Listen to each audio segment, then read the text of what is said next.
Thank you so much.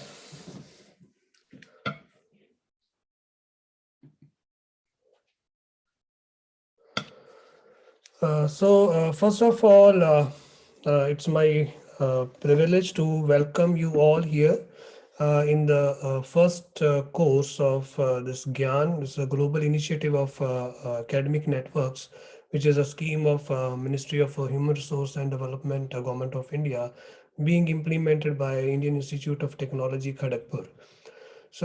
I welcome, first of all the participants who have shown an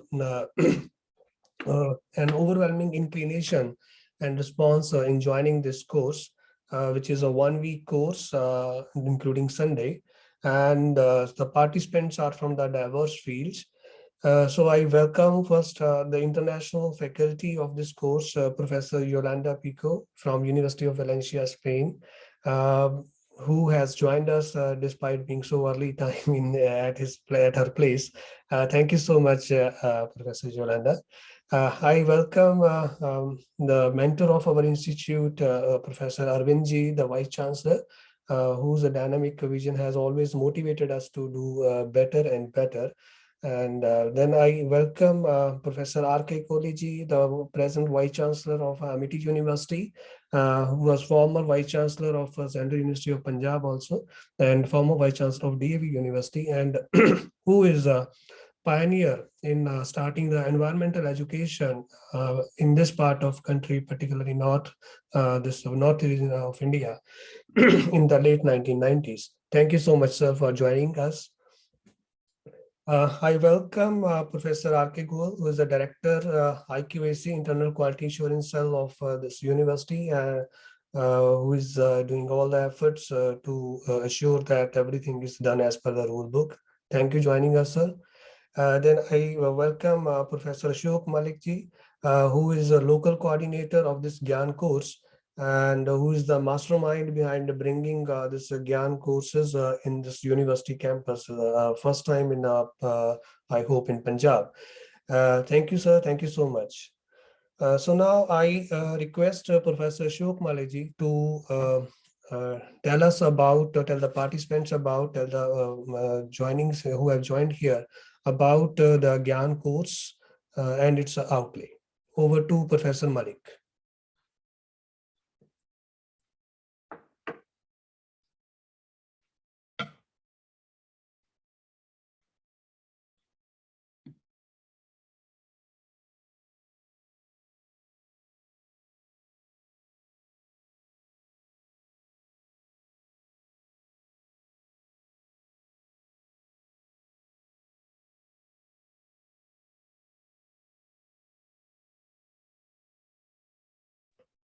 Sir, unmute yourself, please. Unmute yourself.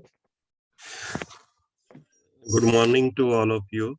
Respected Professor Arvind Ji, Vice Chancellor, Punjab University, Patiala, Professor Kohli Ji, Vice Chancellor, Amity University, Professor R.K. Goel Ji, and other deans and faculty members who have joined this course and participants. And I would like to specially thank Professor Yolanda, who has joined us and given her consent to organize this course with her so much experience and other thing. I would like to introduce you about this GIAN program and this course. GIAN is a global initiative of academic networks. It is a new program in higher education approved by Ministry of Human Resource Development, Government of India. It is aimed at tapping the talent pool of scientists and entrepreneurs internationally to encourage their engagement with the institutes of higher education in India so as to augment the country's existing academic resources, accelerate the pace of quality reform, and elevate India's scientific and technological capacity to global excellence. In order to garner the best international experience into our systems of education, enable interaction of students and faculty with the best academics and industry experts all over the world, and also share their experiences and expertise to motivate people to work on Indian problems. Punjabi University Patiala is one of the very important distinguished institution of higher education which is selected across India for conducting this course in this program. The university is delighted to announce the first course of GIAN entitled as Environmental Contaminants, Nature, Analytical Strategies and Control. I would like to give you an overview of this course. Our society faces tremendous challenges to maintain and improve the life of everyone in the world with respect to health, environment, energy, food, water, and, and at least peace, despite many aspects that play a role to meet these goals, the environmental preservation and especially the aquatic ecosystem presentation is becoming crucial to ensure human well-being. Analytical chemistry will be a major force to provide solutions and already know now the environment could not be preserved without the contribution of analytical chemistry is making the area in is making the area of methods development crucial to establish identity of new emerging contaminants, their occurrence and their potential control. Despite great advances chemistry has brought to society with the growing world's population and the global change, the environmental contamination by these chemicals and the consequent loss of water quality is affecting biota, ecosystem integrity, and human beings. This course will give an overview of the current state of the art in analysis of emerging contaminants in the context of the aquatic ecosystem preservation with the special focus on identifying sources and environmental clearance processes as well as model design. The primary objective of this course are identification of emerging and traditional contaminants that affect aquatic ecosystems, analytical techniques involved in the establishment of the occurrence of emerging contaminants, analysis and control of the presence of environmental contaminants, basic risk assessments, geographical information system to map the occurrence of the contaminants and decision support systems. I would like to introduce the faculty of this course. The Professor Yolanda Pico is a professor of food chemistry and nutrition at the Department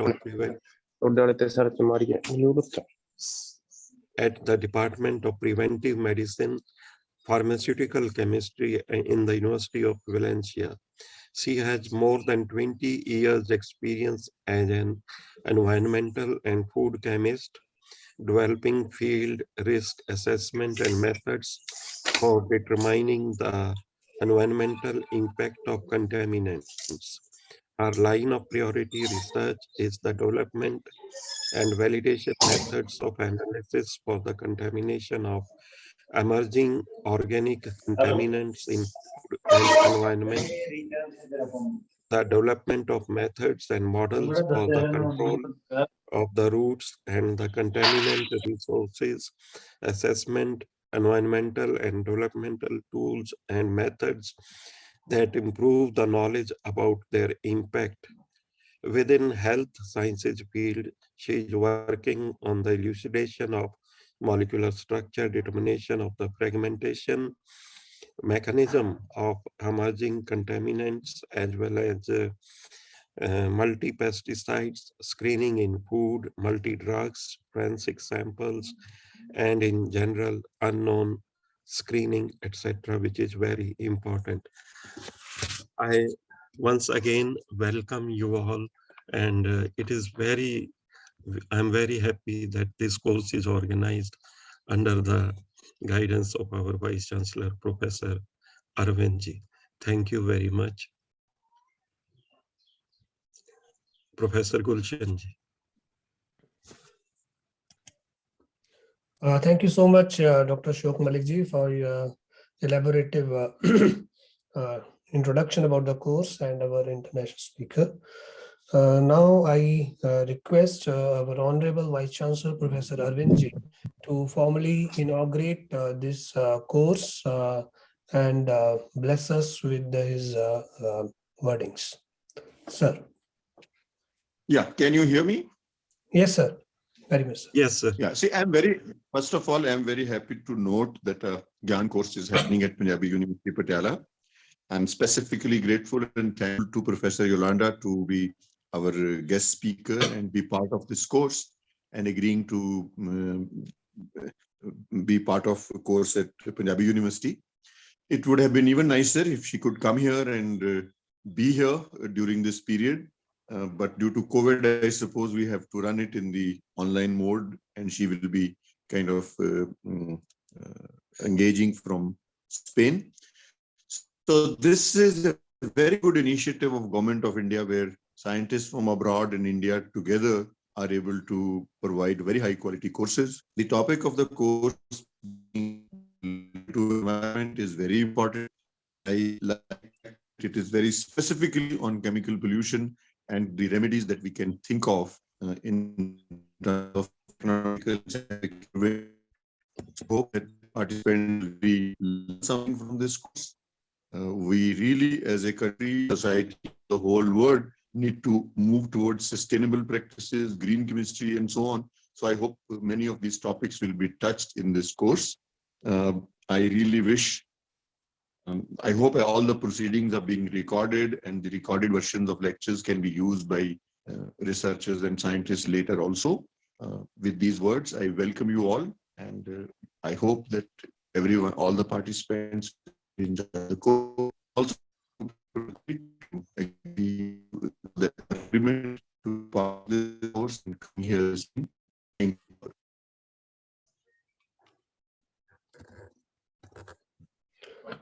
Thank you so much, sir, for your such encouraging words. You always encourage us to do science and think rationally, and that's what we are trying to follow your footsteps. Thank you so much, sir. So as a last now, I request our Director of Internal Quality Assurance, Cell, Professor R.K. Goelji, to propose a vote of thanks. Thank you, sir. Over to Dr. Goel, sir. Good morning, everyone. I'm audible to all of you? Okay, so Professor Arvind, Honorable Vice Chancellor of Punjabi University, Professor Yolanda Pico from University of Valencia as a guest speaker and partner to the GIAN program, Professor R.K. Kohli, the Vice Chancellor of MIT University, Professor Malik, Professor Gulshan Bansal, coordinator of these programs. So I first of all say thanks to all of you, because all of you have spared time to attend this inaugural function, and the participants who have been there from different places, they're really thankful. I'm really thankful to these participants, because I'm seeing that the program is based on analysis, and qualitative and quantitative chemical analysis has been backbone in all the fields of all the disciplines of science, maybe biology, maybe physics, maybe chemistry itself. So in this field, the people will be, in this course, the people will be learning about different techniques to analyze analysis of chemicals in different matrices or materials. So I look forward that this course will be very useful to all the participants, and it will be continued in future too. So with these words, I thank again all the participants and our esteemed guests of this function. Thank you very much, sir. Thank you so much, sir. Thank you for your kind presence. You also motivate us to do the things in a very timely and clean way. Thank you so much, sir. With this word, the inaugural part of this event is over, and now it is formally open. So the very first talk is the inaugural address will be by none other than Professor R.K. Koleji, who has conveyed that he is a pioneer in sensitizing the people about environmental education in this region of India. And we are very fortunate that he has agreed upon to interact with us, interact with the participants. And I'm sure that the participants, they will carry home a good message with his wordings. So now we start with the first lecture of this course, the inaugural lecture of this course by Professor R.K. Koleji. So can we start now or? Yes, we can start. Okay, sir. Thank you so much, sir.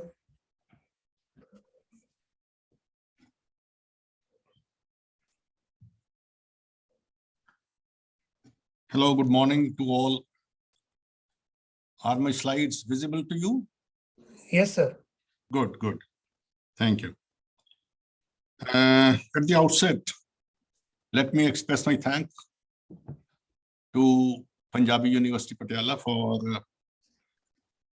inviting me to share my thoughts on how we pollute ourselves. The topic or the theme of this GIAN course, which is environmental contaminants, nature analytical strategies and control, I believe is very apt, very good topic, very vast and large, many things can be included into it. I have thought of talking to you on an aspect which I had been sharing with my colleagues and telling them not to unnecessarily accuse others. You stand before the mirror and see how you are polluting yourself. I have given the title of this talk as Let's Save the Self from Self-Inflicted Pollution.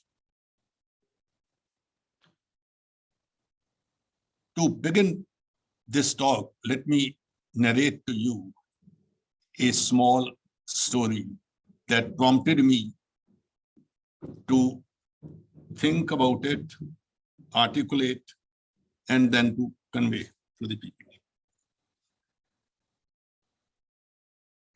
A few years ago, I was in Delhi in Vigyan Bhavan, and there one of my old friends, senior to me during my student days, he invited me to his home. We had met after about 20 years. He happened to be a bureaucrat, a senior officer. I went to his home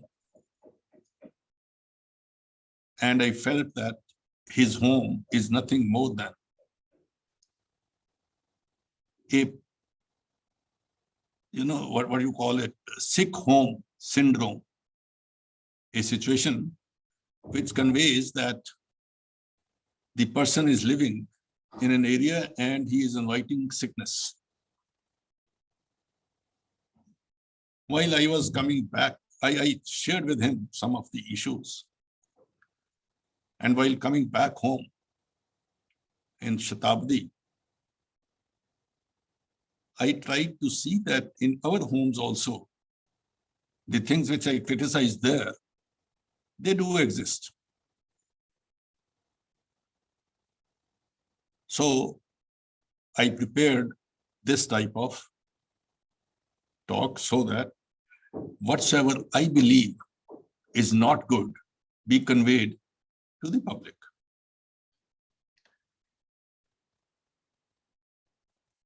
See, as has already been said by Dr. Ashok Malik and even Rajesh Goyal, Professor Rajesh Goyal. You know, today there is no place where chemicals are not being used. It is a concern, present-day concern for us. If I say we are living in an age of chemicals, it is not an exaggeration, it is a fact. You might also have experienced many new products being added in the market, coming to the market. New brands come to the market. May it be food, may it be medicines, may it be cosmetics, may it be footwear, may it be clothes, synthetic clothes. They are all made of chemicals, petroleum products also. The present-day concern with us is that new diseases, which might have been existing earlier also, but the intensity of these diseases has grown unproportionate. May it be cancer, may it be birth defects. We are used to saying, oh, this person was all right, good. Today we learned that he has cancer. His kidney has failed. So asthma, gastric problems, acidity, nervous disorders. You may say that the medical science has grown better. That is why we are trying to identify these diseases. Otherwise, these diseases were existent earlier also. Agreed. These were earlier, but now you look at the hospitals, in spite of increased number of hospitals, the number of patients coming to the hospitals is increasing day by day. Then there are certain workplace hazards. Say people working in chemistry labs, biochemistry labs, pharmaceutical labs, industries, the person welder, or people working in industry and petroleum factories. These are the hazards which are on the workplace. Then in addition to it, there are hazards which we say radiations from the earth. Radon is coming and we are exposed to these radiations. Some radiations are natural, like from the solar radiation, electromagnetic frequency radiations are coming. These are natural. And these had been there, these are there even now. But some of the radiations are man-made. Let us talk of the pollution which we induce. The pollution which is on account of our own actions. The title of this is contamination. Contaminant becomes a pollutant if it is harmful and beyond a certain limit. I am concerned at the moment in those contaminants which are pollutants and which are affecting the lives.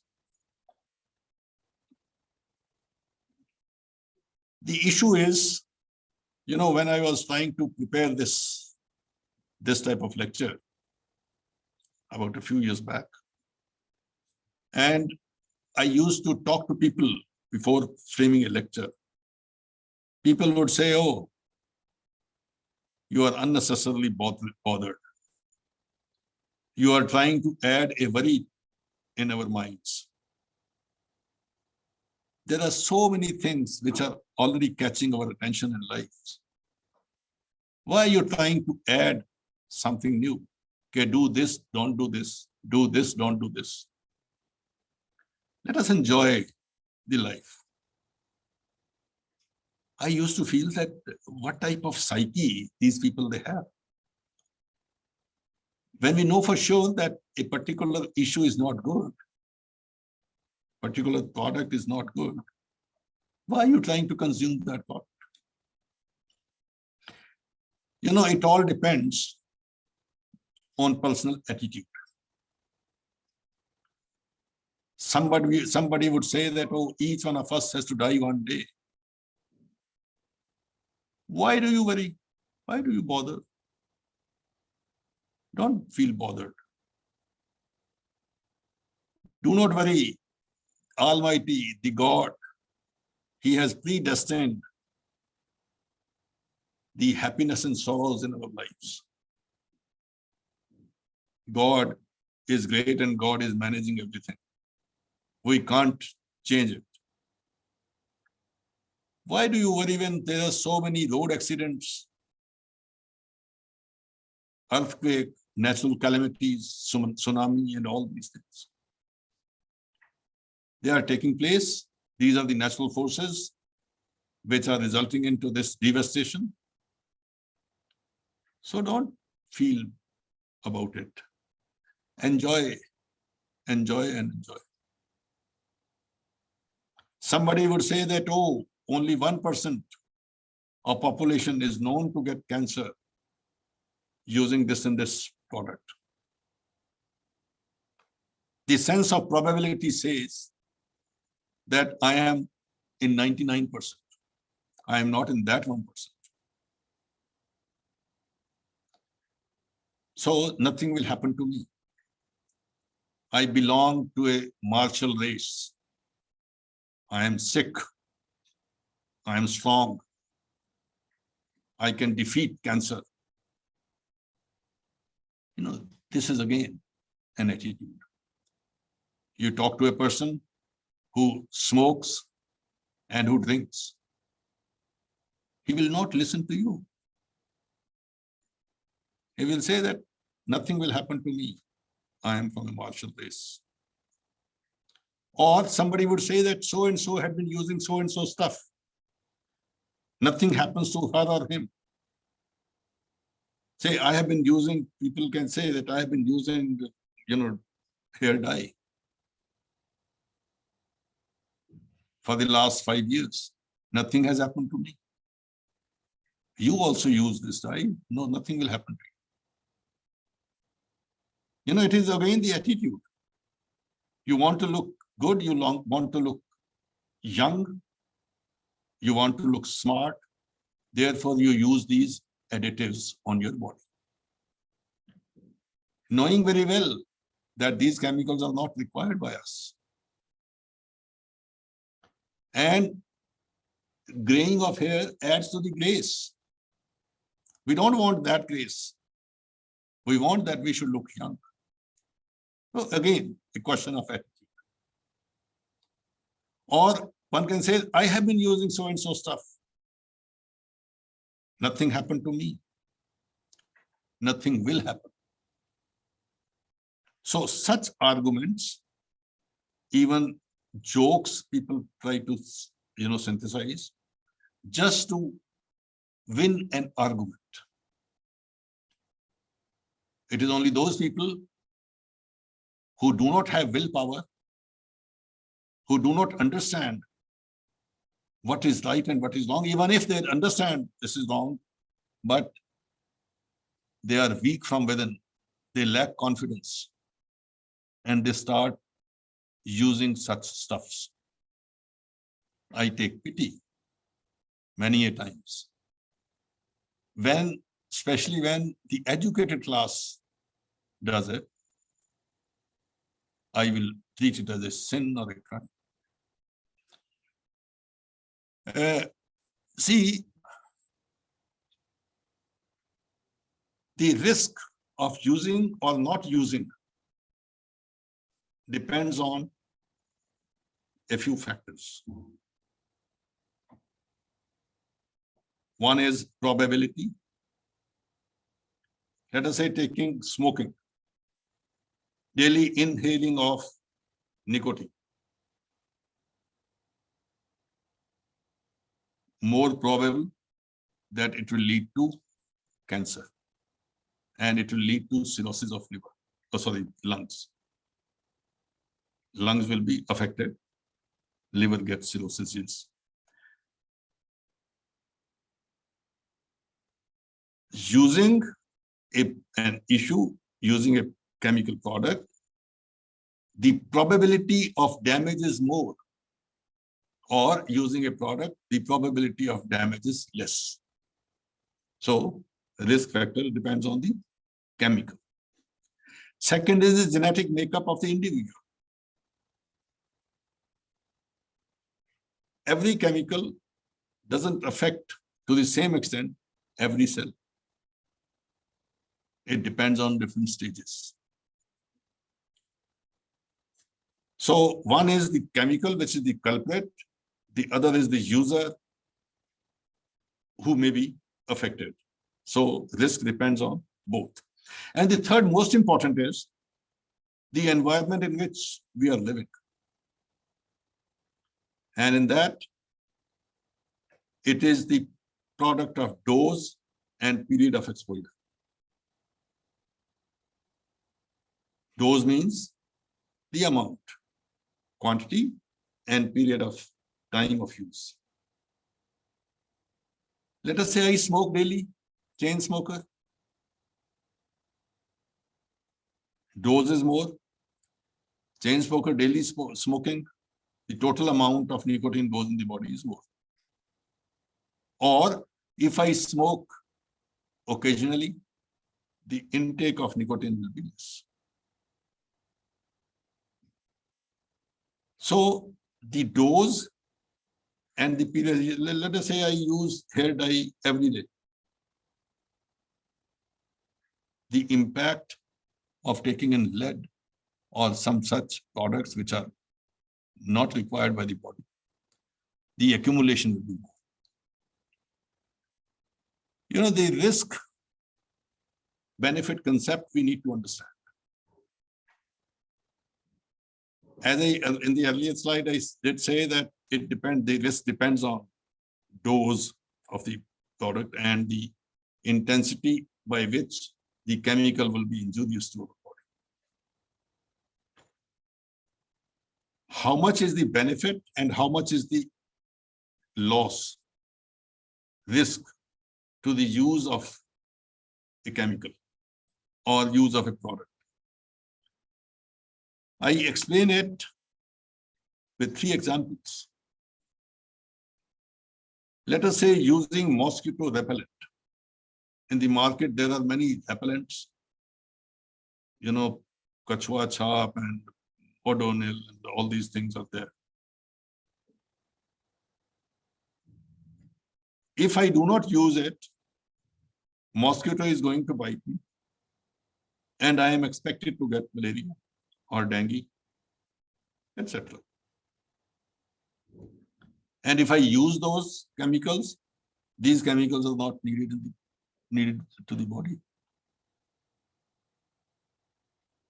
It is up to me to see what is more beneficial. We have to assess or find the ratio, good and bad. Or let us say I use nail polish remover. Our, girls and ladies, they are using nail polish daily. They use acetone, the solvent, to remove nail polish from the nails.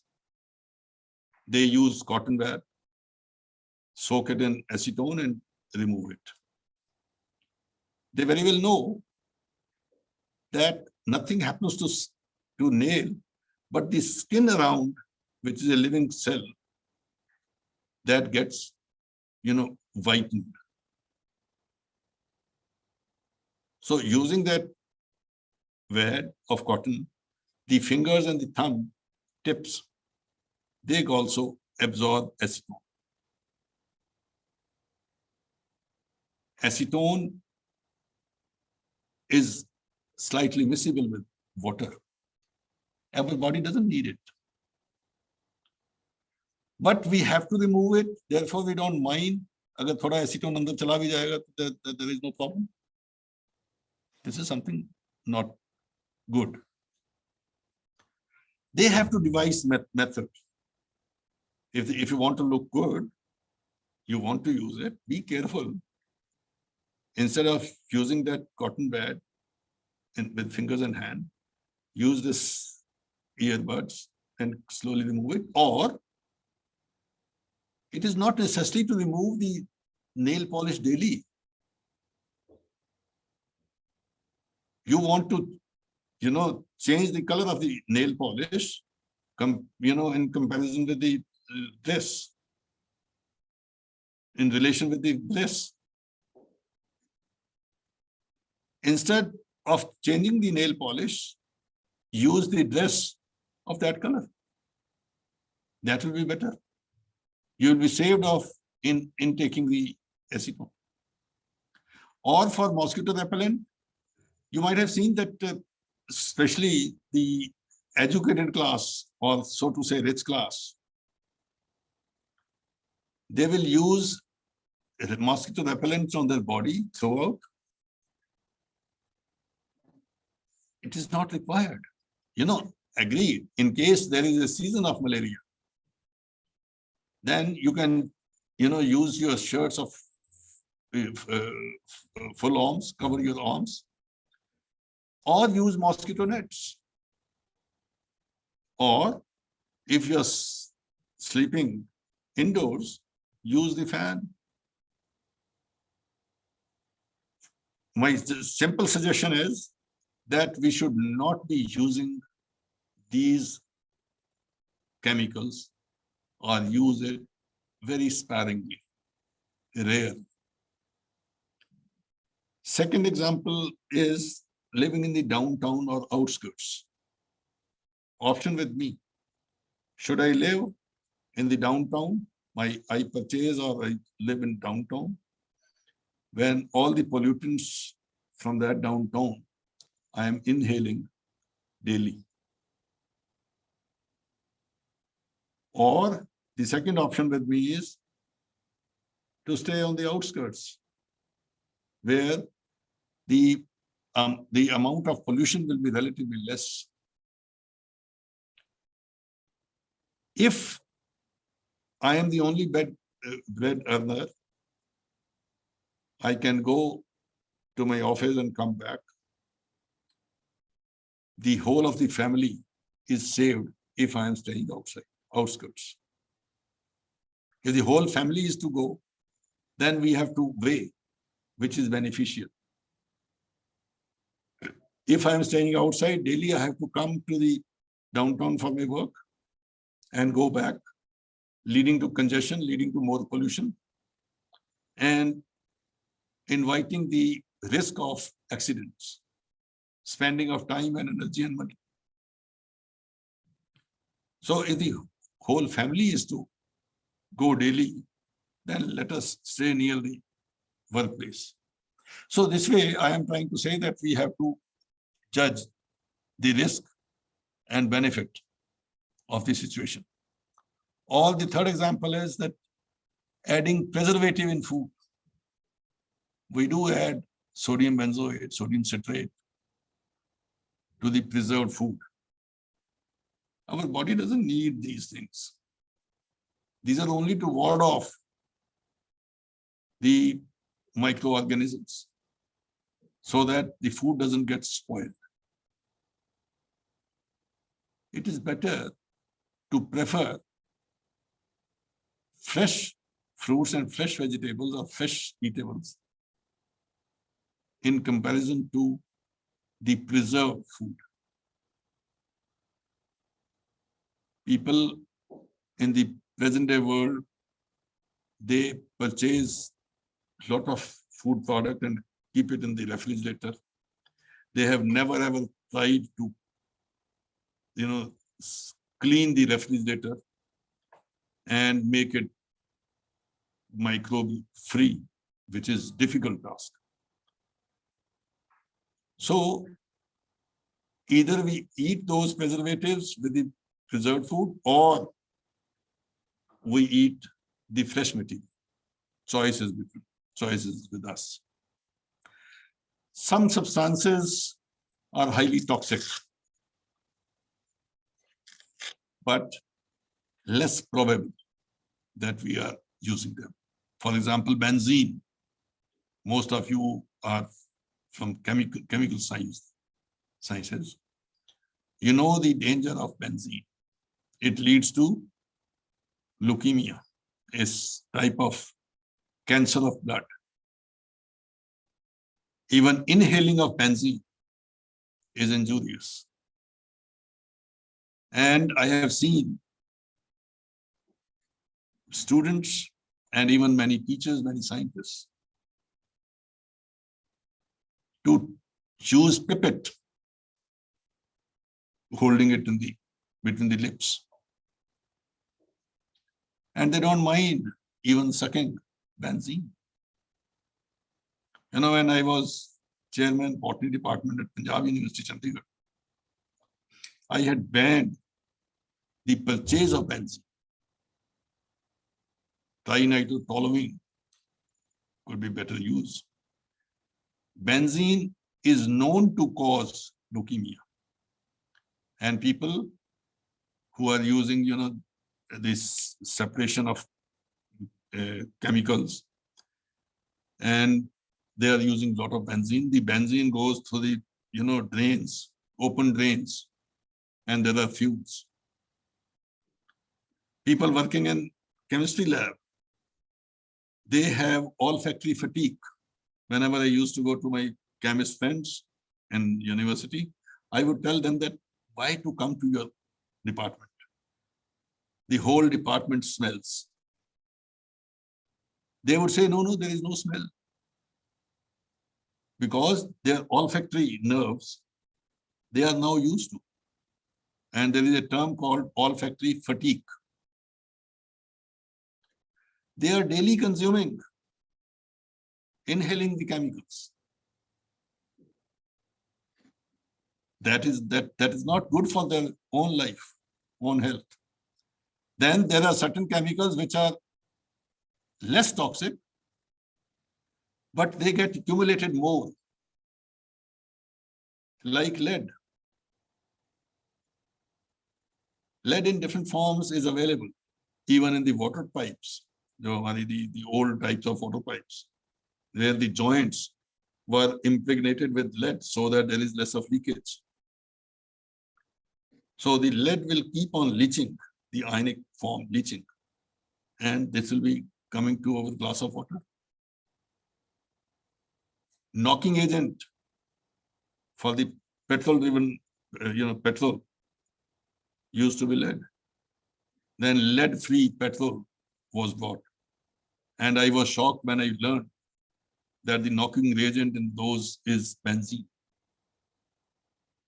We have to be aware that these things we have to avoid. We have to find other ways. See, the risks are either under your control, self-control. For example, should I dye my hair or I should not? Should I smoke or sit in the area where people smoke? Or there are issues, risks, which are beyond our control. Like, the farmer, adding pesticides, spraying pesticides on cauliflower or on other plants. We have to buy from the market. We cannot every time assess the type of pollutants in it. We buy it in the faith that these are pure. Let us not think at the moment about ozone depletion in the stratosphere. That is not in our hands. Those things which are in our own hands, let us focus on them and see how we can save ourselves from such polluting chemicals. Mostly I am talking about chemical. There are certain issues in which there are even microbes also. See, the risk are measured when risk before man, they are measured through the amount of pollutant, or in your definition, you can call it contaminant before becoming pollutant, period of exposure, type of damage, amount of pollutant, very little pollutant, if is taken occasionally, it doesn't matter. Body has the power, resilience power to fight with it, to get rid of it. But if the amount becomes more, then it is a problematic issue.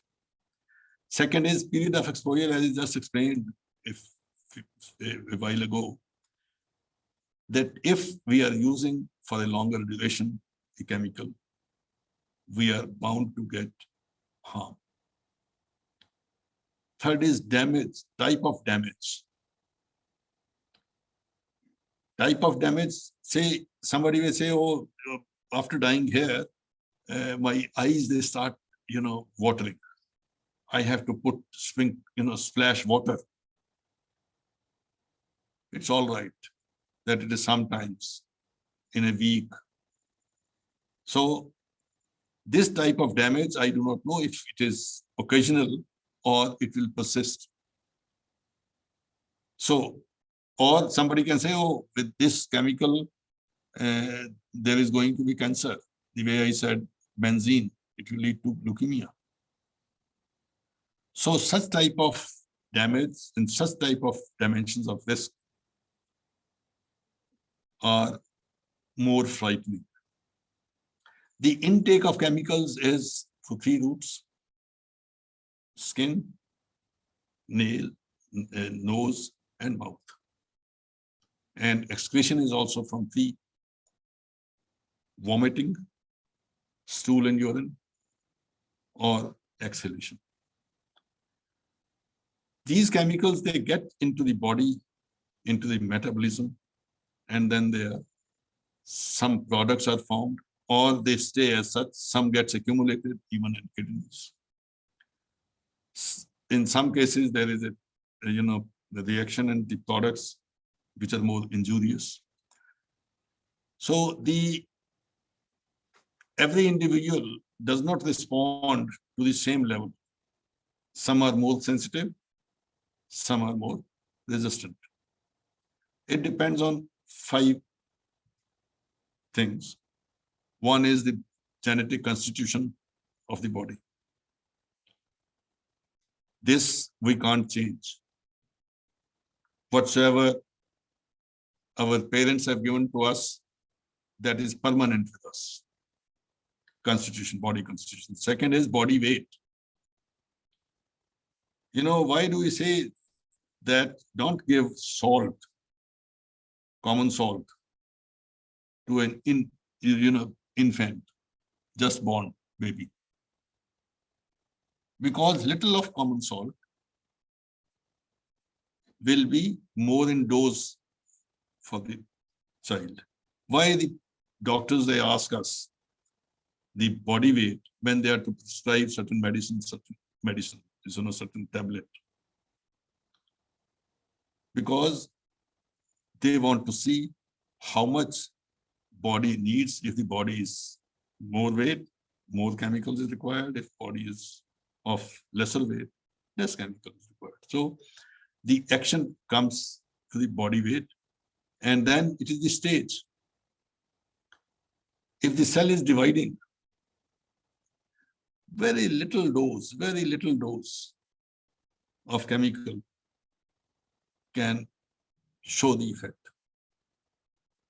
Whenever I used to do toxicology experiments in my lab or guide my students in Punjab University, we used to do it during cell germination, or seed germination, when we know that mitotic division is more and little dose will show the results very soon. So why do we say that to a pregnant mother, we should give everything good. It is not for the mother.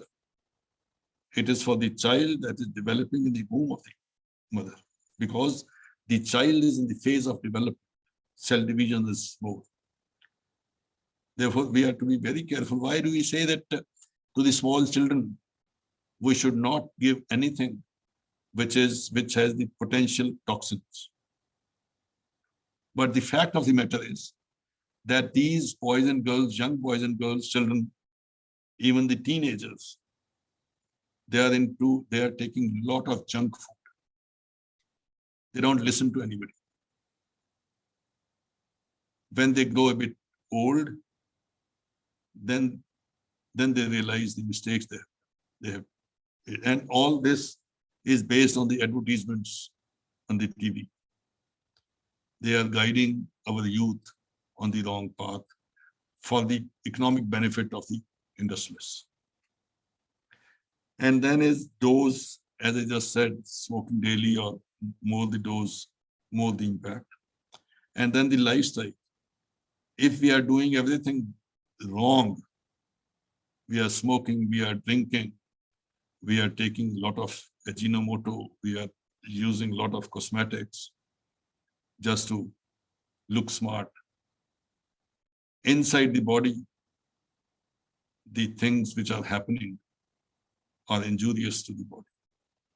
So these 5 things, they determine the level of resistance or level of sensitivity of the person.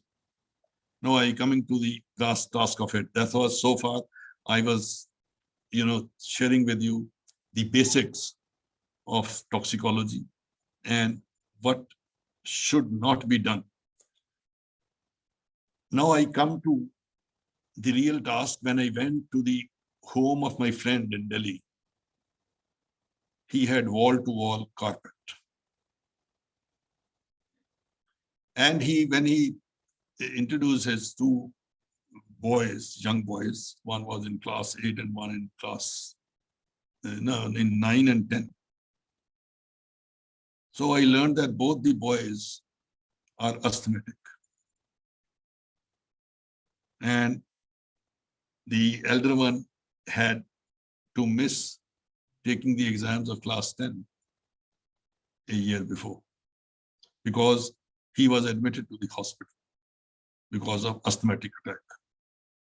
The younger one also shows the signs of asthma. I asked my friend, why do you use wall-to-wall carpet? He told me that some of my friends, they have given to me, and all his rooms have carpets. Carpets was being, and even now in some cases, everywhere, I don't see now the carpet, but in most of the cases, I find carpets as a symbol of richness, which is not true. Carpets are required in those areas which are temperate in nature, where the cold is more. They are insulators. In our part, North India, or even in South India, we are in the tropical, subtropical zone. And we don't need carpets. Because West use carpets, the reasons is different. We try to match with the West. In the carpet, there are long fibers. Many of the carpets are synthetic, but some are even woolen. So the long fibers, they are hygroscopic, absorb water. And this is a very good site for the fungal spores to grow, for the bacteria to grow. Even the mites, carpet mites, small dust particles. There is the Down to Earth magazine, Sunita Narayan. She is the editor-in-chief of it. And Anil Agarwal, who was the owner, the journalist, because of asthmatic attack. A very bright journalist lost his life. You know, if you clean this carpet, इसको झाड़ने की कोशिश करो, you will find very small dust particles. Lesser the size of the dust particle, more harmful it is, because they get inhaled, and with the inhalation of air, the pressure, they get into the lungs and they stay there. The bigger particles, when we clean our nostrils, we can remove them. But the smaller ones, with the pressure of air, they go in because they need lesser pressure to move. We don't need carpets. In a house, there was on the wall a very big carpet with 2 loins, saying that some Irani friend has given it to me. I told him, why you are using this wall and hanging the carpet? He says it breaks the monotony of it. I told him, have a good scenery, paper scenery. That is better. I suggested him to take the sample of the air, put it on agar-agar, culture the bacteria and send it to the hospital for analysis. A bureaucrat, intelligent person, he understood. He said, "It's all right. I'll remove these carpets." And in the drawing room where I was sitting, it has different types of smell. Month of August, post monsoon, more of humidity and heat, and very stuffy atmosphere inside the room. I suggested him that why can't we sit outside? He says that outside there is a lot of noise and a lot of pollution. I retorted, lot of pollution outside or inside? Inside is more polluted. And he had said that I can come to Chandigarh. Chandigarh is a good city and there is lesser pollution. I said, no, there is nothing like this type of comparison. Outside, of course, more congestion and more pollution in Delhi. But in his case, since it was a sick home syndrome, I told him that your inside home is worse than outside.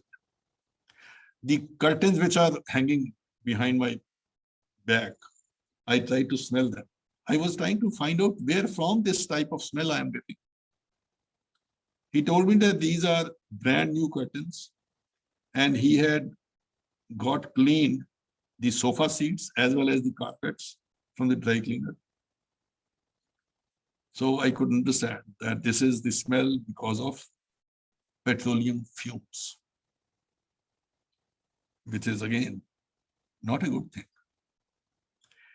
The curtains or the cloth that you purchase from the market, you should not wear them as new without washing. You must wash them, because whenever the cloth is manufactured in the factory, these are sprayed with insecticides, fungicides, nematicides, so that during the storage, these do not get spoiled. And then the tailors, they tailor it and we wear it. Not a good option with you.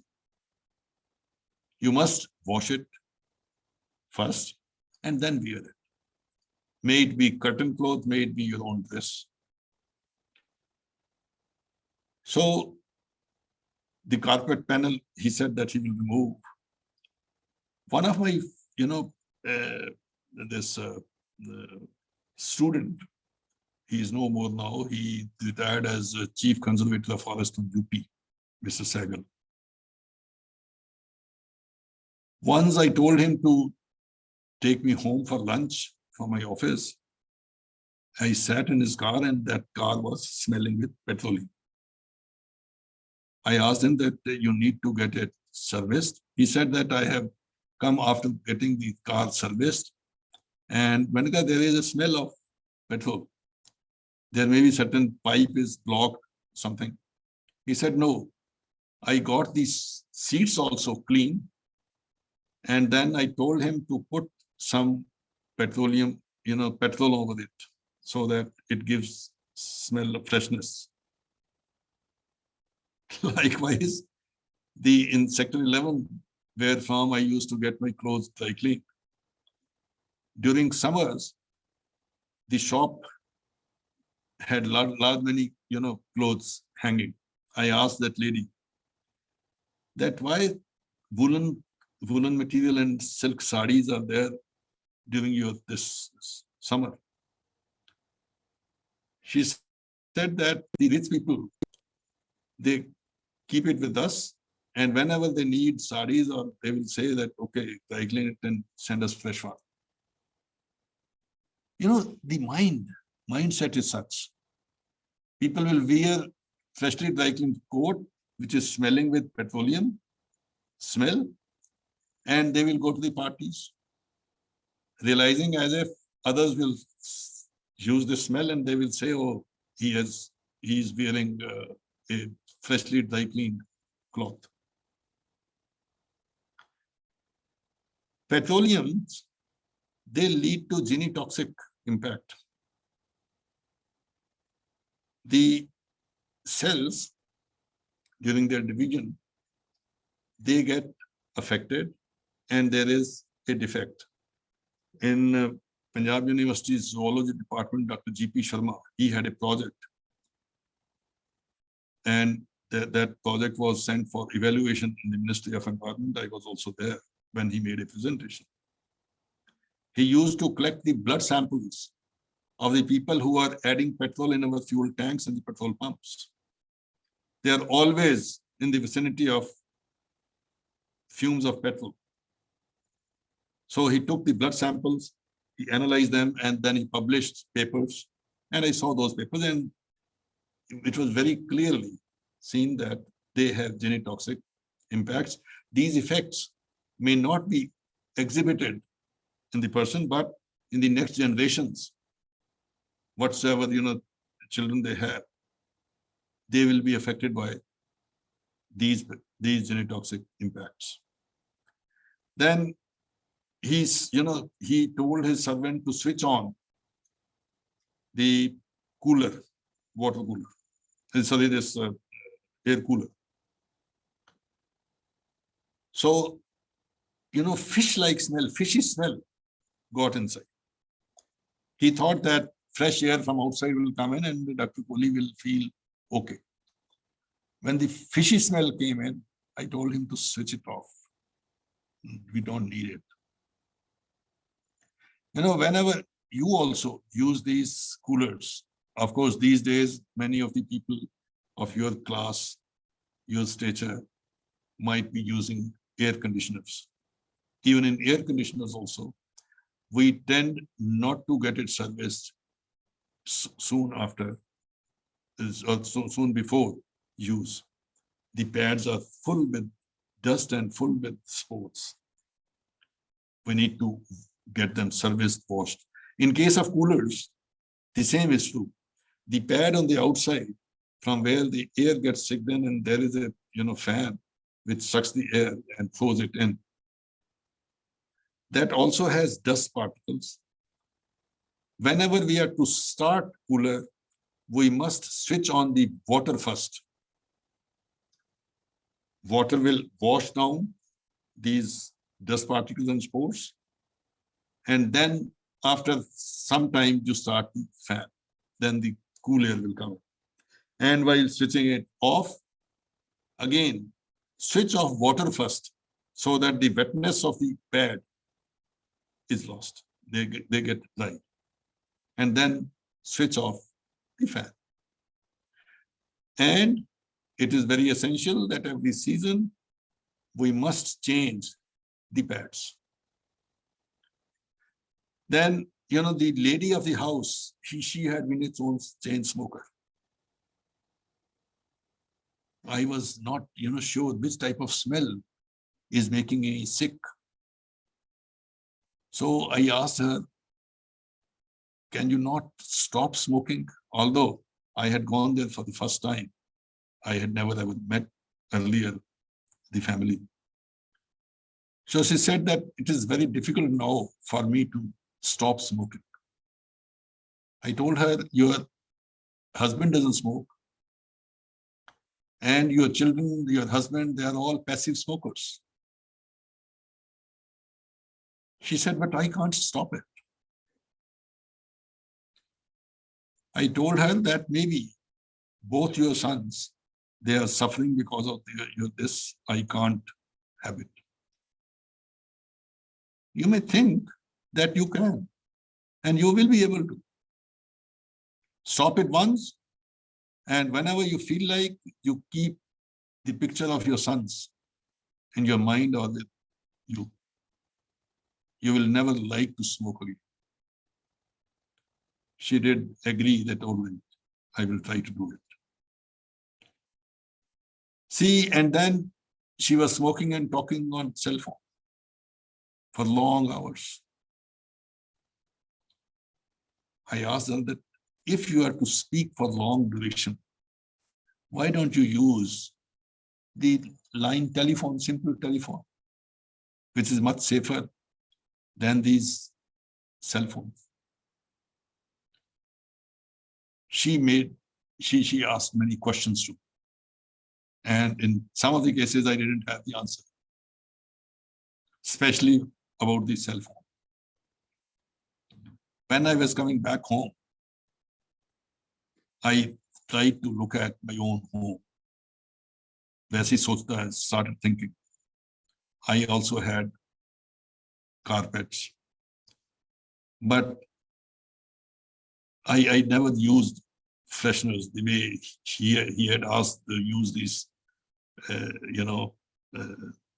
fresheners, air fresheners, scent in the air. We don't need.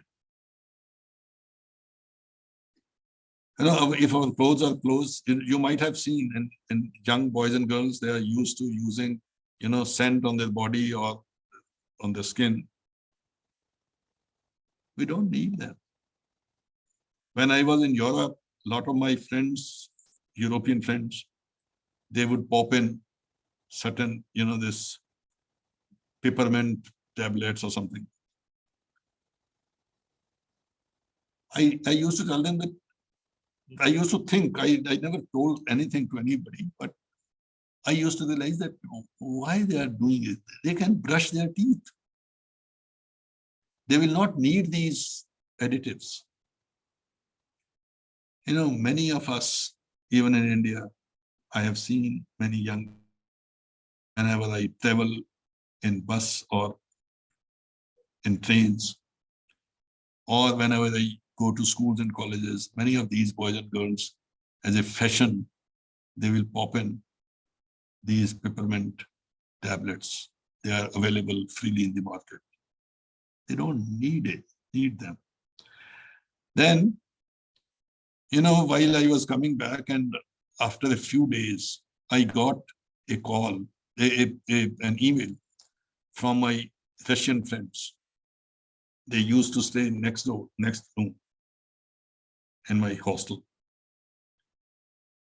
And they are now journalists. They shared with me that a newspaper, Pravada, carried a story in which two of their friends, they had cooked egg by keeping them between two cell phones. It was very, striking for me.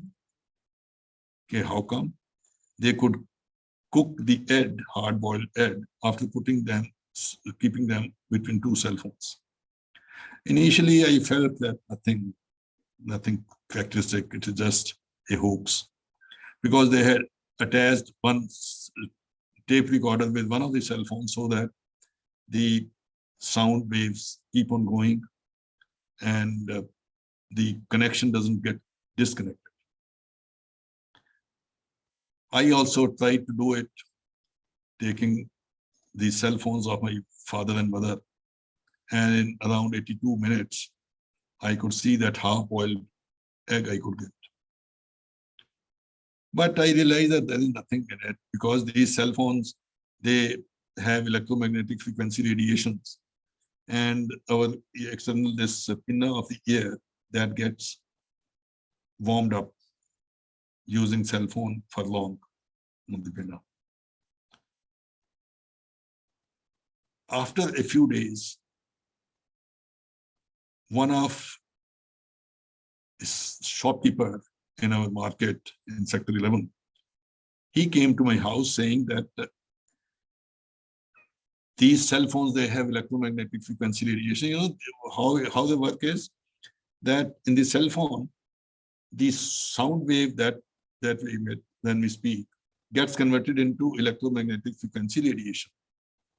And these are the radiations which are similar to the microwaves. Lesser the wavelength, more the energy.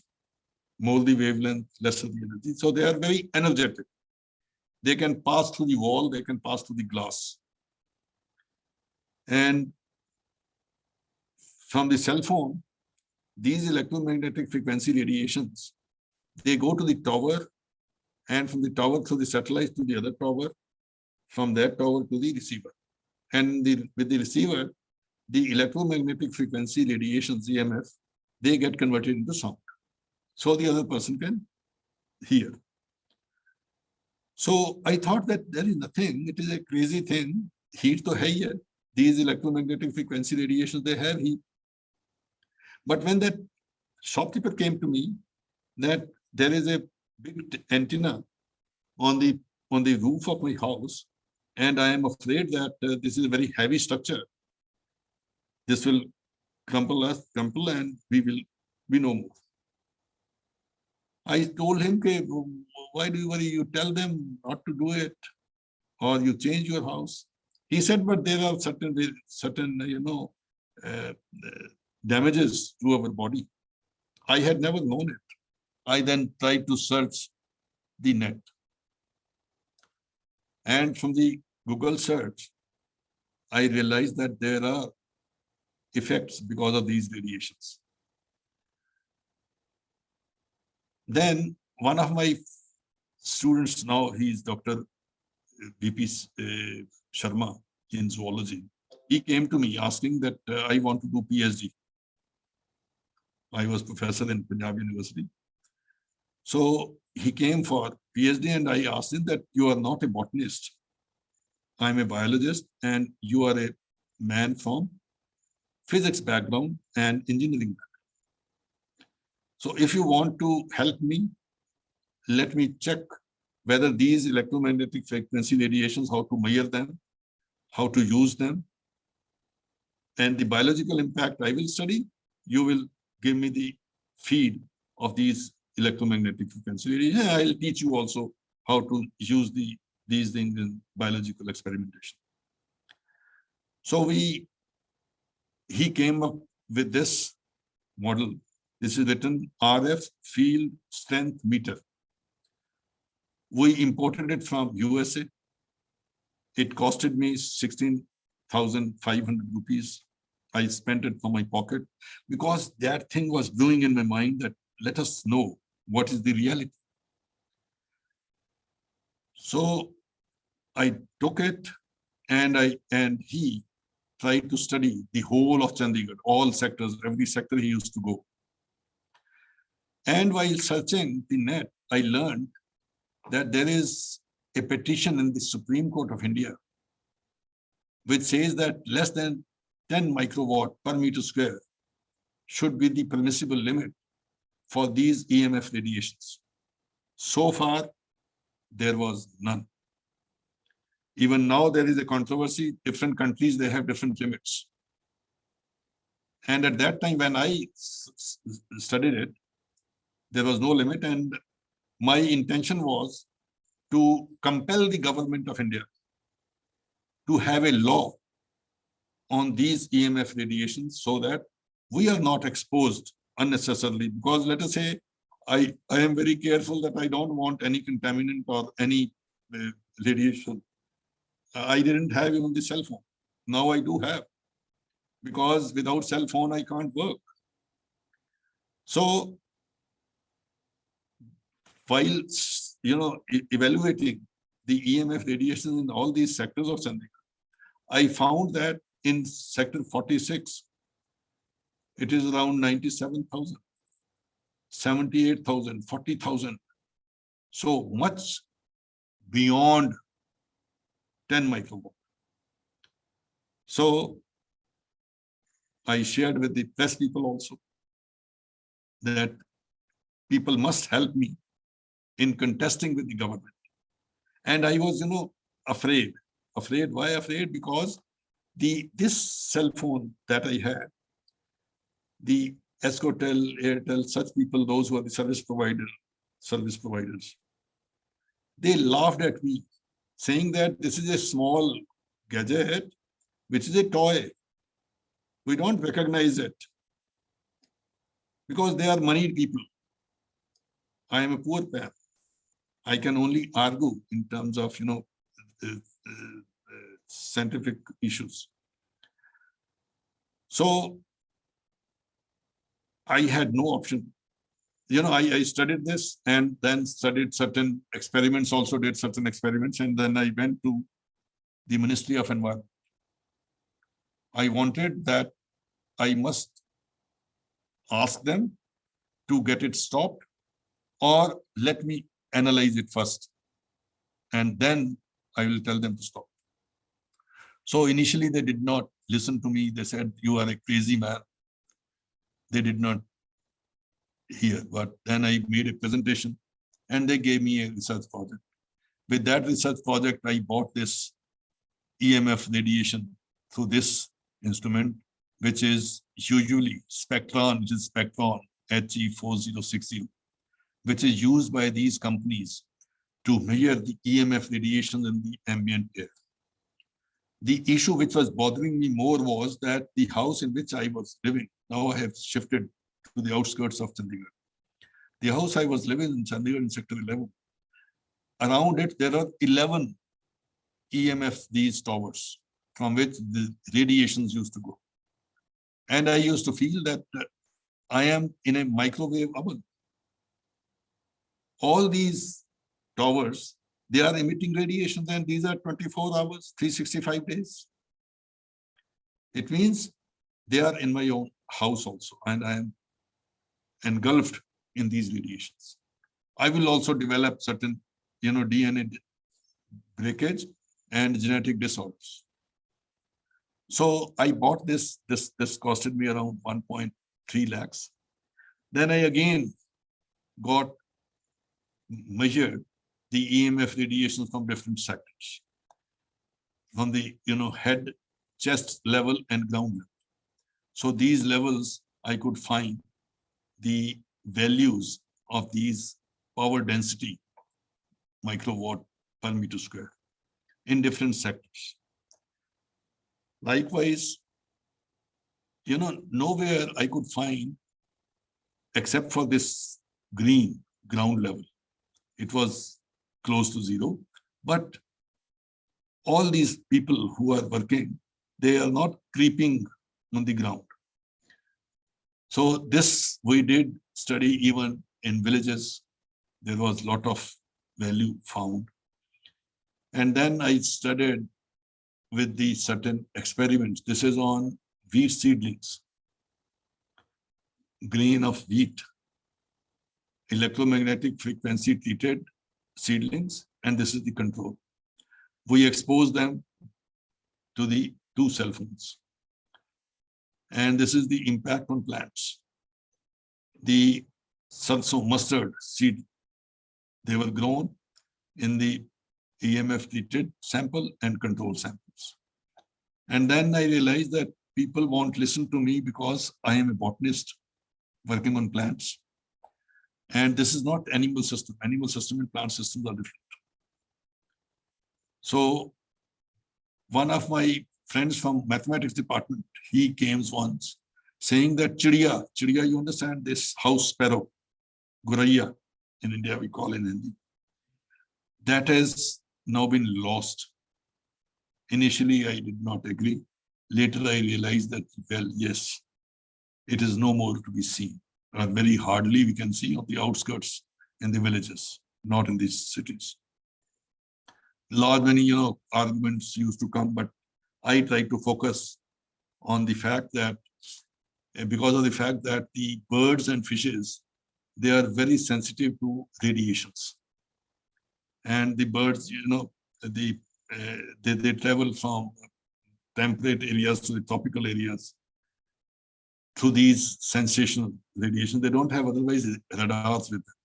And it is known in the literature that the birds with tail or the fishes with tail, they are more sensitive in capturing these radiations. So I could not work on the house sparrow eggs because it was difficult for me to have them. So from Sector 29 hatchery, government hatchery, we used to purchase these eggs, which are fertilized eggs. In the market, many of them are unfertilized eggs. So fertilized eggs we used to get, and in a closed chamber, temperature controlled chamber, we allowed to hatch them. And we exposed them to the cell phones. What we found in these eggs, we made a window like this, and this is the exposed EMF, cell phone radiation exposed, and this is the unexposed control. We can see the difference here. This white issue is the precipitation of the proteins, which I realized that all right, ye to hona hi tha. You keep the eggs in the bright sun, high temperature, they will also get half boiled. But the vessels, the blood vessels, they got lost here. And this is what was in the control and what was in the treated funds, expanded view. Then the same thing we did on maize, wheat, maize seedlings. This is control, and this is 4 hour exposed. Daily for a week, expose them to different hours, 30 minutes, 1 hour, 2 hours, 4 hours, like this. So we did find a lot of difference in their growth. Then on the rooting of the stem cuttings, these mung bean hypocotyle cutting. So there also we could see the control and the treated samples, control and the treated samples. So I realized that there is an impact. Then with these experiments, these results, I went to the Ministry of Environment, and they gave me that project. The first time when I tried to publish my work in American Journal of Environment and this, I don't remember, Total Environment, yes, Science of Total Environment. So they asked me that how are we sure that how much of radiations have been received by the patch or the eggs? I didn't know. They said that, and this was a valid question, that I have exposed them before the cell phone. I do not know how much is the radiation. The radiation which I measured with that small unit was more, but how much has been received is not more. Then the second objection, major objection, was that how are you sure that the impact which you are claiming is on account of EMF radiations is in fact due to heat which has been generated? Also, I didn't have any answer, because thermal impact and non-thermal impact. So I went to the ministry saying that these are the objections and I need your help. 16,500 I did spend, but I cannot generate my own radiations. So I bought this unit from the Agilent RF signal generator of the frequency of the cell phones. And this is the antenna. Around this antenna, this material was exposed like this. And I put them into, I don't know, it is not there, it seems. I put them in two different rooms. One room had air conditioners. I wanted to lower down the temperature in those which are exposed to EMF because there is more of heat, so that the temperature in both the rooms is the same. So with such issues, we conducted experiments, and on the mitosis of the onion root tips, we could find differences in the chromosomal or the cellular level.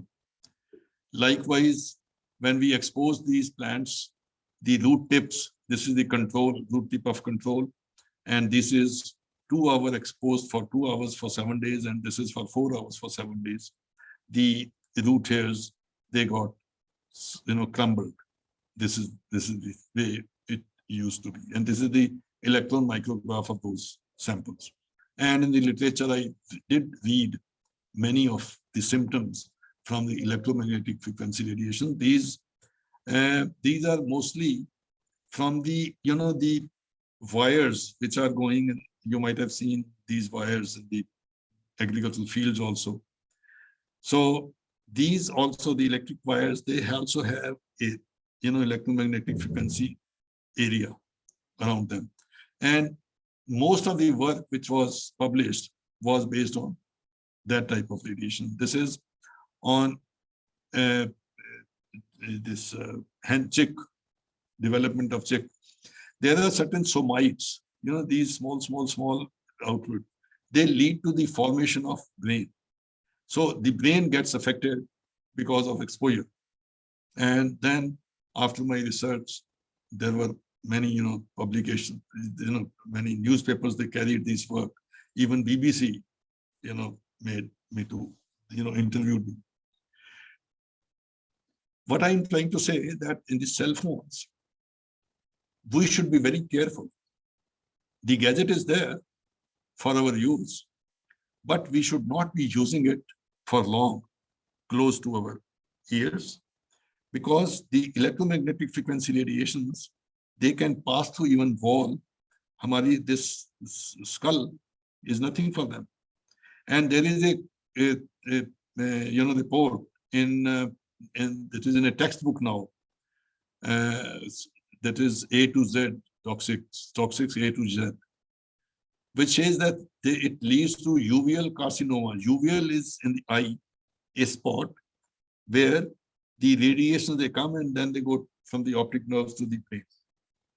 So constant irritation at a place leads to cancer. It is well established, well known.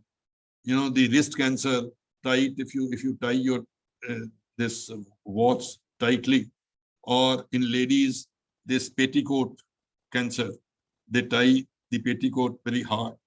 So there is a constant irritation, and this leads to problem. So we should not be using the cell phone for long for this. Instead, we must use this, this, what you call this, earphone. Then in that house of my friend, they asked me, what would you like to have? I said, I can have anything. Then she asked, should I add sugar in your tea? I said, you may add. Then she said that she has equal as well as NutraSweet. I said, no, I don't need them. She said, why? I have bought it from USA, a big can of it. I said, we don't need it, because it is only for those who are, diabetic. None of the family members where I was sitting, none of them was diabetic. I told them that you read over it, it is written aspartame. Aspartame is ester of aspartyl phenylalanine, a constituent of protein, amino acid. This may lead to exposure, if you take more of it, this may lead to phenylketonuria. We don't need it. If you develop your taste of tea without sugar, you will never ever like sugar. And it is good in taste. Milk, there is no need to add sugar or this aspartame in milk. It is only the question of developing taste. Then she said, we have sweet and low also. It is saccharine. Kabhi Google search डाल के देखना, saccharine. It's 8 times more sweet than sugar and very, very cheap. These halwais, they use either aspartame or saccharine, and they make the dishes for diabetic patients. We need to avoid it. This is added into the cheap toffees, which our children, we give them this. Aap karke dekho, you can do it at home. You take these sweets from the market, diabetic wali, or other sweets, you put them in your washroom, bathroom, where the humidity is relatively more. Prepare your own barfi or your own dish, place that also there. This will not spoil. The purchase from the market will not get spoiled with fungus, mucor. The one you have prepared at home, that will get spoiled because that has sugar in it. Sugar is a source of energy. This lip gloss, many of our friends, they use lip gloss for, lipsticks, sweet lipstick. This also has saccharine. Mouthwash, saccharine. Had it been with sugar, they will get spoiled. This saccharine promotes tumor growth. It does not initiate. The literature says that it doesn't initiate tumor, but once tumor starts, the proliferation is very fast.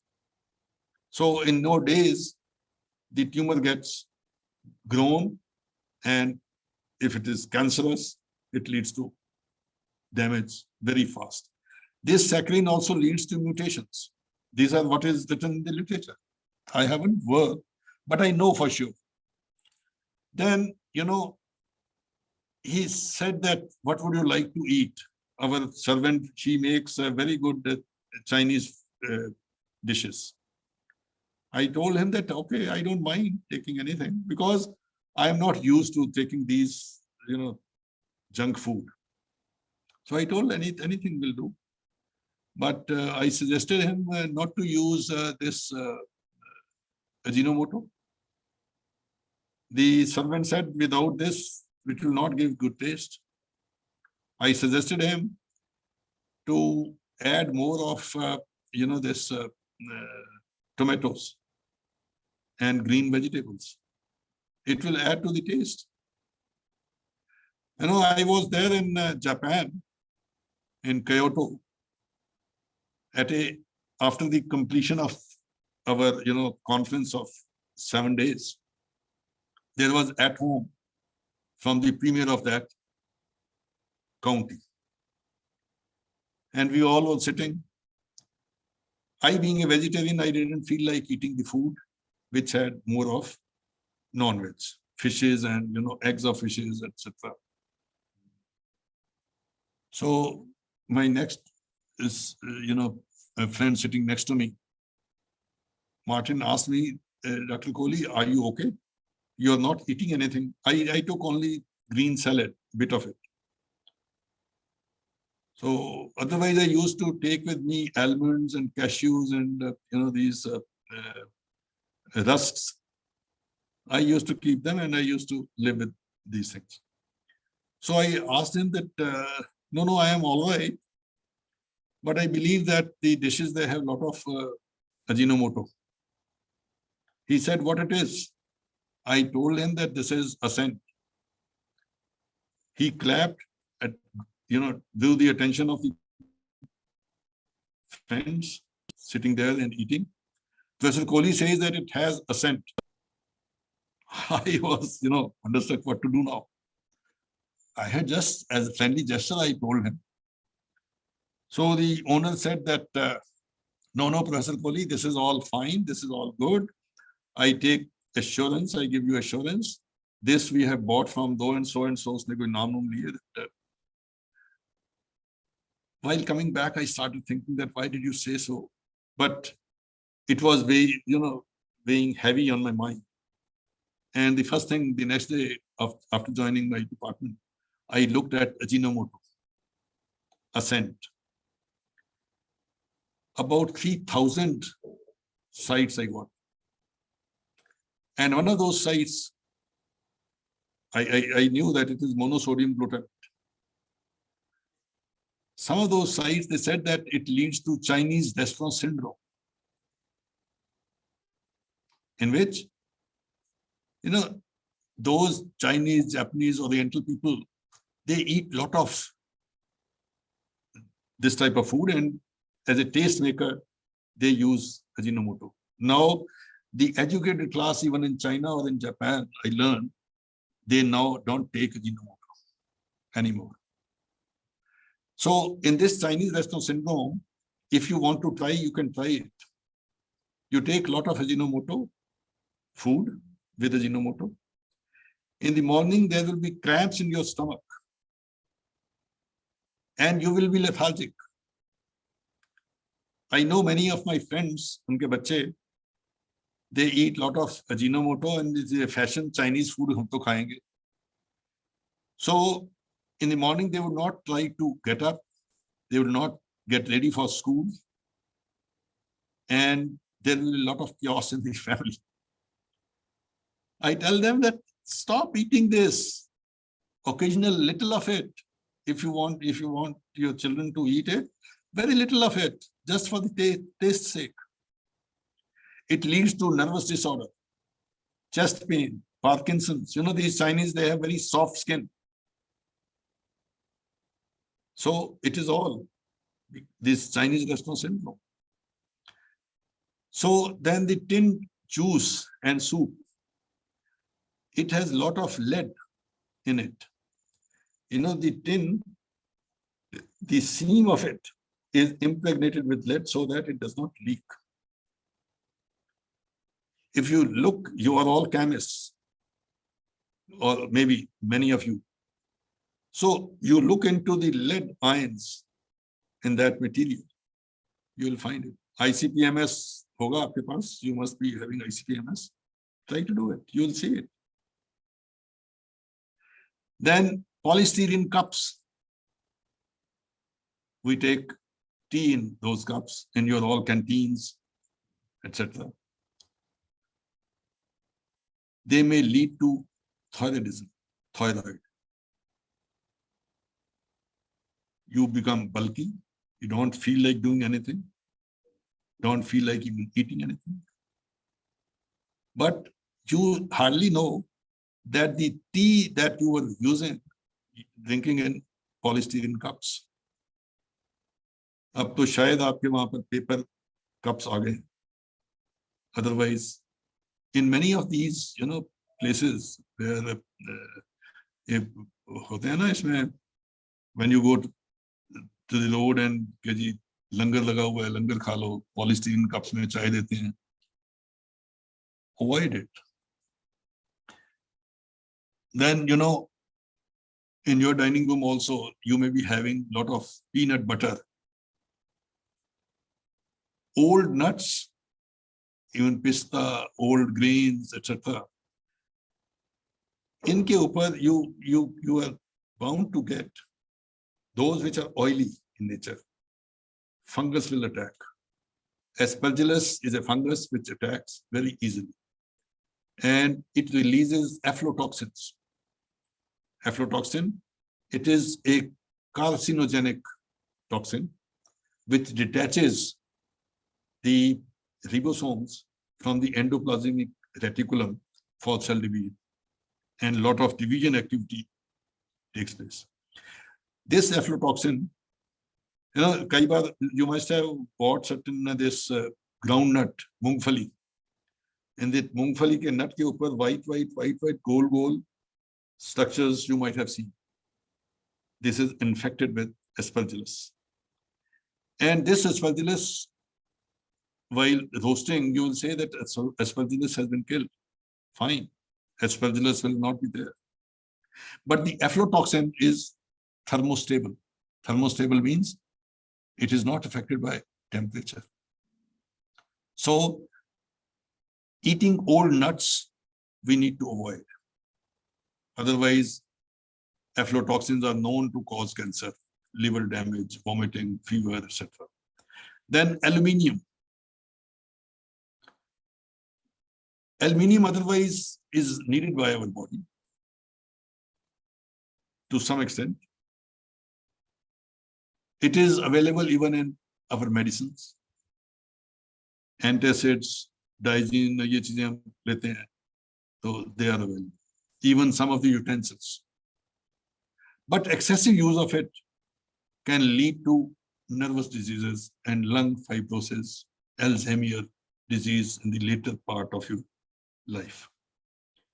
कभी आप करके देखना, being chemist there. चाय बनाता है जो the man who cooks tea for you in aluminium utensil.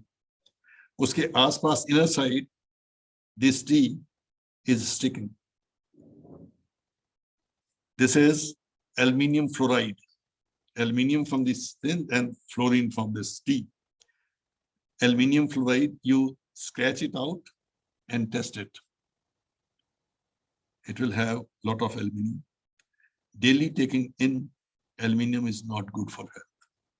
Little of it is okay. If it goes beyond a limit, then it becomes a pollutant. Be careful about it. And the same is true with silver foil. Chandi ka work, you understand. This is not silver. Silver is very expensive. Of course, the color is that of silver, but it is lead and aluminium. And these works are made by taking this lead and aluminium, etc. That is stuffed into the gut, small intestine of this bakri, kya kehte hain usko, goat or lamb, or even cattle, and it is then beaten. Very thin layers are formed, and 20 of it you can get in 10 rupees, even less than 10 rupees, very cheap. So it is not silver foil. Why do these shopkeepers, they use the silver foil? Because it is shining. And we believe that, oh, it is shining silver color, and silver is good for body, we will eat it. They do it so that the moisture of the barfi is not lost. I asked many of these people from whom I used to purchase these things. Now I have stopped not to use this silver foil. They say that nobody is going to purchase. I told him, okay, karke dekh. It is the educated class on the, in 15th sector is close to Punjab University. So he said, okay, karke dekh lenge, aap aa jana, kal aa jana, parson aa jana, dikha dunga. I went there. The tray was as such. He says that nobody touches it. We need to be educated. We need to understand that this is what we don't need. Ultimately, they will stop. There is a shop in Chandigarh in Sector 19. He doesn't use this silver foil. Then, microwave. You all have microwaves. It is not a bad gadget. You can use it. It is all hoax saying that the food which is heated in this or cooked in this will lead to damage. There is no truth in it. But it is true that these microwaves are, if they are leaking, they can spoil your body. They can affect you. They can damage it much more. And majority of them, they leak. I got my own first microwave Panasonic from USA, and I bought it a good quality. I still believe that there are such brands which are fine, good, but wear and tear is always there. So with the gadget that I bought from USA for my own research, I brought it close to my microwave. It leaked.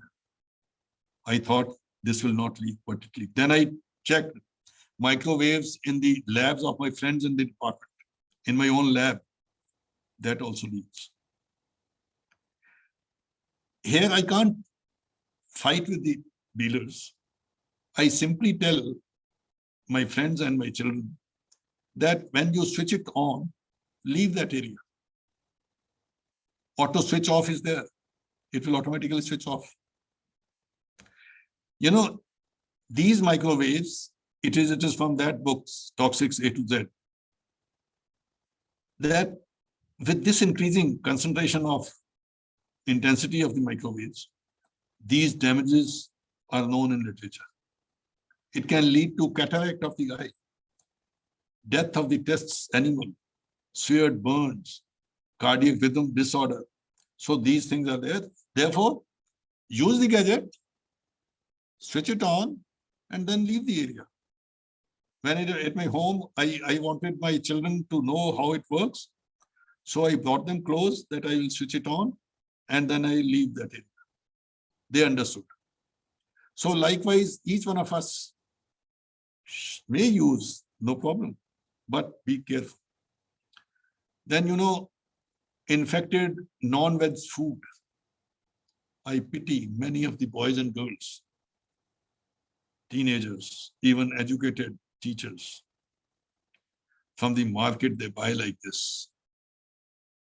It is relatively cheap. And their argument is that if you buy from the bigger stores, those are, you know, sprayed with insecticides and fungicides and pesticides.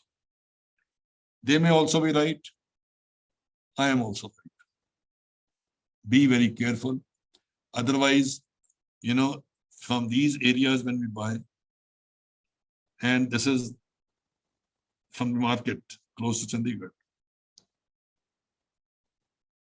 we are bound to be infected with certain parasites or certain such organisms. And likewise in chicken, avian flu, you know, salmonella, listeria, these things are known. Fluorine. Fluorine is good as well as bad. Permissible limit is 1 part per million. 1 milligram per liter. Fluoridation of water is done so that there are to prevent cavities in the teeth.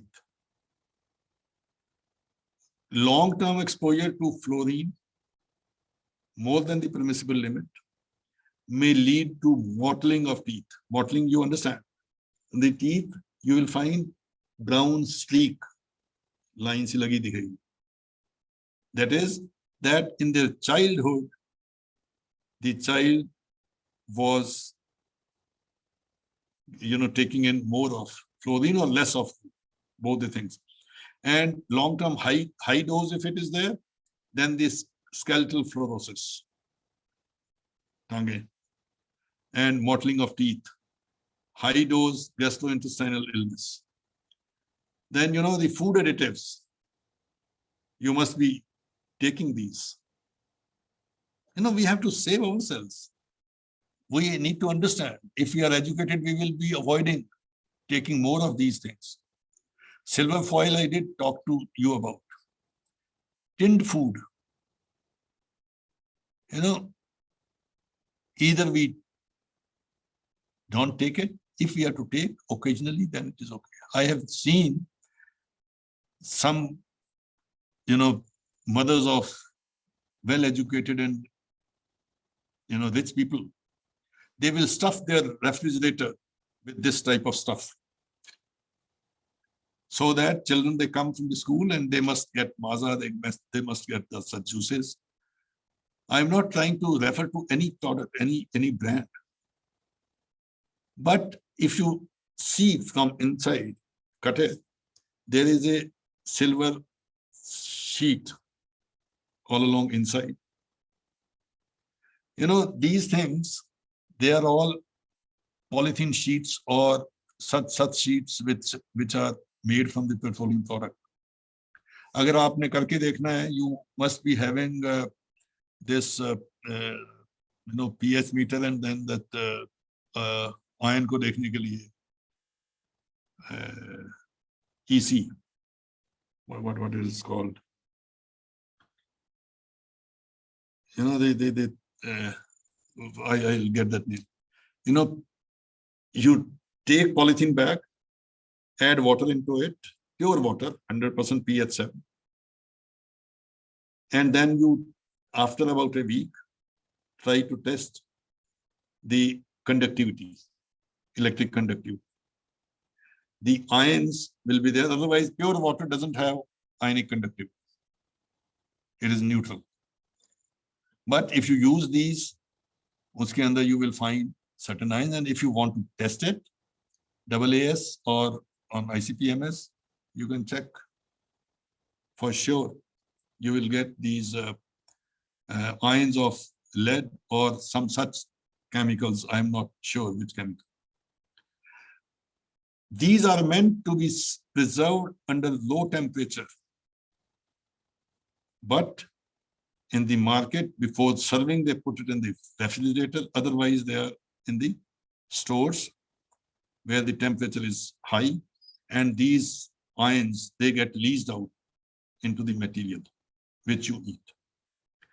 Likewise, polishing dyes. You must have seen very brightly colored. This maa ki dal, kali dal, masar, you know, even mungi ki dal. They are all shining. Do you know how they shine? In a drum, the sack of this pulse is put into, and then paraffin wax, a spoon of 2 or 3 spoons of paraffin wax are loaded into it. And the drum is, you know, circulated with the frictions, this will touch. In case of black, it is even the shoe polish. This is all a petroleum product. So, and many of these, they have benzene in it so that they do not get dried up, although it is volatile. Then, you know, these food shiners, polishing dyes, Tetra packs, plastic containing oily products. This I did experiment.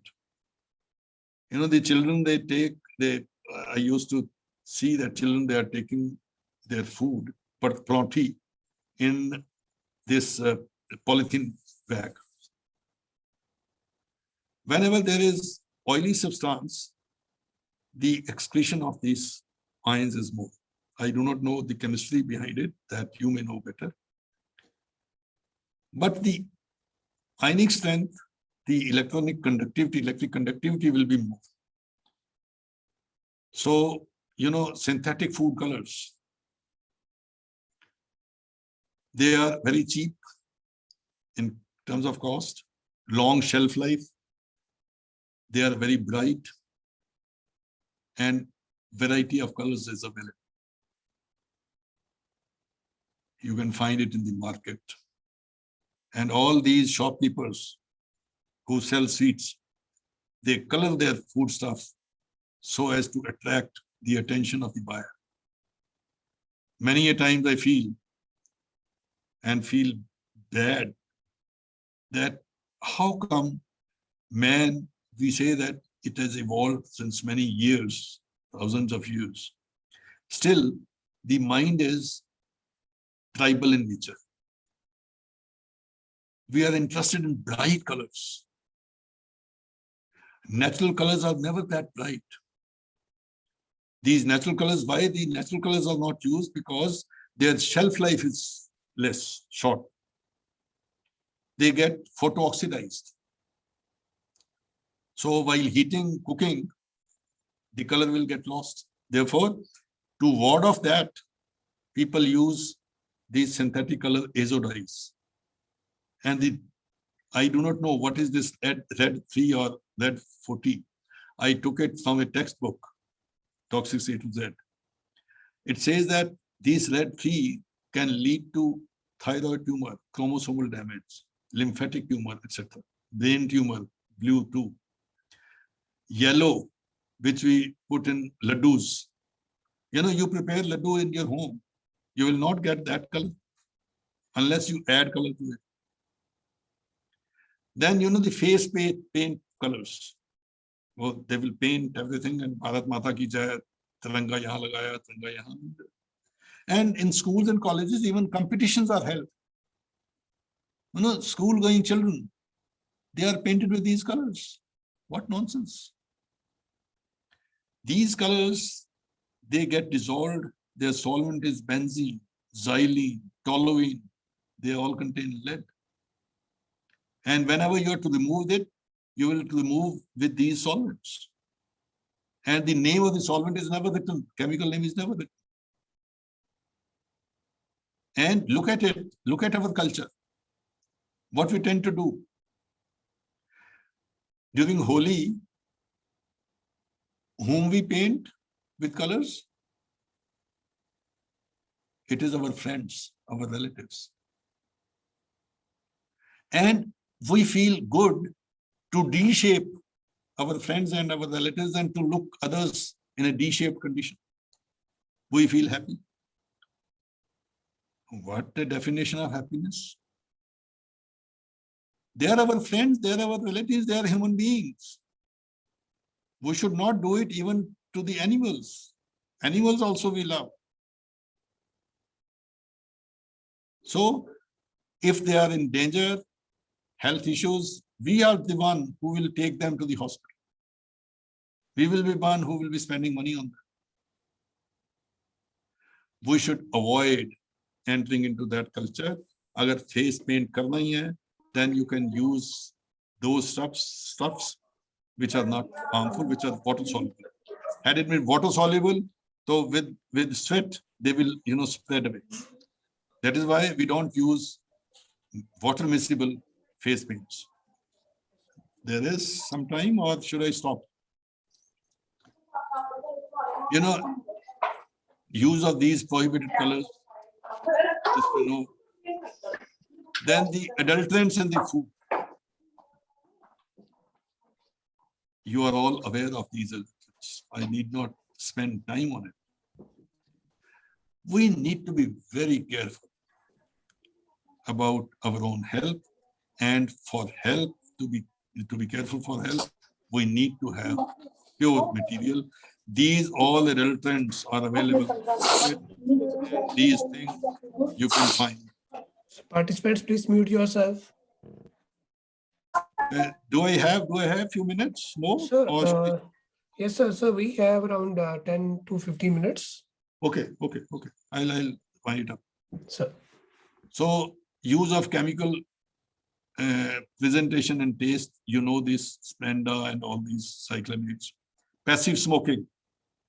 If our neighbor or our friend or our husband or our wife or our children, they smoke, it means we are exposed to the fumes, the smoke, and we are the passive smoker. Passive smokers are more, you know, the damage is more to the passive smokers. It emits 43 class A carcinogen, cancer-causing chemicals, as per the EPA of USA. Formalin, you know, in the labs, we do use these formalin. You know, you can see the impact on the skin. My wife happened to be a zoologist.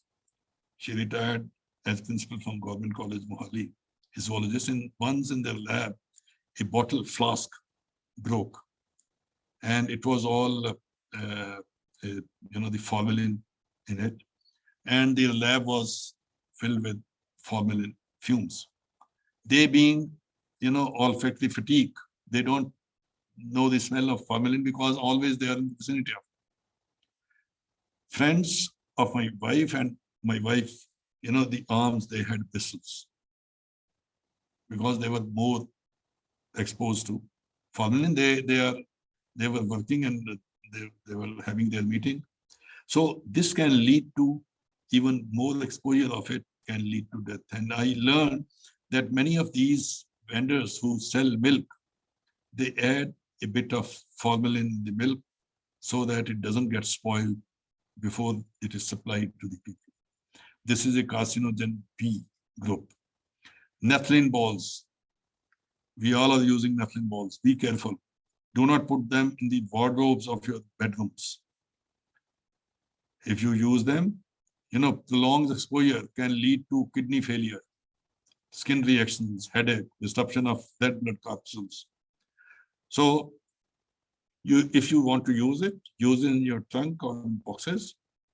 And while removing it, take those boxes outside in the air, let the naphthalene go away, and you don't have the experience of inhaling naphthalene. Otherwise, many of the people, they put these naphthalene balls in the washroom urinals. It is not desired, but can't contest with everybody. We should avoid it. Pyrethrins. This pyrethrin story. They are used against cockroaches and crawling insects. During Vietnam War, the soldiers, American soldiers, used to sleep on chrysanthemum flowers, bed of chrysanthemum, because in chrysanthemum flowers, pyrethrins are produced. And insects do not come close to chrysanthemum flowers. So they used to make their bed to sleep at night. This pyrethrin is expensive if it is natural. It is naturally produced, effective against insects. It gets degraded when exposed to sun. So in the factory, permethrin was synthesized so that it does not get degraded. Permethrin, the shelf life is longer. Its action is fast. It is cheaper, but it is a group C carcinogen. There are 5 groups, A, B, C, D, E. So this is group C carcinogen because it means that it is known that it can lead to cancer seen in animals. It can lead to so in man also.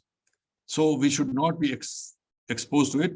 If you want to get rid of cockroaches, you don't use permethrin. I'll come to it very soon.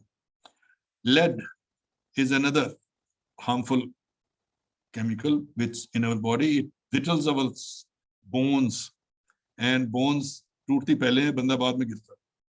Fall is later. Otherwise, bones, they crack when one falls. So excessive use of this lead can lead to, it behaves like calcium in the body, accumulates in the bones.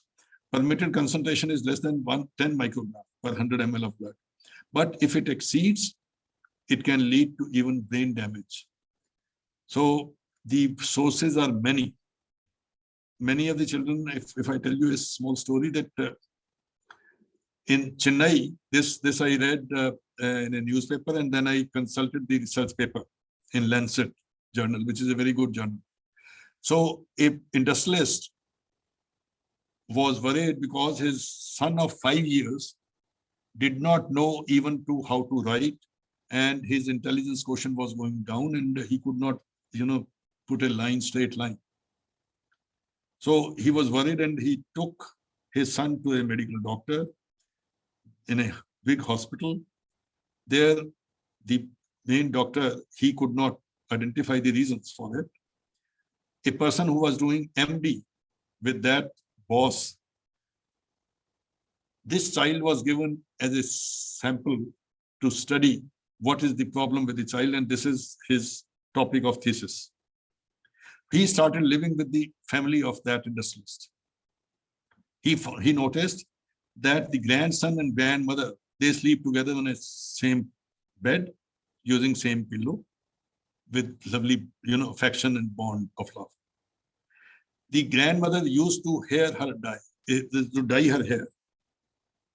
And he took the sample of lead from the pillow, from the blood of the mother, from the blood of the grandson. So he concluded that this is the reason accumulation of lead, if is more, then the intelligence quotient goes down, IQ decreases. Intelligence quotient decreases if it is around 25. Harmful is 10 to 15. So we should avoid these things. આજકાલ lead-free hair dyes has also come. Ammonia-free hair dyes has also come. But I'm not going detail into it, keeping in view the time limit. So there are cosmetics which we tend to use. Most of the cosmetics are with hydroquinone or ethylene glycol. Ethylene glycol is nothing but the brake oil. जो हमारी गाड़ियों में brake oil we use because we don't want them to be dried up during that should not during winters. This will get solidified. We don't want it to be solid. It is anti-freezing agent. So this is added in the creams so that during winter they remain creamy, and we apply it daily. All these things that I will look beautiful, I will look this, and these are all just gimmicks.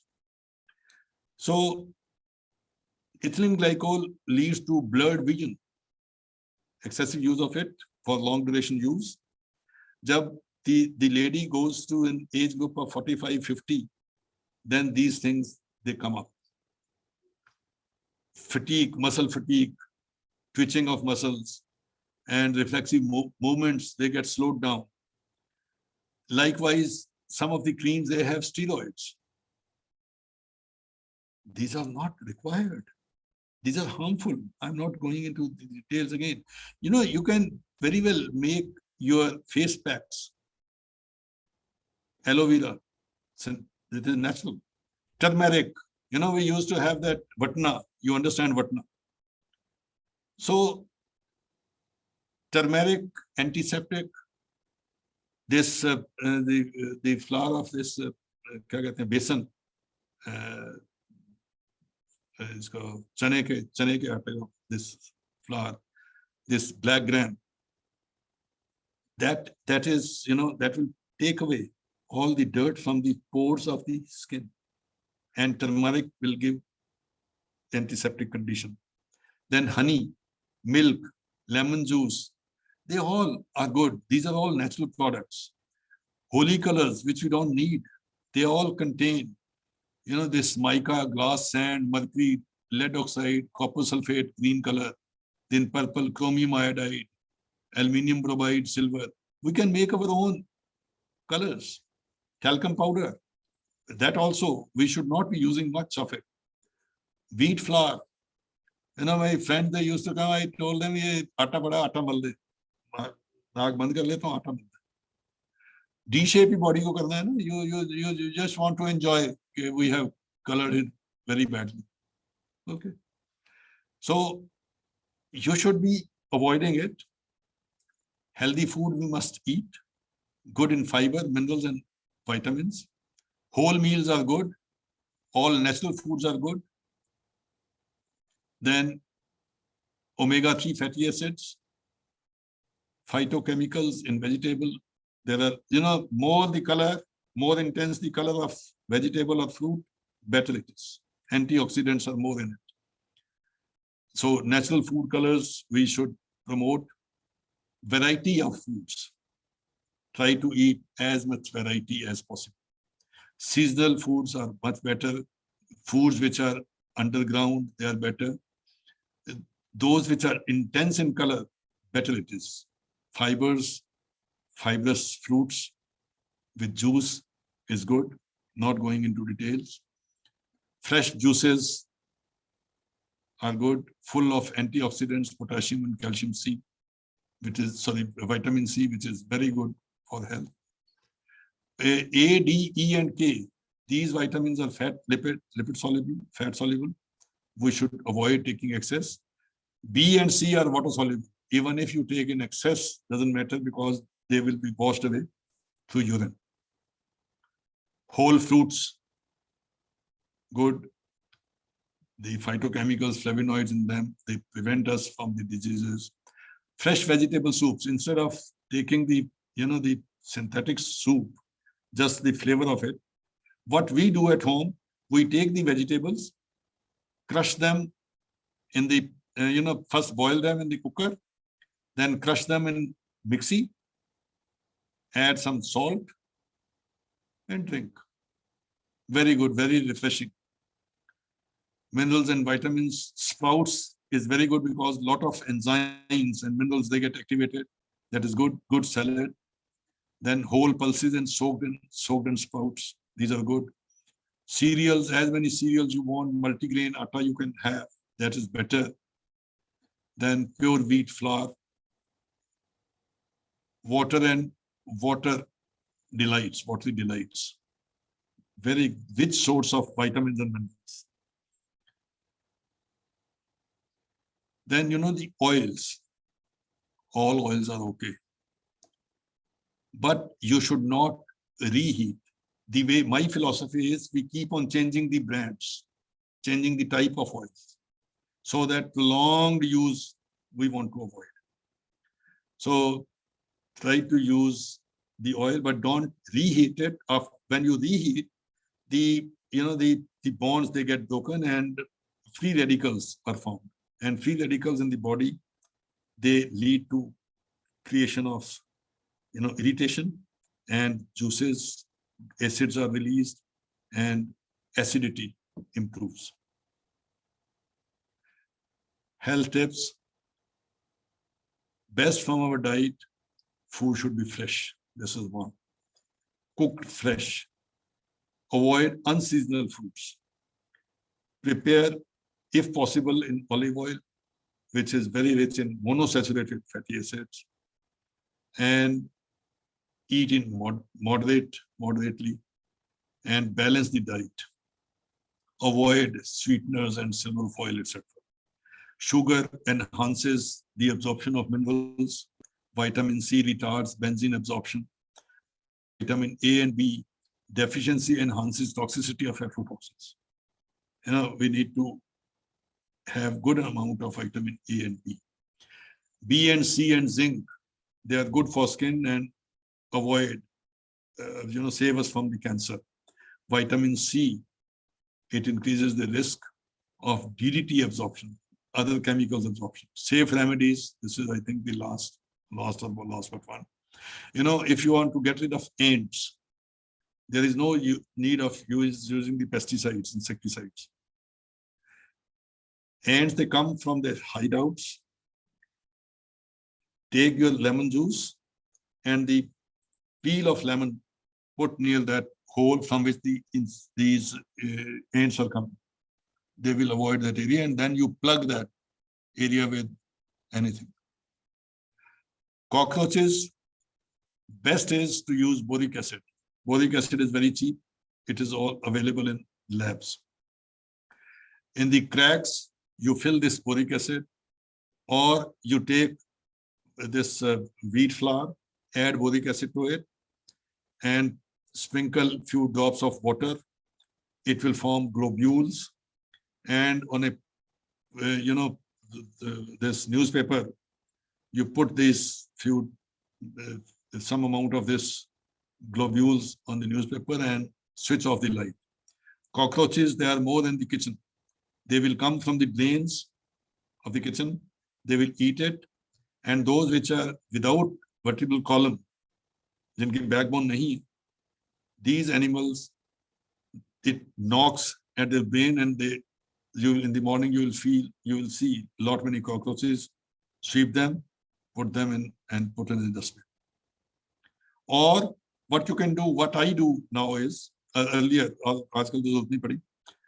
what I used to do from the drain, initially what I did, I took the naphthalene ball. जो pin होता है, that pin, the paper clip, that I unwound and make a hook of it. One end, which is the longer end, that I put in the fire, it gets heated up, put it on the naphthalene ball will stick to it, and hang that on the drain cover. Drain cover mein modiyan hai, and that modi hanged it, so that the naphthalene ball is in the drain. Cockroaches will not come in that direction. They will go to the neighbors. Wherever they want, they can go. They will not come to the kitchen. But now what I do, I simply put a wooden piece of wood over the drain. I told my servant that isko aise kar. Aajkal wo kehta hai, I need cockroaches during this winter season. Again, he will do it. Housefly, if you want to get rid of, hang yellow paper, apply honey on it, and darken the room with little area from which sunlight comes. So these flies will come and stick on that honey, and you pick it up and throw. Silverfish also, borax is good. Borax doesn't affect us. We have what you will call stored food pests, dry food and store them in airtight container. You may add certain boric acid or dry, this shade dried leaves of neem. Neem, you understand, as a director indica. Neem ke patte, you dry them in, if you do it in sun, the chemical will evaporate, will go away. So it should be done in the dark. Mosquito terminator, UVA lamp can, take away these mosquitoes, or mosquito net, or you wash, you take a bath just before sleeping. Mosquitoes will not touch you. They are attracted towards our this sweat or the skin oil. We need to avoid strong coffee or tea or ice cold water. Aerated water also we need to avoid. Spicy, salt-rich, high-fat diet we need to avoid. Non-vegetarian food in summers we need to avoid. Skipping meals, excessive caffeine and alcohol, allergy-causing foods we need to avoid. We need to avoid drinking or bathing in chlorinated water. First flush of water, let it go. And we need to avoid food fried in the same cooking oil again and again. This will be useful for us. What we do, we use one kadai, you understand, one utensil with deep and little of oil. If you are to,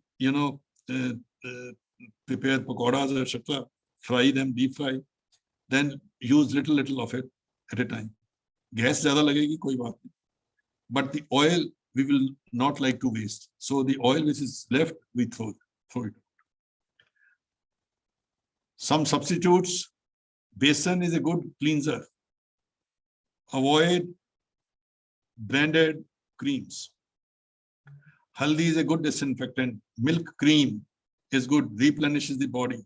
Honey is good cleanser and nourisher and healer. Glycerine is a good moisturizer. Glycerine and water, rose water. You keep it, mix it, use it. You will see the difference.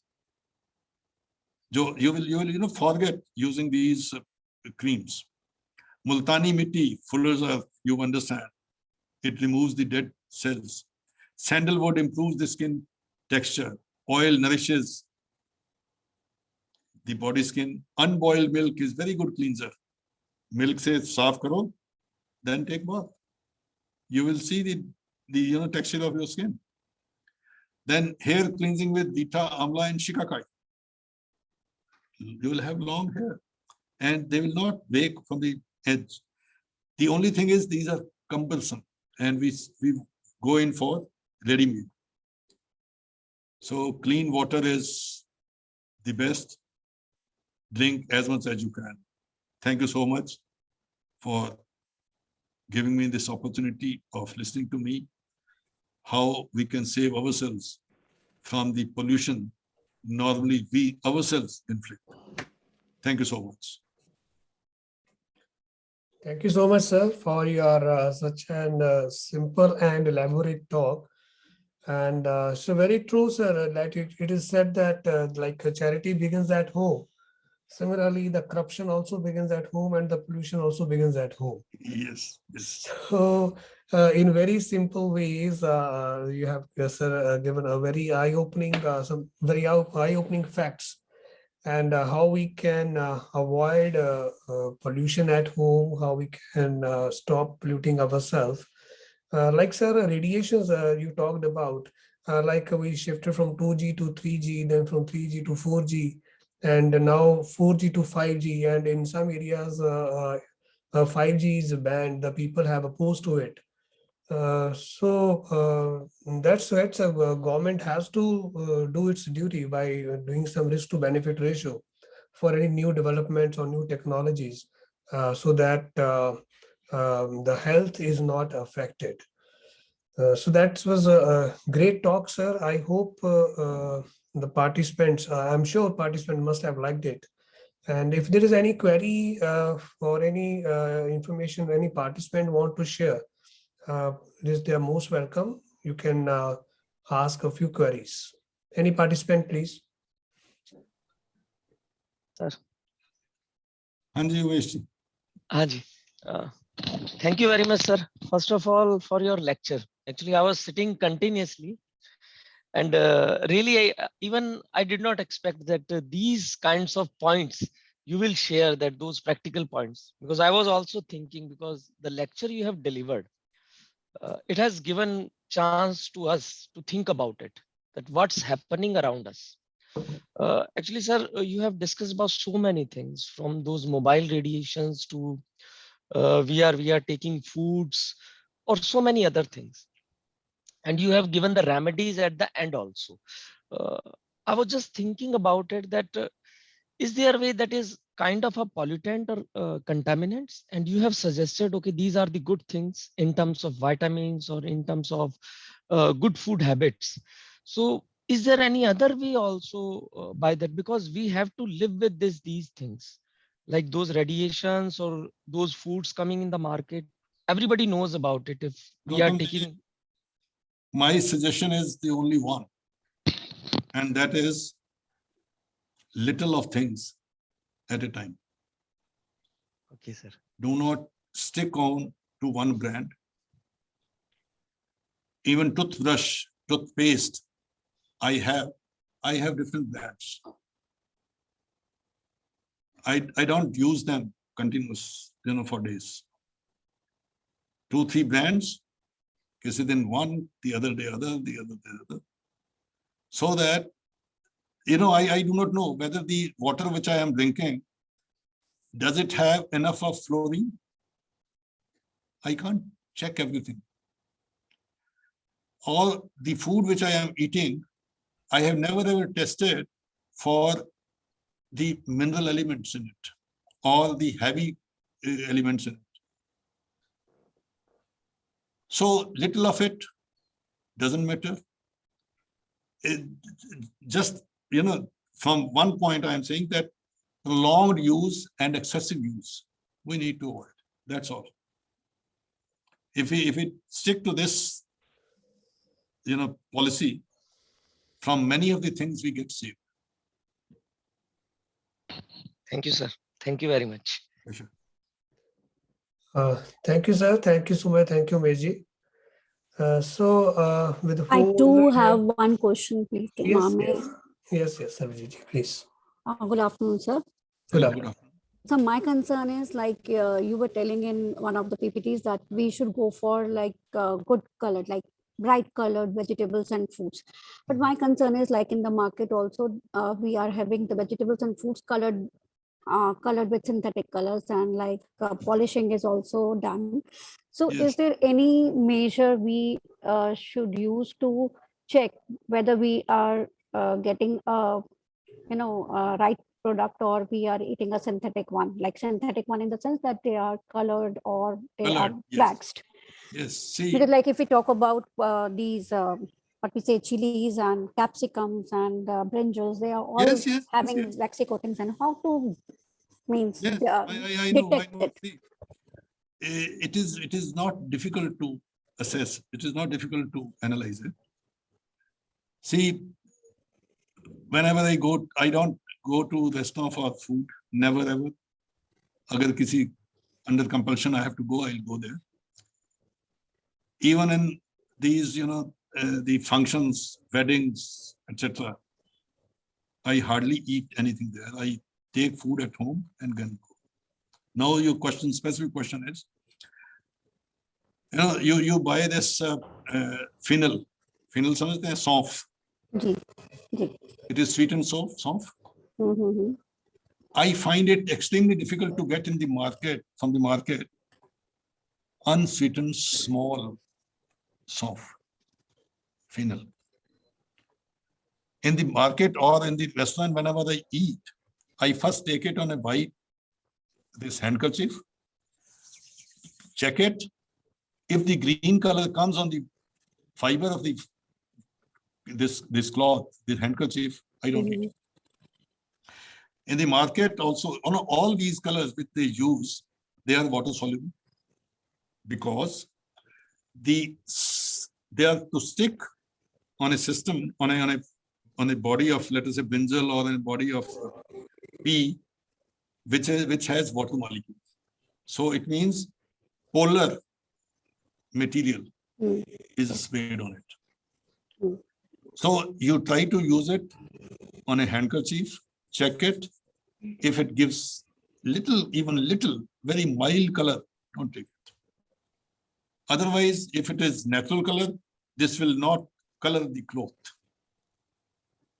Then for the waxy coating, they do so that they will put the thing in a waxy water.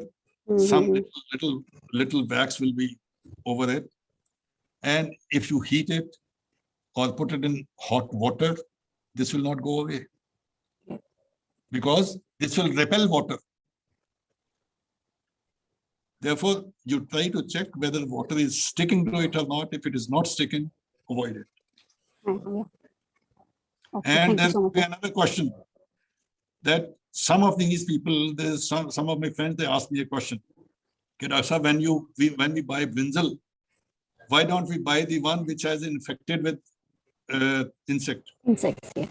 Because otherwise they must have used this spray of these insecticides. I say, all right, if it satisfies you, take it, because these insects are not as harmful as those pesticides. Yes, exactly. In Sector 15, I used to go to, purchase grocery shop. There he would say that, I asked the dal, this pulse, maa ki dal ya mungi ki dal, the one which is infected with the insects, tora jisko hum kehte hain, that was, the rate was higher than the one which is without that. I asked him, yaar, ye mehengi kyun hai? How come? He says this is more rich in protein, and these farmers, they eat it. So, taking that clue, all right, if the insect has eaten it, it has protein in it. So I don't know what is the right way then to do it, but I don't care for these little issues, because whenever I buy it from the bulk material. So, chal rahi hai zindagi like that. Thank you so much, sir. Yeah. Thank you so much. So if there's any other participant who has some query. Okay. Dr. Yolanda, could you get what I said? Yes. Most of these things might not be occurring in your country, in Spain. Well, yes. I have to confess that I miss a little part of your talk.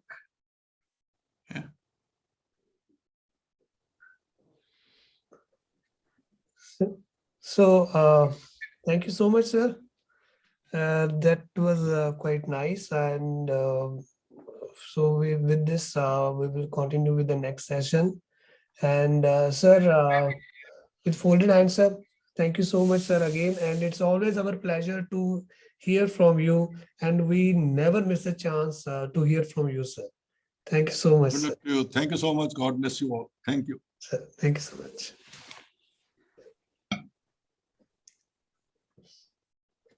So, dear participants, our next session is of 1 hour with the Professor Yolanda Pico. That will be followed by lunch. Then another again sessions will be with the Professor Yolanda. So the title of her talk will be the traditional inorganic and organic contaminants in the environment. So over to Professor Yolanda. Okay, thank you very much. Good afternoon, everybody, even that in Spain is very early in the morning. And I hope that everybody can see my presentation. Yeah, it's visible. It's visible, it's It's the okay. size is a little, it's the size is a little larger. Can we adjust it to the screen? Well, now It's still a little larger. It's a PDF now. no, it's a PowerPoint. It's a PowerPoint. So is the all the participants that are seeing the presentation okay? Yes, sir, it's okay. It's okay, sir. Okay, Okay. Yeah. well, Okay, fine. Otherwise, I will transfer the next one in a PDF and I will share the PDF if you see it better. If you can see this, is okay for me. Well, I'm going to talk a little bit about the traditional inorganic and organic contaminants of the environment. I'm just going to describe the most important ones. Then I would like to start this talk first thanking to the University of Patiala, because I'm very happy to be here, to have been invited to prepare with all my colleagues from there this course, because it has been a very interesting experience. Also, I would like to tell you how much I'm really so sorry cannot be there, because, one of my expectations was not only, of course, to give this talk and to share this course, but also to visit India and to visit your city and to share more personally with you all these this science, because always it's true that no online presentations are very nice and has improved our communication, but are not so close like to be there and to can talk each other. But in any case, it has been impossible for me, but I'm very happy to be in this course, and thank you very much. University of Patiala, especially Professor Ashok Malik, who was, let me say, my first contact. And once I have say this, I'm going to start with this talk. This talk will be enlarged through different classes along the course. And then this is the first one, and I would like to introduce a little bit my research group. We are the research group in environmental and food safety of the University of Valencia, are the third research group that was made in the university, and all of us work at the Certification Research Center. that is a mixed research center of the University of Valencia, the High Research Council, and the local authorities. And then this research center is completely devoted to study environmental questions. I have to tell that my expertise is mostly in the chemical analysis of environmental contaminants, but also in the establishment of their persistence and their environmental distribution and fate. And well, I would like to share with you our contacts, because if you are interested in our research, you can contact in my address. You have here my email if you need to contact sometimes with me. If we don't have time to discuss any question or anything, you know, this courses has a kind of time schedule that is always very close. We want to show you many things and have a little time, and then if you wish to enlarge or to discuss anything, you have here my contact. And also you have our social network where you can follow if you have interest in our research. Then I'm coming from Valencia. Valencia is a nice city in the Mediterranean Sea, very with a traditional patrimony, very nice, very sunny. And then, well, I just want to make each other a little closer. Then, when I have made this short presentation, I'm going to start talking about the traditional contaminants. Commonly, I'm sure that everybody knows, but it's always interesting to fix definition. Commonly, to contaminate means has different meanings depending on where you look for. For example, I take the Merriam-Webster dictionary because it's like a reference.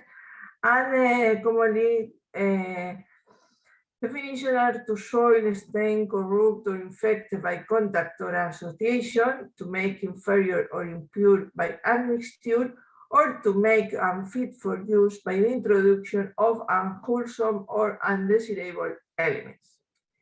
Then regarding contaminations is a process of contaminating or a state of being contaminated. And finally, contaminant is something that contaminates. Then we are talking about something that is entered in the environment and that shouldn't be there.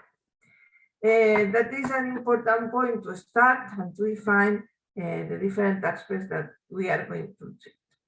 What are the environmental contaminants? Commonly, environmental contaminants are considered substances that are not always there, but that by any reason enter. This is true only until a certain point, because there are some compounds that are considered as contaminants that are also natural elements in the earth. That they really become a contaminant when they are in concentrations higher than they should be. Then the most important types of contaminants, as is represented in this slide, are organic contaminants and inorganic contaminants. And maybe the first question is how to distinguish both of them. This is very simple, but it's a concept that must be stated at the beginning of this course.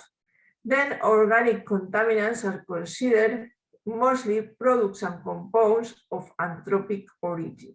That means that these organic contaminants are developed by the human being or are created for, produce, whatever you want to call it, by the human being. Commonly, organic contaminants are defined because they are based on the carbon chemistry. It means that they are mostly formed by carbon and hydrogen bonds, and of course, any other type of heteroatoms. These organic contaminants are traditionally mostly non-polar, as that is a very traditional rule within chemistry that similar attracts similar, and commonly if they are organic, they are little water soluble. Could be absolutely non-soluble in water, but some of them are at least in part soluble. Organic contaminants are characterized because they are degrade commonly quite rapidly. There are some exceptions that we will cover precisely in these presentations, well, are degraded by processes like photodegradation, by microorganisms, for example, biodegradation, or by hydrolysis. Really, these three are the main processes of degradation. Also, organic contaminants are characterized because they are little persistent, and also because they can be degraded not only to carbon, hydrogen, oxygen, their elements, but to some degradation products or metabolites.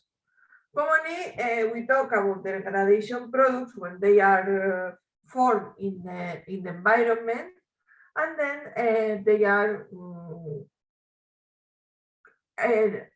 formed by abiotic reactions or by microorganisms, and we call about metabolism when the human being or any biological system is involved in the degradation.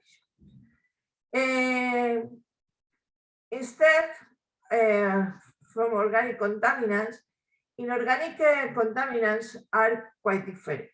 They can be natural or anthropic, because you see that the Earth is formed by many elements.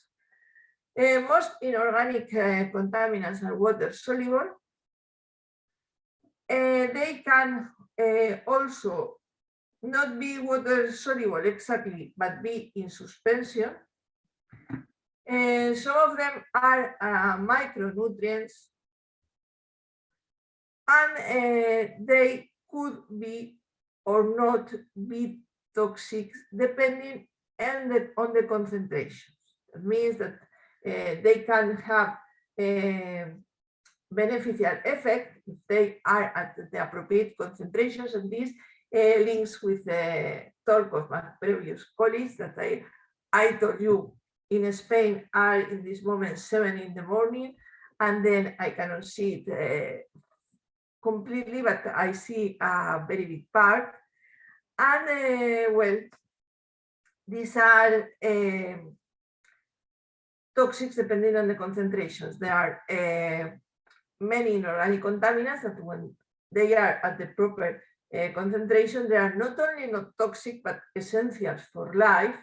And instead, if these concentrations increase too much, really they become toxic. Other characteristic as a counterpart with the organic contaminant is that they are not degradable. Commonly, other characteristic is that they are ionic in the natural form.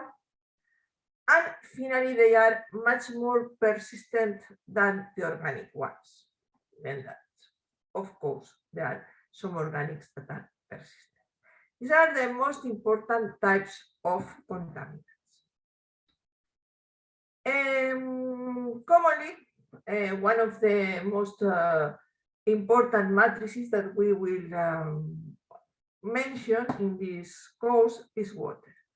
Then, for example, and to put an example of how these contaminants are distributed, water is important and should keep a degree of quality, and then a water appropriate for human consumption have to meet a series of organoleptic and physicochemical characteristics and should not contain non-desirable components or toxic components. Then the organoleptic characteristics of water are smell and taste, color, turbidity, and they are influenced by the presence of contaminants. Then there are some physicochemical characteristics that also, of course, are important for the water quality, like pH, conductivity, dry residue, etc., etc. I'm sure that you know all of them that I have shown you in this slide. Then, in addition, you have some non-desirable components like nitrates, nitrites, ammonium that are already contaminants. Of course, compounds removable in chloroform, iron, manganese, copper, zinc, suspended particulated matter, phenols, detergents, fluoride, etc.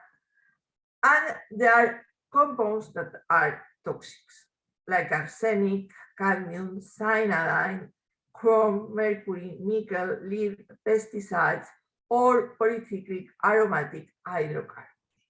Then you have here an idea of what happens with the contaminants that are compounds that arrive to water and shouldn't be there. Some of them are of natural origin, and always you have a small quantity, but if they pass some level, they become toxic for the human being. What are the inorganic contaminants? You have here the list of elements. These are found in the environment, in the human body, etc. You have here, this is one periodical table where the elements are classified according to their abundance, and you have common elements that are at high concentrations, trace elements that are at very small concentrations, and the others that are little defined. All these elements could be essential. Well, many of these elements are essential for the human being, and they are not so toxic, but if they overpass a determined concentration, then they could become toxic, and they are of danger for the environment. If we talk about organic contaminants, we have a different type of contaminants. In this class, I'm going to talk especially about the traditional contaminants. Traditional contaminants are characterized because they are highly persistent. Then we have mostly two types of contaminants, like persistent organic contaminants, polycyclic aromatic hydrocarbons, and we have also emerging contaminants like endocrine disrupting compounds, flame retardants. There are many types of flame retardants, brominate, organophosphorus, etc. Perfluoroalkyl substances, pesticides, pharmaceuticals and personal care products, drugs abuse. We can now include in these emerging contaminants microplastics, etc. Then here in this scheme, I would like to note that I have marked in blue color the traditional contaminants and mentioned them as persistent. And we have also marked in blue some groups of contaminants within the emerging ones. It's because these emerging contaminants commonly are think as substances that are in the environment because the human being release many of them continuously, and then they are always there.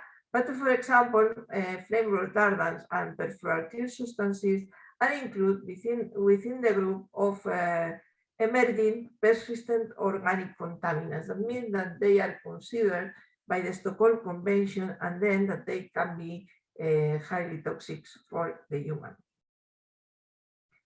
Going to the first group about persistent organic contaminants. Well, the persistent organic contaminants are regulated by the Stockholm Convention of Persistent Organic Pollutants that was held in 2001 and became enforced in May of 2024, and that tried to eliminate from the market and to reduce or to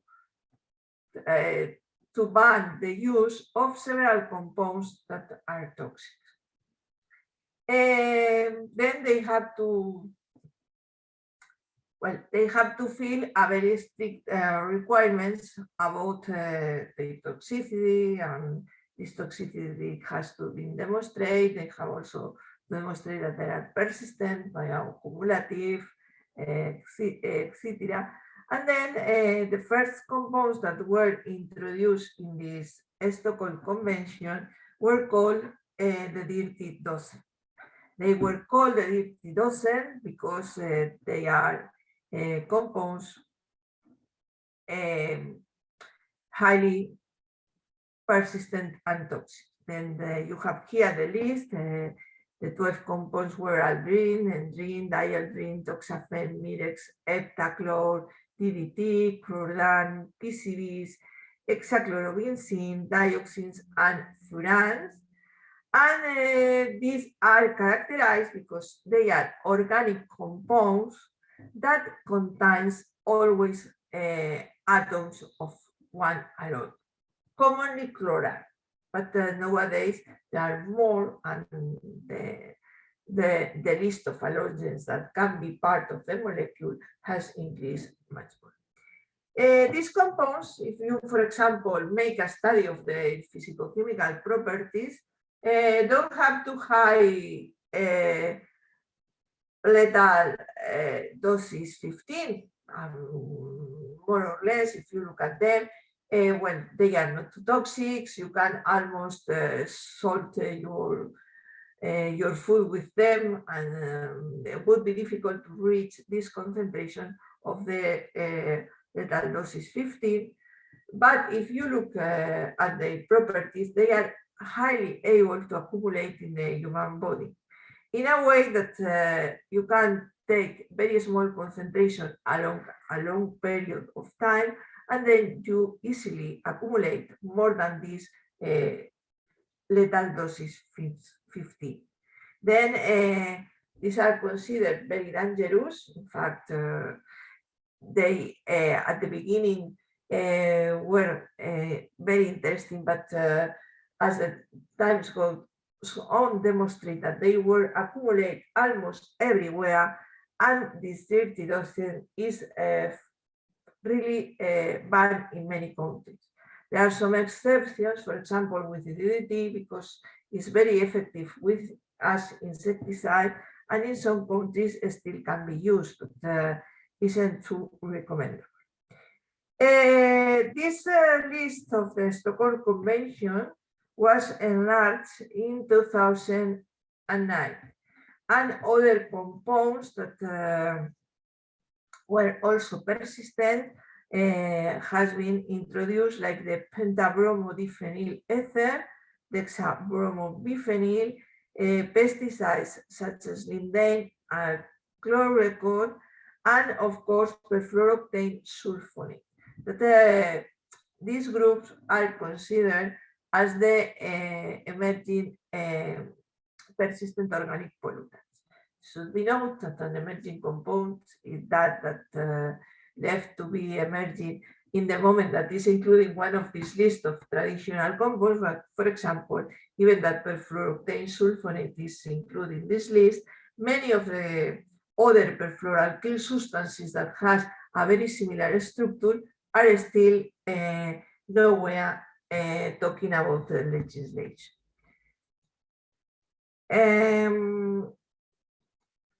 Well, I have added here some structures just to show you how these compounds look like. These are some of these compounds, and if you look at the hexachlorobenzene, DDT, hexachlorocycloxane, heptachlor, aldrin, dialdrin, endrin, isodrin, you could see that they are mostly pesticides. In fact, this group of traditional contaminants are the first pesticides synthesized. These are characterized. If you look at them, it's very difficult to start to to classify them in an only group, but they have common chemical characteristics as the presence of 6 member rings, as well as the presence of many atoms of chlorine. Then these are the structures, and this is because hexane and chlorine forms a very stable structures that are highly persistent, and that instead has very good properties in many aspects. These are mostly pesticides, but we will see others that have interesting properties. Regarding polychlorinate dibenzo paradioxins, polychlorinate dimensofurans, and polychlorinate biphenyls, these are different compounds because they are not pesticides. In the case of the polychlorinate biphenyls, they are compounds used for industrial application. If you look at this structure, you could observe that the polychlorinated biphenyls, as the name shows, are a biphenyl structure in which a variable number of chlorine atoms has been a variable number of atoms of hydrogen has been substituted by chlorine atoms. This polychlorinated biphenyls has been used as electrical and flame retardants and are used in hydraulic fluids, electrical equipment, sealants, plasticizers, painting, and adhesives. To give just an idea of how many uses they had. In this moment, they of course are banned since many years ago, and they can only still be used in closed systems where everything is controlled and they don't generate waste because they have very interesting properties within the industry. Regarding polychlorinated dibenzofurans and polychlorinated dibenzoparadioxins, they are byproducts. Really, they haven't any industrial use, but they are formed as byproducts of several processes of combustion, several processes of the metal industry, by chemical manufacturing, and biological and photochemical processes, and in several reservoir sources. They are highly toxic, all of them, and are compounds, all of them, these 12 compounds characterized by the high chemical stability, the high lipophilicity, and this confer them a high capacity to bioconcentrate and biomagnify in the environment.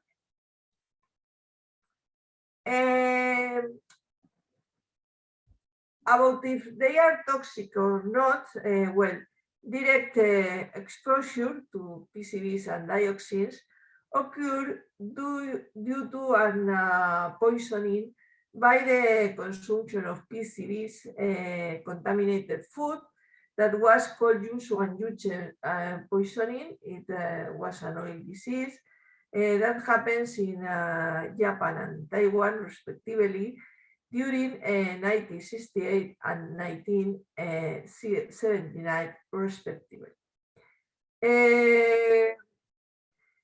The problems started in 68, the disease was identified in 69, and really it was due to a food poisoning by the ingestion of rice oil contaminated by pesticides. The population affected was about 40,000 that ingest the oil, and about 1,800 persons were designated as victims. Then the same happens in Taiwan in 1971, and the disease is characterized by some kind of acne eruption, pigmentation of the skin, nails, and conjunctive, increase discharge from the eyes, and numbness in the limbs, decrease of peripheral nerve conduction velocities, developmental delay, and speech problems. Then these two incidents are attributed to the presence of polychlorinated biphenyls.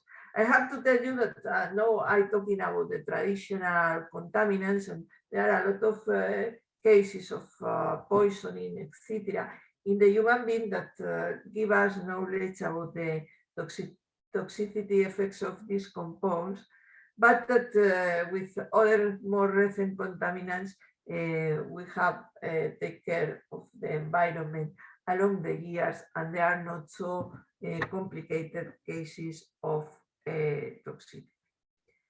Then there are evidences of all these toxic effects about, for example, PCBs mixtures and congenital exposure originates neurotoxicity in humans, neurotoxicity in rats, and for example, it has been observed that the mixture of PCBs and furans decrease peripheral nerve conduction velocities, originate developmental delays, also a few speech problems, hypoactive and hyperactive behaviors. They also produce learning and memory deficits, poor performance in the psychomotor development, and hyperactivity, long-term change in cognitive functions, etc., etc. The same problems observed in these poisonings in the human being has been reported in experimental studies in rats. Then it's quite clear what are the toxic effects of these compounds. Recently, it was demonstrated that using several epidemiological studies that low levels of exposure can result in measurable changes in learning and behavior. Scientists from the Michigan University report learning and memory deficits in children. Prenatal PCB exposure is associated with poorer performance in the psychomotor indexes. Studies from Netherlands indicate that in utero exposure to PCB concentrations is associated with poorer cognitive function in preschooler children. In Germany, also indicate that this PCB exposure is associated with deficit in mental and motor scores in children up to 7 months of age. Studies in the Farosbeth cohort in Denmark indicate that the core PCBs concentrations could be associated to deficits in learning. However, these results can be, for example, confounded by the presence of mercury. It's not always easy to establish a toxic effect, and both accidental poisoning incidents and epidemiological studies suggest strongly that nervous system, especially during the development, is sensitive to the exposure to these compounds and related chemicals. That gives an idea of the danger of these compounds. Regarding dioxins, also the direct human exposure to dioxins occur in southern Vietnam and also in Seveso in Italy. You have a clear idea of what happened in Vietnam, that has been contaminated by 160 to 600 kilograms of dioxin as a result of the use of defoliant herbicides. Then this herbicide was contaminated with a highly toxic form of dioxin, tetrachlorobenzodioxin, that has important effects on human health, and dioxin might cause harmful effects on the whole body and can affect separately the functioning of the system, such as the nervous system, immune response, carcinogenicity, hepatotoxicity, and metabolic and enzyme toxicity. Then another example of what happened with dioxin, more recent, more within our history, everybody by sure knows, is the dioxin food poisoning of Viktor Yushchenko, the Ukraine presidential candidate in 2004.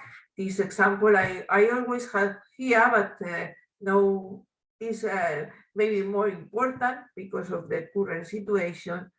And this dioxin poisoning caused a kind of mysterious illness that result in that his face become pockmarked and ashy. Then this gives you an idea of the importance of, and of course this president died. Then you see that these compounds are really dangerous, really avoidable in our environment.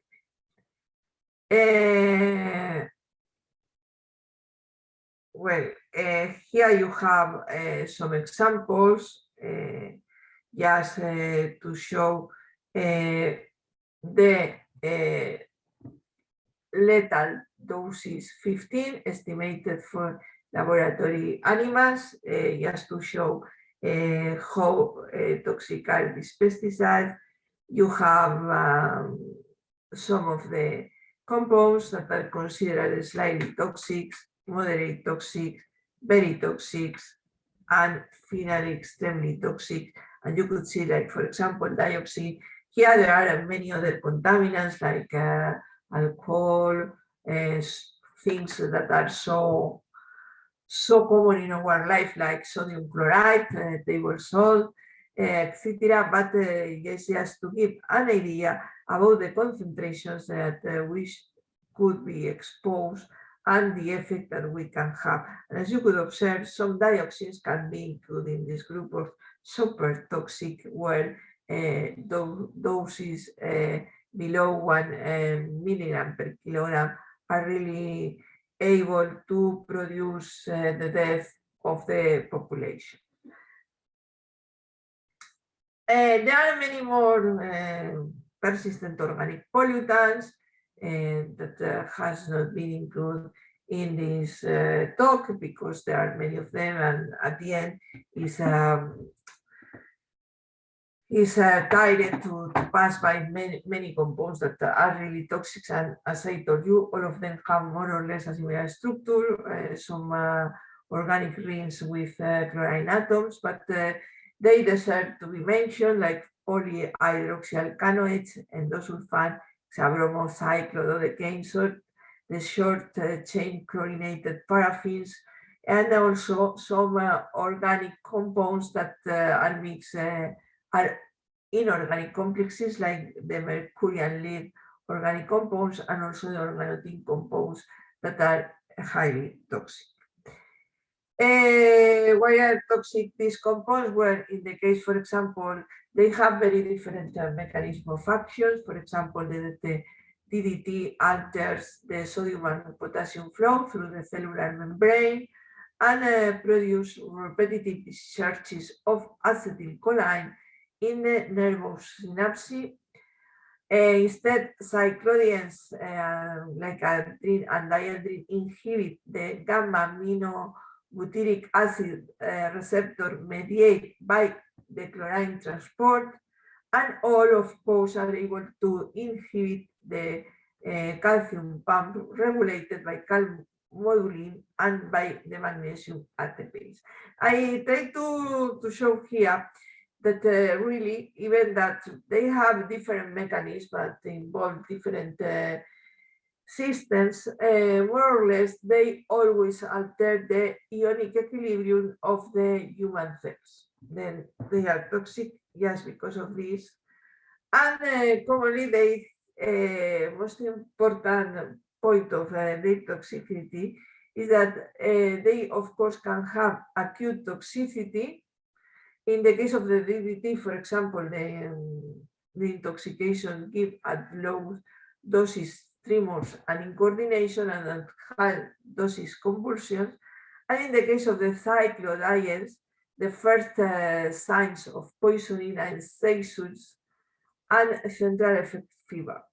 This acute toxicity is not common because, there are many years that these compounds are banned in a very big part of the world.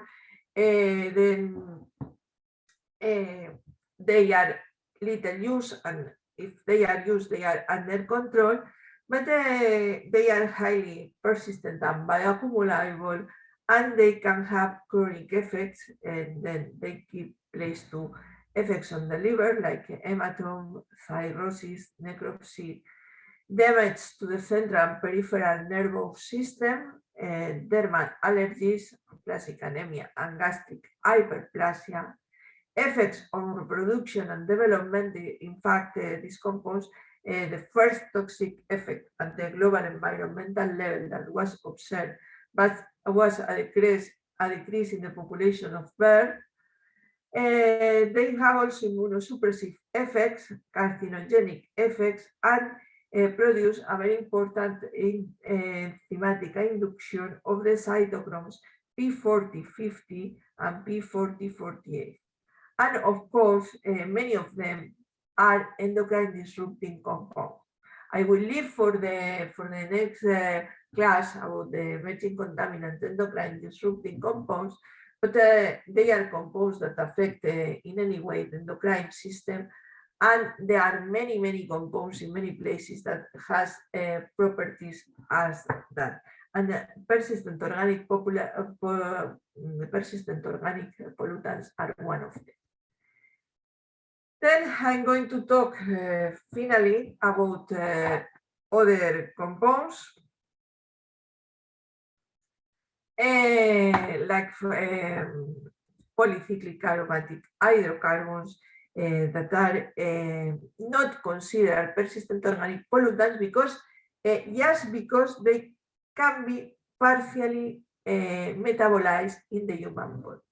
Then you have here, they are compounds that come from the incomplete burning of fossil fuels. Then they are originated in any type of combustion, transport, waste incinerators, industry, heating, a small scale, but also when we're smoking tobacco or making a barber. Then these are the most important sources.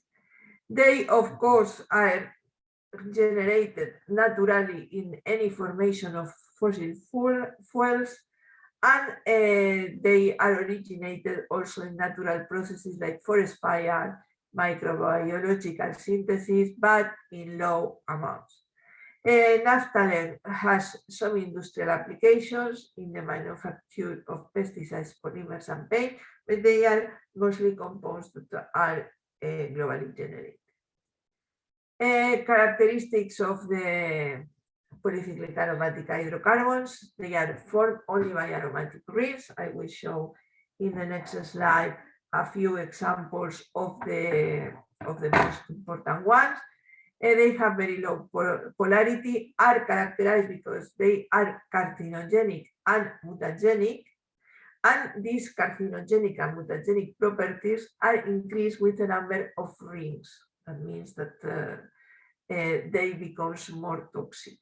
They are non-biodegradable, they are bioaccumulable, and polycyclic aromatic hydrocarbons may be present in food as a result of environmental contaminants from smoking, drying, and heating processes used in food. They are accumulated in soil organic matter, in plants, and of course in bivalves. like for example, mussels, and this organism has become a very good indicator of the polycyclic aromatic hydrocarbons contamination. And as I told you, they aren't including this group of compounds of the Stockholm Convention just because they have some metabolism in mammal and fish. Well, here you have, I told you that I will show you the polycyclic aromatic hydrocarbons structure. As you could see, they are formed just by aromatic rings and some other types of rings, but mostly aromatics. And as the number of rings increase the toxicity. Then they are a very non-polar structures, as to make you some comments, and of course, a very persistent ones. Here you have sources, the sources of contamination for people, considering only non-smoking people. If in addition you are talking about the smokers, the contamination is high. And now, of course, you have the environmental route, but also the synthetic route that come from the cooking processes and the industrial food processes methods. Then you could observe what I have commented before. They come from any type of combustion. Then just to make a comment about these compounds, although polycyclic aromatic hydrocarbons are present in some foodstuff as a result of environmental exposure, the processing of food by smoking, drying, barbecuing, and other cooking methods is the largest source of polycyclic aromatic hydrocarbons in food. And about things that we do commonly, because of course everybody knows that the industry can contaminate. Well, for example, charcoal grilling in particular can generate high level of PABs, and quantities are related to factors such as fat content, temperature, and cooking time. Then this is just to give you an idea about these compounds. With this, I have passed, but almost all the traditional contaminants that has been considered as, let me say, legislate contaminants in the environment. There are some that I hasn't covered in this talk, like a few pesticides, but pesticides is a very big group of compounds. And this is a kind of groups, you will know that any classification is good because we have several differences depending on the source, etc. And pesticides are a very big group of compounds. Some of them could be considered as traditional contaminants because they are used since many years ago, but some other, mostly currently used pesticides are considered within the group of emerging contaminants. Then I will talk about pesticides when I will cover these emerging contaminants, maybe because really regarding the environment is the most interesting option, and is the option that allow us to cover several much more aspects of these contaminants. Then I have here a few maximum residual limits that I have shown for these polycyclic aromatic hydrocarbons. I have put several maximum levels in food because it's like something that is very close to us, something that we are very careful with it because we have very close relationship between food and health, and also in this case because it links very well with the previous talk of my colleagues, and you could observe like the maximum levels are in the range of micrograms per kilogram of food. That means that concentrations must be quite low. Then you could observe like you could find polycyclic aromatic hydrocarbon almost in all the processed foods, just because they are originated in the combustion, and these are the legislation that is used in the European Union, because I think that the European Union is maybe the stricter legislation in the world, but it's interesting because this maximum residual limits also gives an idea of the levels of exposure of the population. And then, well, I would like to finish classes 2-3 minutes before, just to give the opportunity to you to make questions, because, well, I can't tell you many things, but it's very important to know what are your concerns about this aspect. Any question? Thank you, Professor Yolanda. So that was very informative talk, very crisp about the various types of contaminants which we see. So if any query to any participant, please raise your hand and ask your query, feel free.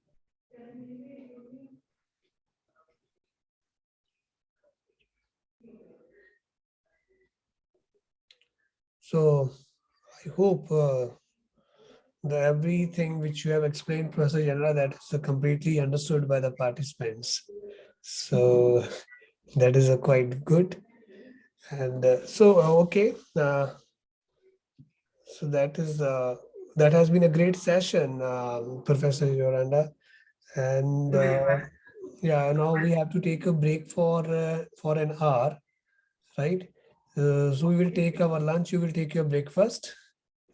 Yes, I'm going to take a breakfast, but it's very okay in this moment. Okay.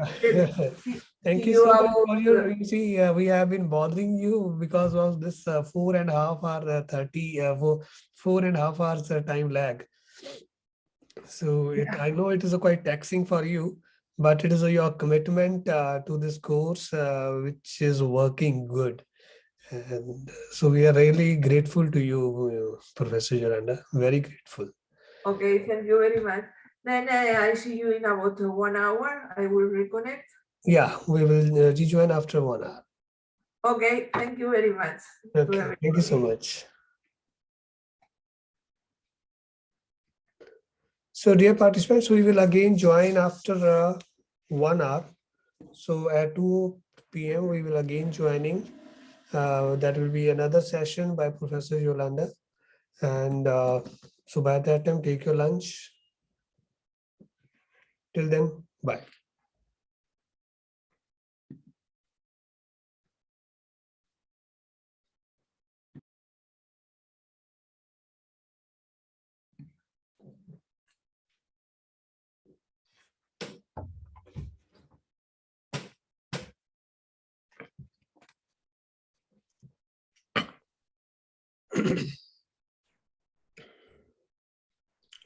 Good afternoon, all. So, Good afternoon, sir. Good afternoon, sir. So welcome back in the afternoon session. So in this session, we will be hearing from Professor Yolanda from University of Valencia, Spain. And the title of her talk is Identification of Most Common and Hazardous Heavy Metals. So over to Professor Yolanda. Thank you very much, Professor. Thank you very much, Professor. I'm going to share my presentation. In this case, I have transformed it in a PDF. I don't know if you look it can be properly seen.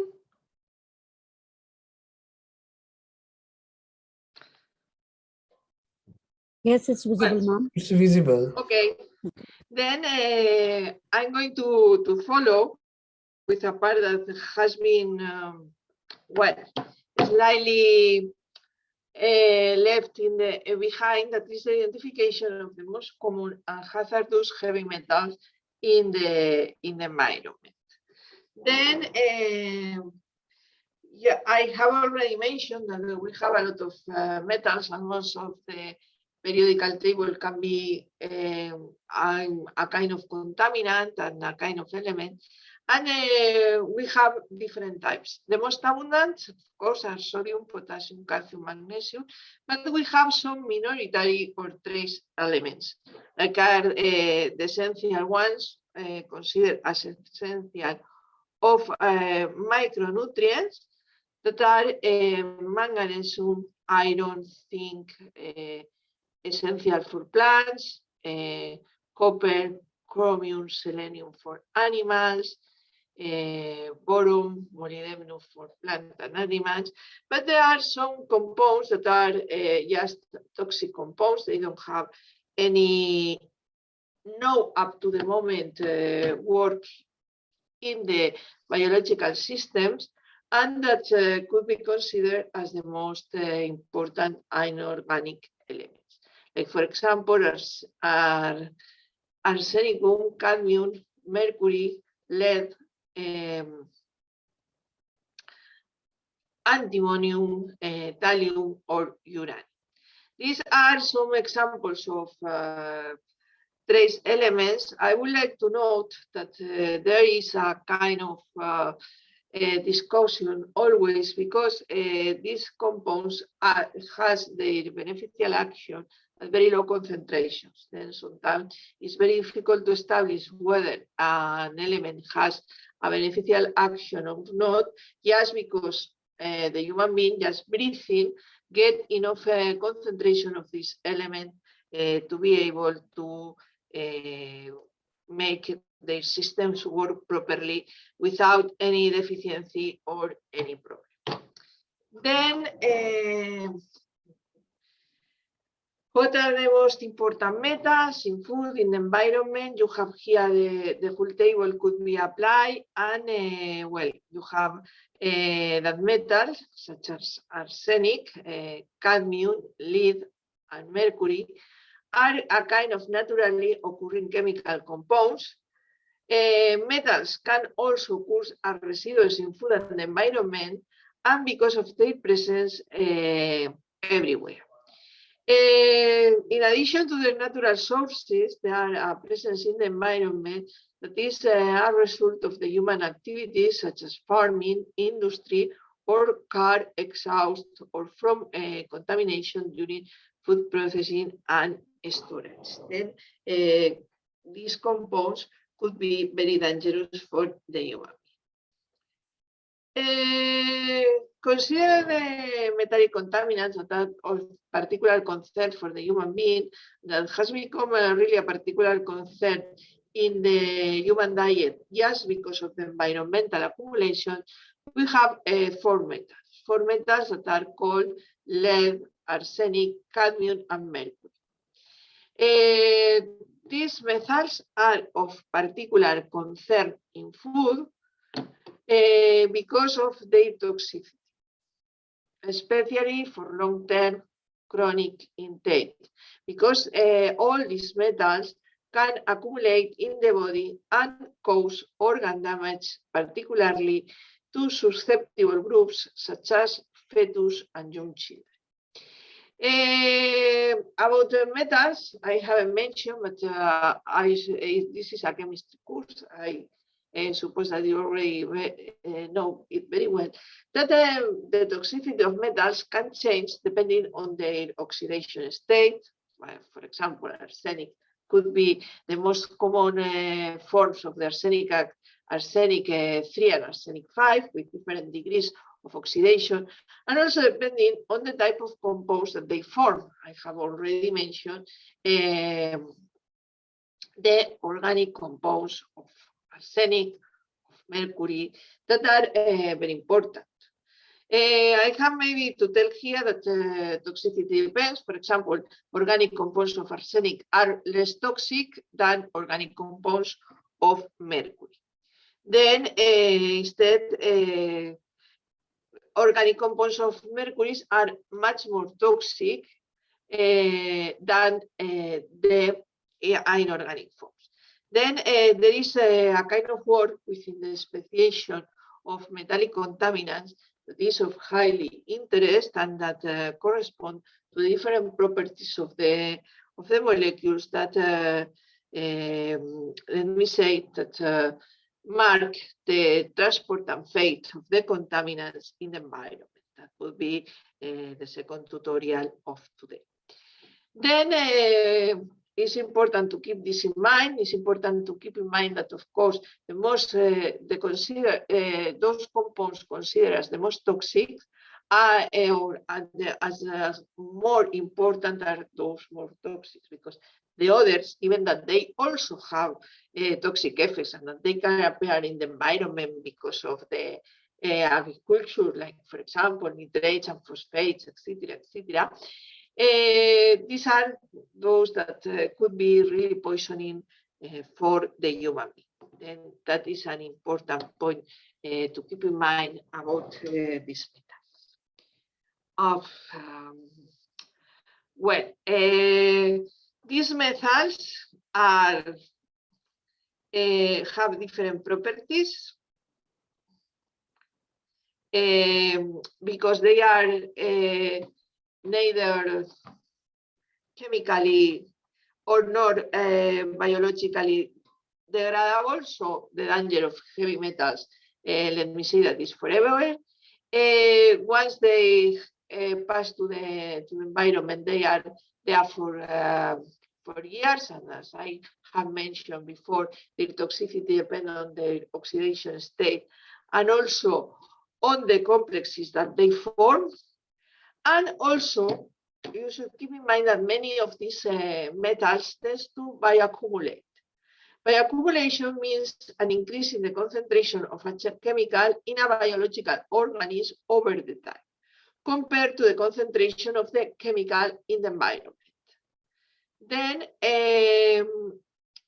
inorganic elements normally comes from multiple sources, from human or industry activity, or also for natural sources, but they always tend to bioaccumulate in the organism.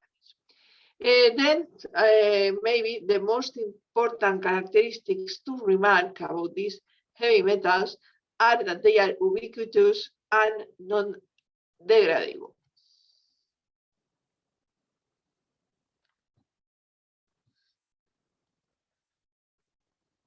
Here in this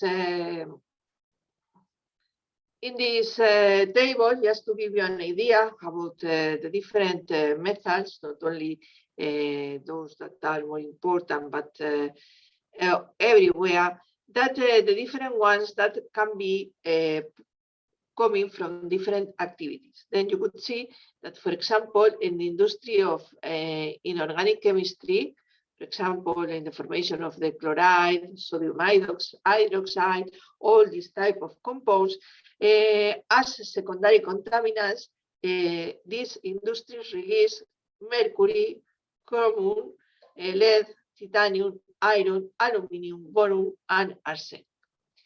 Then in the organic chemistry industry, in addition to the organic chemicals that they produce, as secondary contaminants, they have a high number of heavy metals, or refineries have as primary contaminant chromium. But as you could see, I don't go to the table because I think that you will have the record class of this course, and you can have access to all this material. Then you see that in addition to a number of secondary contaminants, nitrogen fertilizers could be, in addition to nitrogen that could be toxic in high amounts, is a primary source of contamination by chromium and zinc. Also phosphate fertilizers. Then in the paper and cellulose industry, heavy metals are really a problem. In the tanning and fishing of and finishing of skins. Chromium is also an important contaminant in the steel industry. You see iron, stannum, chromium, and zinc. In the textile industry, chromium also, etc. Then you see like many of the human activities are a primary source of metals, heavy metals or other metals, and also produce an important secondary contamination. Then I'm going to talk you about the most toxic and abundant ones, and I'm going to talk about cadmium. Cadmium is a metal that is associated with zinc in the nature, with which competes on the link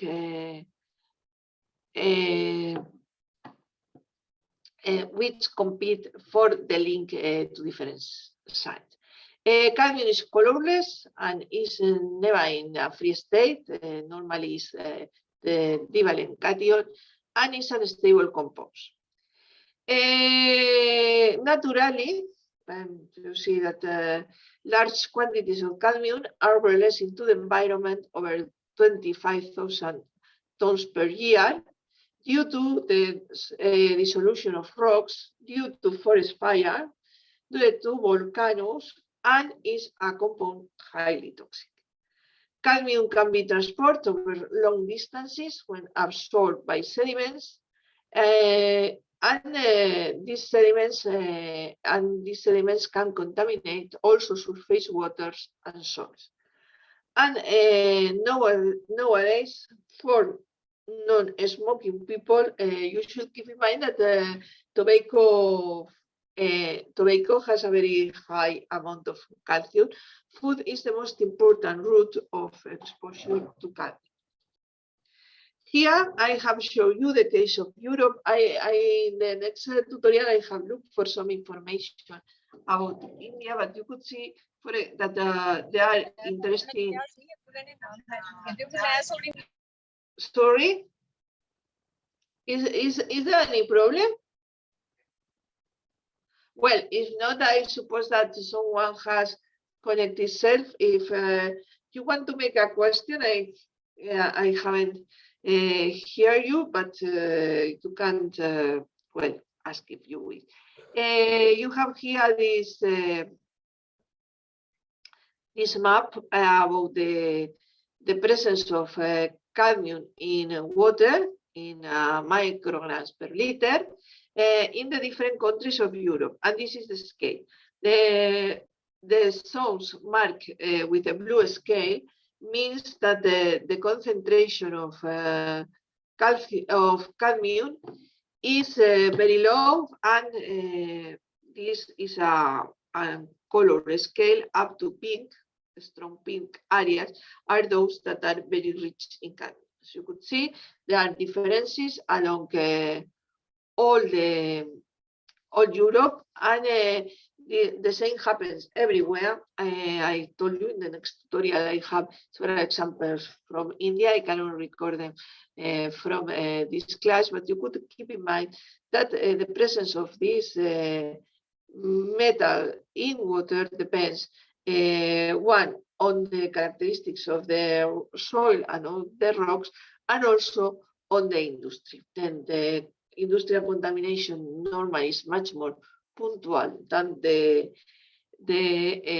that due to the environmental or natural compounds. Regarding the effects of cadmium in the human being, well, commonly derived from its chemical similarity to zinc, and is an essential. Zinc is an essential oligoelement for plants, animals, and humans, but cadmium at the moment isn't known to have any essential function, but is biopersistent. Cadmium commonly accumulates in kidneys, where causes damage in the filtration system, especially in the glomerular systems, and smokers also have problems in the lung. In the aquatic ecosystems, cadmium can bioaccumulate in mussels, oysters, prawns, lobsters, and fish. And in humans, the long-term exposure has been commonly associated with a kind of renal dysfunction, with an obstructive lung disease that has been linked to lung cancer, although that data regarding the latter are difficult to interpret due to the different factors that cause cancer. You will see now this compound has a more or less well-known toxicity. But when we talk about emerging contaminants, you will see that it's very complicated nowadays to demonstrate or to relate one effect with the presence of one contaminant, just because nowadays the environment is much more preserved than before, and there are not these kind of accidents that I mentioned before in the case of the PCBs or dioxins. And then commonly you have just to base on epidemiological data. Then it's very difficult to find a clear and contundent relationship between an effect and a disease. Then also the cadmium has many effects on bone, tissues, osteomalacia, osteoporosis in humans and animals. In fact, there was a massive intoxication of cadmium. This was called the Day1 disease. The Day1 is happens in Japan in 1953. And because there was a problem in the rice fields of the Jinsum River Basin in a kind of prefecture, Japan and has been one of the countries that may be more damaged by any type of intoxication. And well, this Day1 disease, we make a traduction in English would be ouch disease, and it's because it was the call of the people who has it, because it has tremendous pain due to the bone deformation. What happens in this case of the Day1 disease? Well, with that there was in the area a change in the traditional rice cultivation techniques. With the traditional cultivation techniques, there was not any kind of damage, as the soil was kept at reducing conditions all the years. That means that the rice fields were submerged by water. Then this way to produce rice was changed, and the fields were dried during a period of the year just to improve fertility and other things. And this drainage caused the oxidation of sulfur to sulfates. Then this lowered the pH and increased the concentration of cadmium in solution. And therefore, the rice cultivated has very much higher concentrations of cadmium, and then the people of the area start to suffer dysentery and a kind of bone demineralization. Here I have just put a very extreme situations of bone deformation, but you could imagine that this should be very, very painful, and it was originated by cadmium. Commonly nowadays to dry the rice fields is a common practice. I think that everywhere rice fields are dry. Well, I'm really sorry, but I have some movements in the slides, and when I share this PowerPoint, I have a problem because I cannot see the slides, and of course you neither, and then I'm going to try to change to share the PowerPoint, because I think that is easy for both of us. Then the PowerPoint is just the same. I have to confess that from my previous talk to now, I have to move to my working place, and then I hope that you also see as well as previously.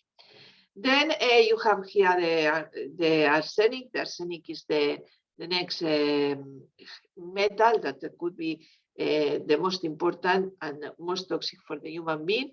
It's widely distributed in nature, and about 10%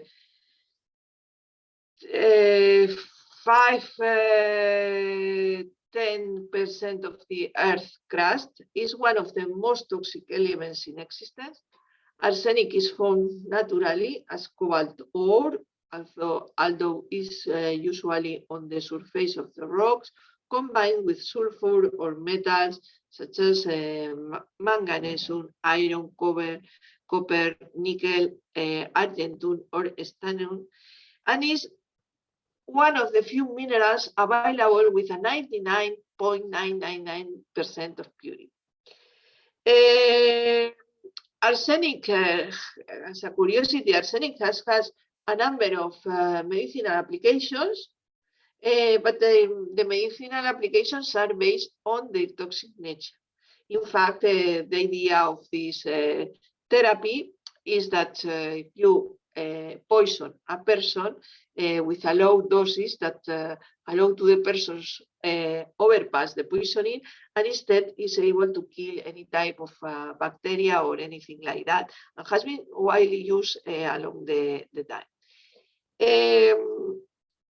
It occurs mainly in copper produced in industry, but also during the production of lead and zinc and in agriculture. It's used in pyrotechnical pigments, medicine, glass, lasers, etc. One thing about arsenic is that it can be destroyed once it has been released to the environment.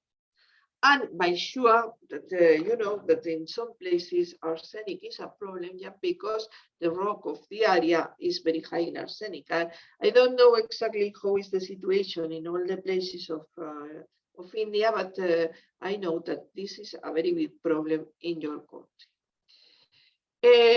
Then problem with arsenic, of course, it's not needed that I explain you all the things that happens with this arsenic, but due to human activities, especially mining, foundries, natural, immobile arsenic has been mobilized, and then it can be now found in many places where it didn't exist before.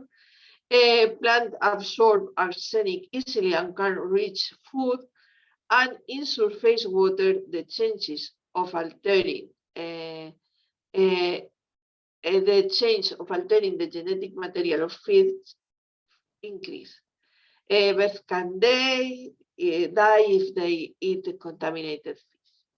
And then regarding effect of the arsenic, you know that exposure to inorganic arsenic might cause irritation of the stomach and intestines, decrease in the production of red and white blood cells, skin changes and lung irritation, and of course the possibility of developing skin, lung, liver and lymph cancer is suggested. A very high exposure to inorganic arsenic can cause infertility, miscarriages in women, loss of resistance to infections, disturbance in the heart, and brain damage in both men and women. And also inorganic arsenic can damage DNA. Organic arsenic doesn't cause cancer and doesn't damage DNA. But of course, exposure to high doses can cause certain effects on human health, such as nerve damage and stomach aches. But you should keep in mind that in this case, organic arsenic is less toxic than the inorganic one. That are the most well-known effects of arsenic. And the important point is the biomagnification, and of course, that is an element that has increased is concentration in in the earth. Then it is becoming a problem in many places where just drinking water increase the tolerable levels in this toxic arsenic. I'm sure that you know the situation in your country better than me. You have here, just as a curiosity, the situation in the India, in the Europe, and you could see how there are also many places where arsenic is overpassing the tolerance levels. Especially, you could see in Spain what happens. Here you have the concentrations in sediments and in water, and you could observe like there is a difference up to the moment that some places has a sediment rich in arsenic, but it's still not in water, like for example these areas, but in other places you could observe like instead the sediment is not so rich in water, but the water brings arsenic from other places, as they are important streams that has a lot of or a high concentration in arsenic. Regarding mercury, mercury is a toxic substance that hasn't enough function in the human biochemistry or physiology, and that doesn't occur naturally in living organisms.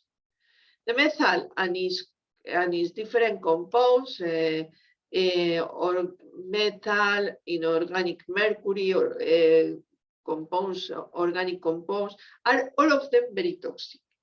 But especially in this case, the organic compounds of the mercury, monomethyl and dimethyl mercury, are really high toxic, and they occur in the atmosphere, but they are also able to accumulate in sediments. The emission of mercury in the atmosphere is still very important, and its atmospheric life is long, about 1 year. Its gaseous form means that the emission, transport, and deposition of mercury is a kind of global emission. Metallic mercury is used in switches, thermometers, barometers, tachometers, and thermostats, reference electrodes, in pharmaceuticals, and in silver amalgams for tooth fillings. Well, more than this use has been used because many of these applications are have now been substituted for less toxic materials. Then there is a clear trend everywhere to eliminate mercury from some of their applications. Even in the instrumental equipment of the laboratories, mercury is now being eliminated from their use. Lamps, etc., are being substituted by other modern alternatives that are less toxic. What are the mercury effects? Is bioconcentrates in soil, vegetables, mushrooms, and waters, especially in fish, up to 3,000 times higher than the water where they live.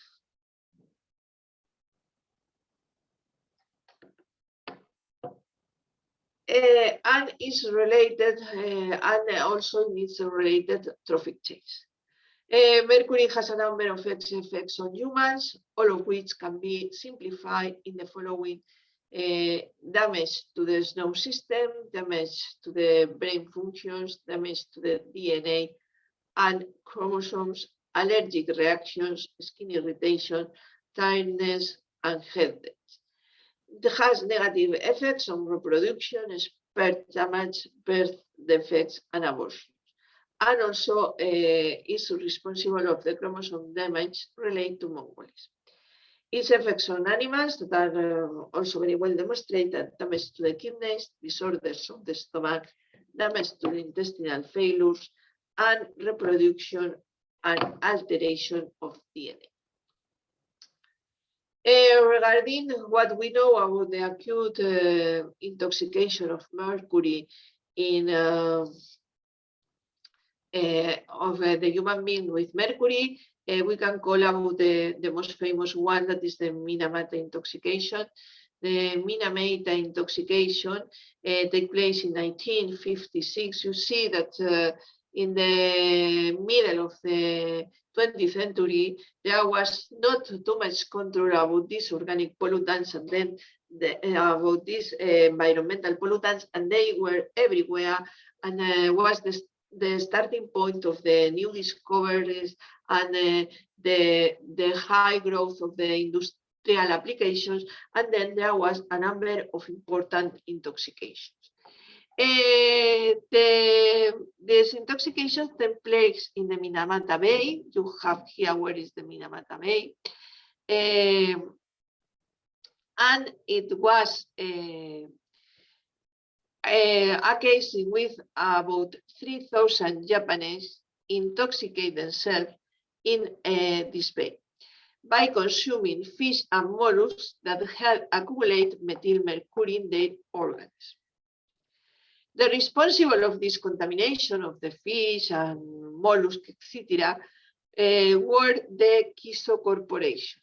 The Kiso Corporation has a textile industry in which they use mercury as catalyst. And well, this industry, without any other limitation, discharge is waste that was about 27 tons of mercury as methyl mercury directly into the bay.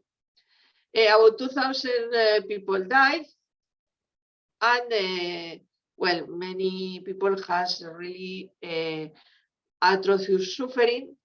19 children were born affected by articular malformation and reversible neurological injuries. This was let me say, the conclusion about this Minamata intoxication. You could see it's very important to keep the environment. Well, here you have what happens with mercury sediment all around Europe, and you see that there are many places where mercury is accumulated, well as methyl mercury or as inorganic forms, but you could observe as is an element widely distributed that we should keep care with it. Talking about lead, lead is a rarely found also in its elemental state. It normally appears forming salts, oxide, the most common being sulfur, lead sulfur, and also some organometallic compounds. Lead has been used widely since 5,000 years before Christ, and we have a very old knowledge about their potential toxic effect. Industry is most industry produce lead oxides and tetraethyl lead, and all of these compounds are very toxic.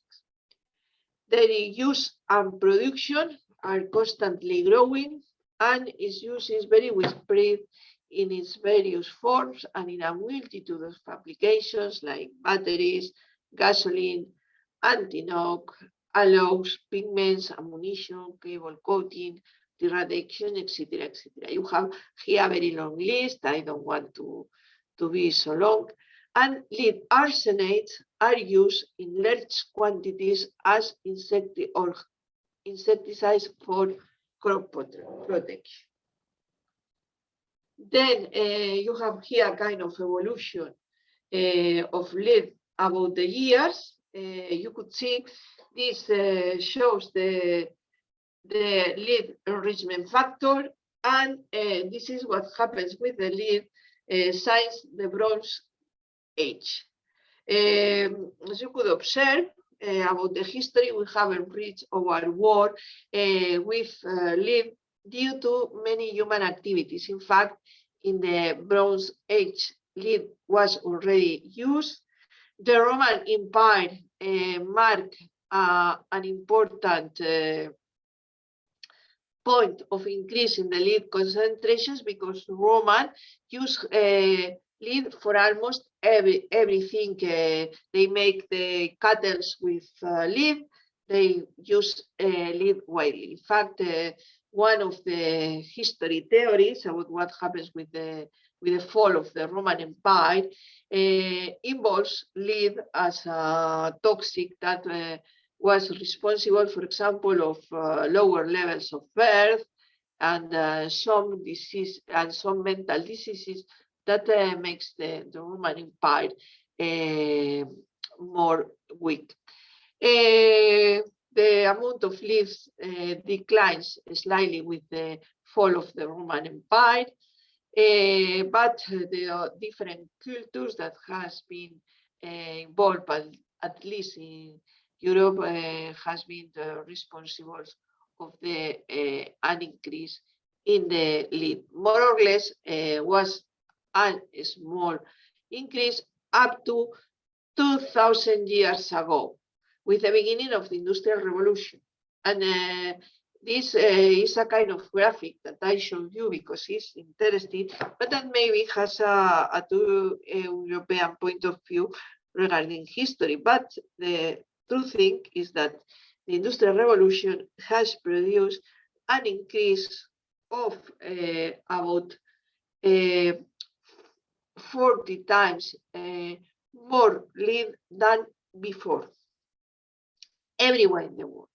Then after this Industrial Revolution, you see a peak, but this peak corresponds to very recent times when the toxicity of lead was marked, and then their use start to be restricted in order to preserve the human health and reduce their levels of contaminations, because you know that the lead was used, for example, in fuels and contaminate everywhere.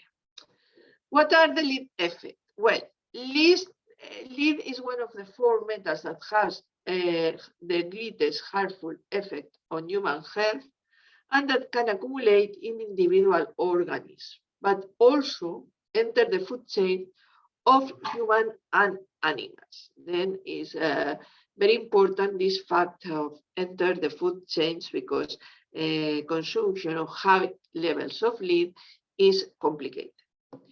Is complicated and produce higher toxic effect.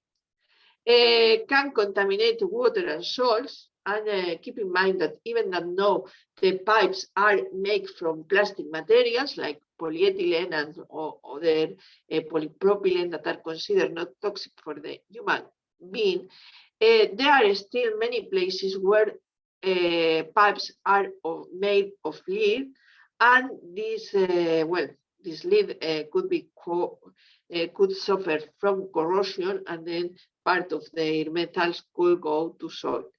Especially in the cases where the water is slightly acidic. I have to tell you that commonly the acidic water has also higher levels of arsenic than the basic one. Then this maybe will introduce you in the problem that will represent not to have only one contaminant, but a mix of them, all of them very toxic.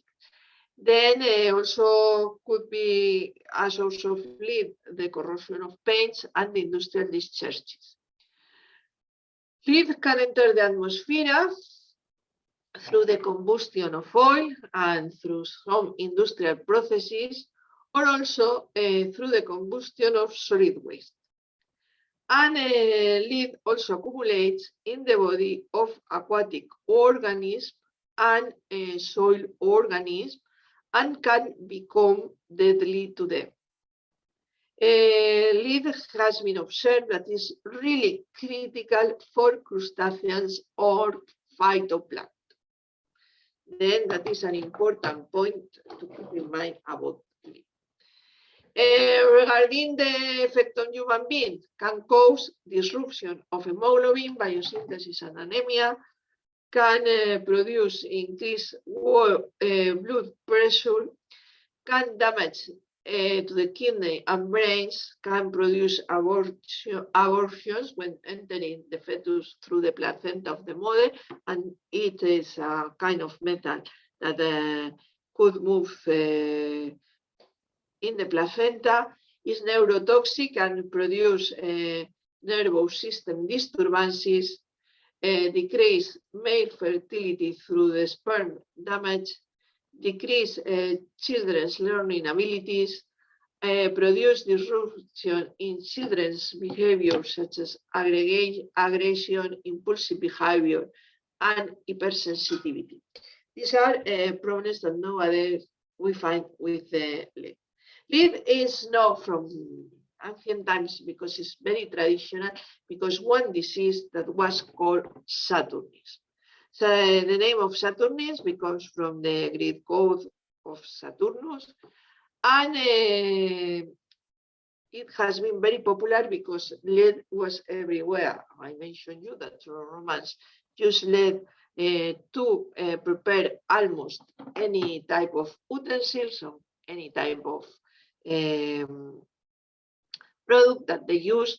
But in addition, for example, painters use a lot of lead in the preparation of the pigments to make their paints. Then I have put in this slide the photo of Goya, traditional, well-known Spanish painter, that was supposed that he suffered Saturnism because the use of the mercury in the preparation of the paint. Remember that in ancient times, painters prepared their own pigments.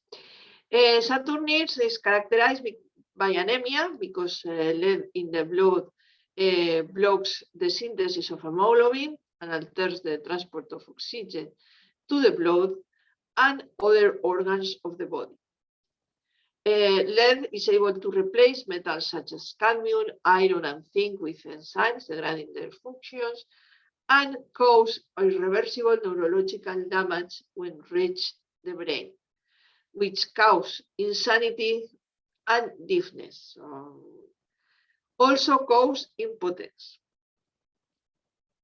Symptoms include weight loss, anemia, stomach cramps, and a very typical symptom that was very specific of the presence of lead was a bruised black line at the edge of the gums. This is called the Saturnal ring, and the only thing is that to get the disease and that a Saturnal ring appears mean that the levels of intoxications are very high. Then also constipation is a symptom of Saturnism. With this, well, I show you the concentrations of lead in water, at least in Europe, and you could observe that the lead nowadays has decreased. It was a real problem during the 20th century because all the fossil fuel was treated with lead, and then the release to the atmosphere was very high, but nowadays levels of lead really have decreased. Other compounds that deserves to be mentioned is antimony. Antimony is not an abundant element in nature.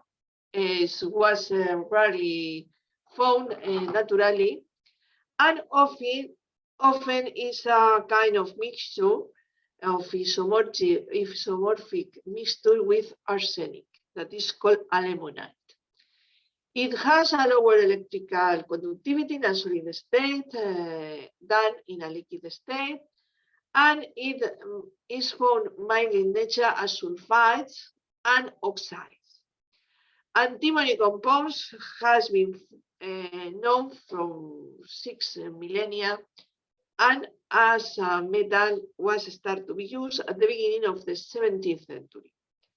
It's used in alloys, accumulators, cable seatings, and anti-friction bearing, matches, and various kind of consumer metals. And regarding the effects, antimony mainly contaminates soil and waters. It can travel long distances with groundwater to other places and affect the surface water just by this point.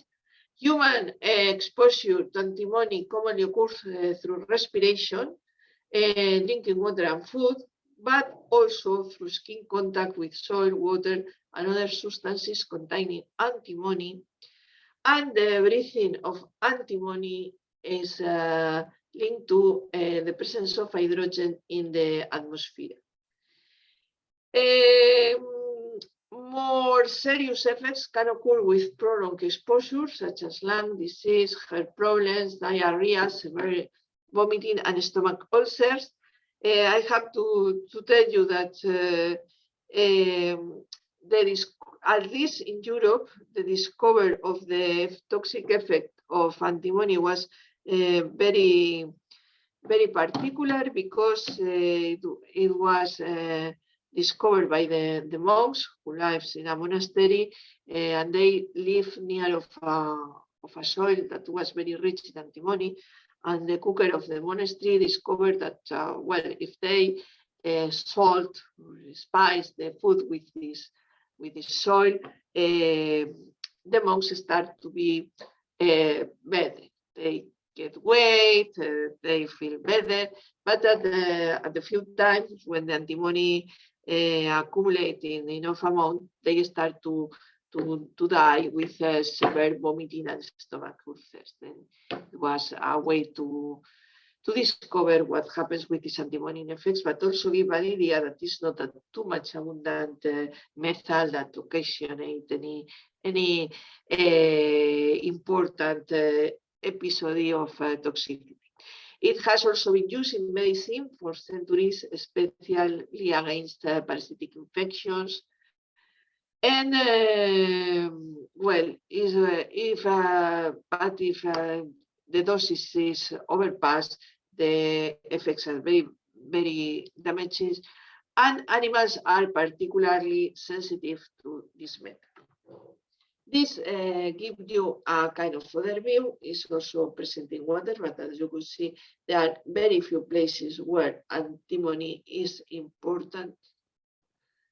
And I would like to finish this part about the most important heavy metals or the most important inorganic contaminants to make a very small comment well, about the nanomaterials and nanoparticles. Really, nanomaterials and nanoparticles is other type of form of metals that all together with the inorganic and organic forms of the metals are nowadays highly used in the industry and are becoming, in addition to be a really helpful way to prepare or to produce new structures and new materials, are also a material with the possibility to become an important environmental contaminant.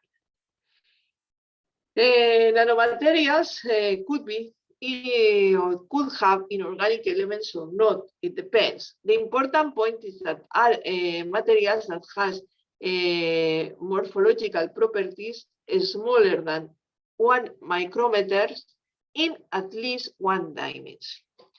I have to tell that the definition of nanomaterial is quite controversial because it depends. There is not an official definition all over the world. The European Union has one that says more or less this, that at least one of the dimensions is lower than a micrometer.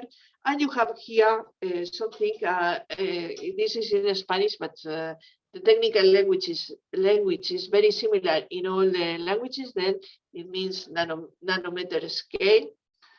And you could see here smaller things to give you an idea of where are we moving.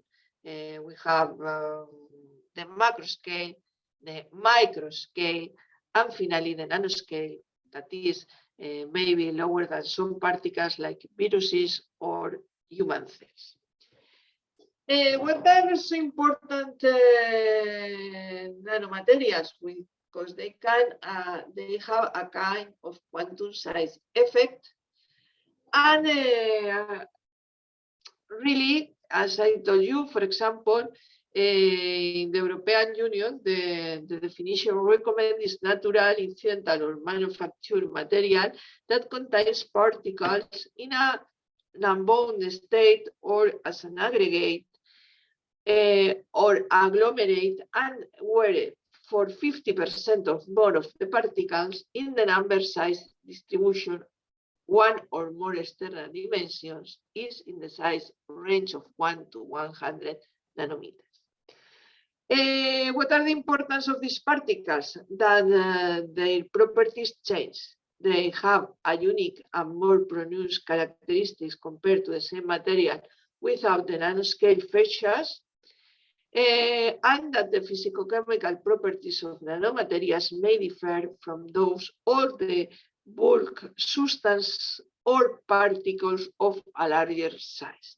Then the important thing is that we are added a new dimension within the metals, that is not only the kind of chemical compounds that they form, but the size of the chemical compound they form. The nanoparticles could be organics, but we are now talking about the inorganics, and you could see here that within inorganic we have carbon-based, like carbon black, Fourier's nanotubes, but we have a very high number of mineral-based nanomaterials like metal, oxides, and quantum dots, and that they are important elements. Nanotechnology is now expanding. I have here a few numbers in order to give you an idea of the importance and interest of these nanoparticles. The global market for nanotechnology is was expected to grow to 64.2 million by 2019. There are no more data. Nanomaterials fields dominate the market, and this is has a very important rate. I just mentioned the nanotechnology in medical devices. The market is very high. And also there are a number of nano devices category that is very, very important, and nanotubes. Then nanomaterials really offers technical and commercial opportunities, but we should keep in mind that they may pose a risk to the environment and raise health and safety concerns for human and animals. You have here an example of one quantum dot. You see how these materials are. They have a kind of core, a kind of shell, and a surface. You could see like they are formed by cadmium, for example, selenium sulfur, zinc, cadmium, etc. And they could be not only a source of different metals or different inorganic compounds, but also a source of them in a different form that can alter in a different way the human being. These are, for example, very used as drug of gene transporters. They are used as decontaminated agents. They are used as thermoplastic coating surface activators or sensors. And they could have a different toxicity compared to the metals for the human being. These are the effects that mark the scientific committee of on emerging and newly identified health risk. And then you have low lungs. They can have more effects on lungs, inflammation and damaged tissues, fibrosis, and generator of tumors. They can originate a kind of mesothelioma, cancer of the pleura, intestines, cardiovascular system, brain, genetic damage, etc. And to the environment, what happens within nanomaterials, they can have harmful effects on environmental and fish. They can have several behavioral effects, effects on the reproduction, effects in the development, and of course can reach the trophic chains. What is the problem with the nanomaterials? And you have to establish their chemical, their physicochemical properties. like aeration state, concentration, size and distribution structure, chemical composition, porosity, surface area, form, and aggregation state. Keep in mind that commonly when we determine a methyl, we just study their chemical composition, but now we have to add a number of things that we don't have very clear how to determine. Let me say that to characterize a nanomaterial in the industry, when you have just this nanomaterial, is very easy. Of course, you have analytical tools that can be done. But in the moment that you put this nanomaterial in a complex environment, like could be an environmental sample that has organic matter, other natural compounds that could be also a nanoform, etc., the things come worst. Important to establish the nanoform in these cases and the chemical composition. And for example, in Europe, we are advised by the European Food Safety Authority that we don't know anything about the presence of nanomaterials in food or in the environment, and several actions at least would be interesting to take actions to develop these methods to detect and measure environmental nanomaterials, and also to know their concentrations in biological tissues. Nowadays, we start to have the first methods that are able to determine nanomaterials everywhere, but up to the moment, there are very little information on their presence. Then, many thanks to everybody for being in this class.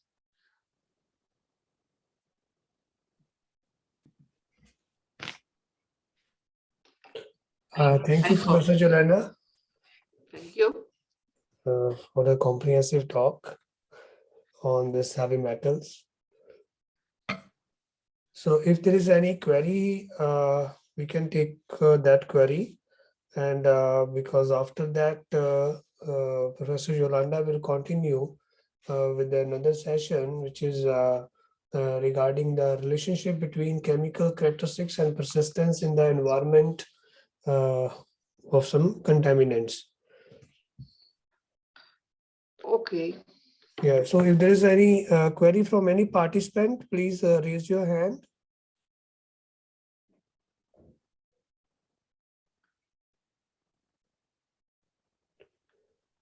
No questions? No questions. They might be having some, I think, in the form of tutorials, right? Where it will be, I think, a little interactive. Okay. Well. Excuse me, madam.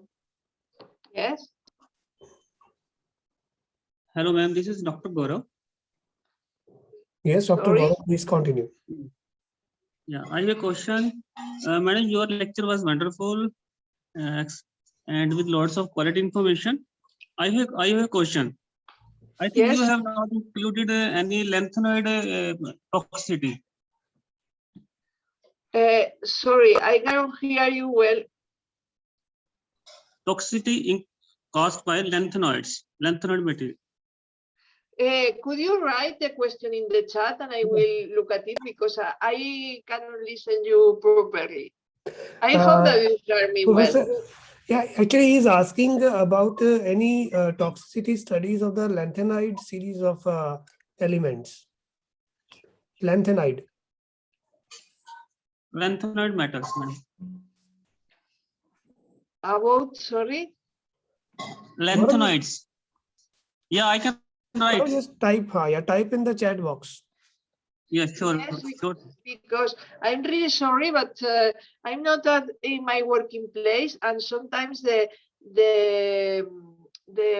network, the internet network is not too well, and then I start to hear you, but then I don't hear you, and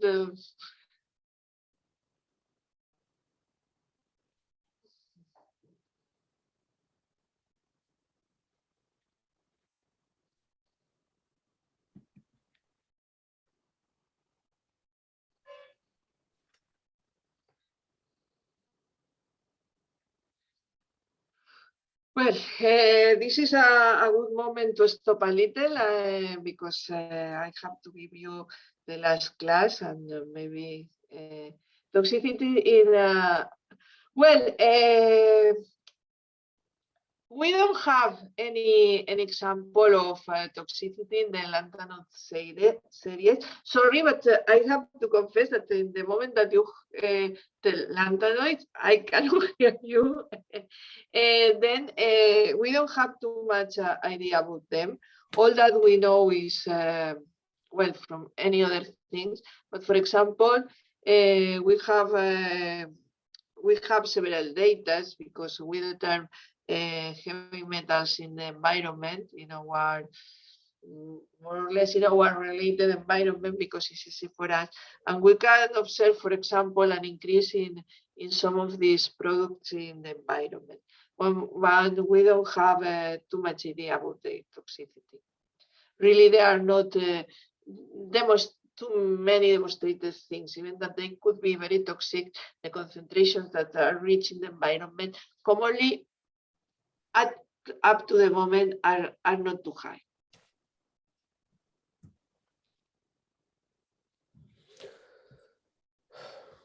Thank you, Professor Janda. Dr. Gaurav, is the query clear?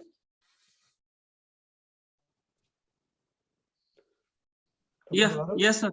Yes. Okay. Thank you. These are the problems of the.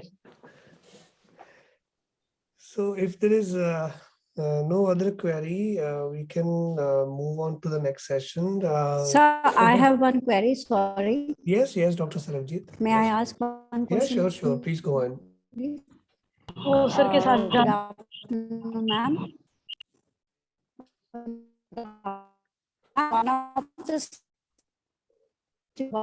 Sarabjit, you are not audible. You are not audible clearly. Maybe I'm finished. Audio and video. Yeah. Alternatively, you can type your query in the chat box. Yes, sure. Many thanks. In the morning session, your audio was very clear. Now it's just I think it's some network issue.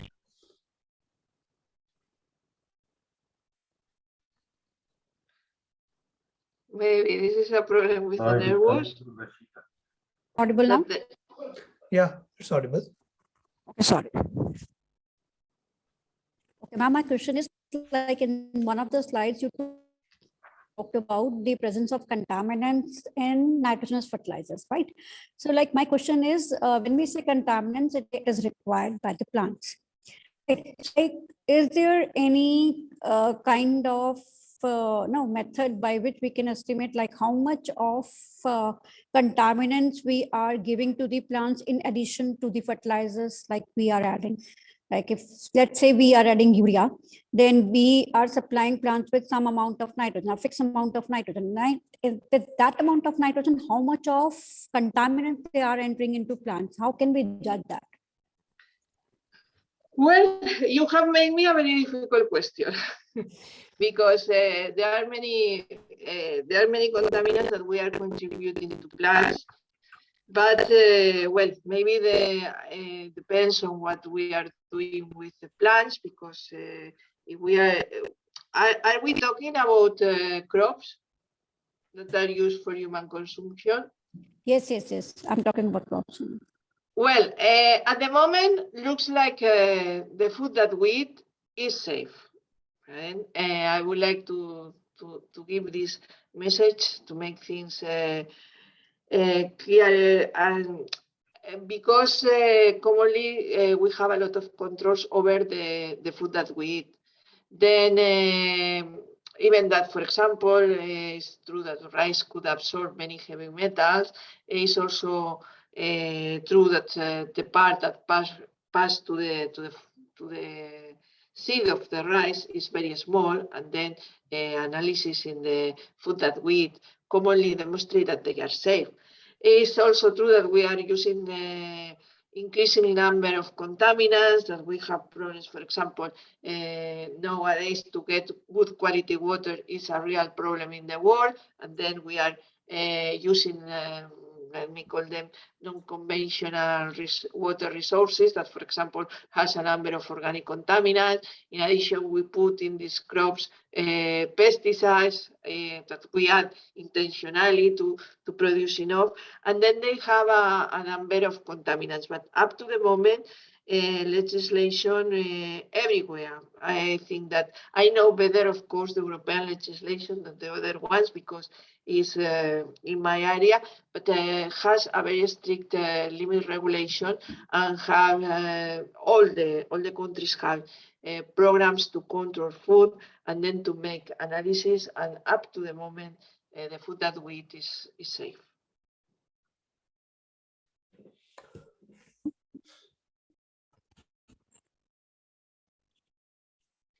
Dr. Sarojit, any further query?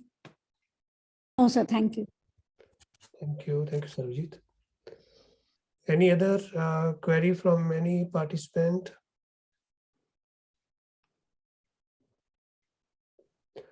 Okay. So, Professor Yanda, you need any break for 5 minutes or it's okay to continue? Yes, perfect.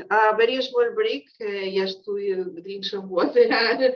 Okay, and I will return with my presentation. Thank you. Definitely. Let's we are here. We are waiting for you only. No issue. You just Then I'm going to drink a glass of water because I'm 1 hour talking and I don't get anything with me, and I will return and upload my presentation. definitely. We are waiting.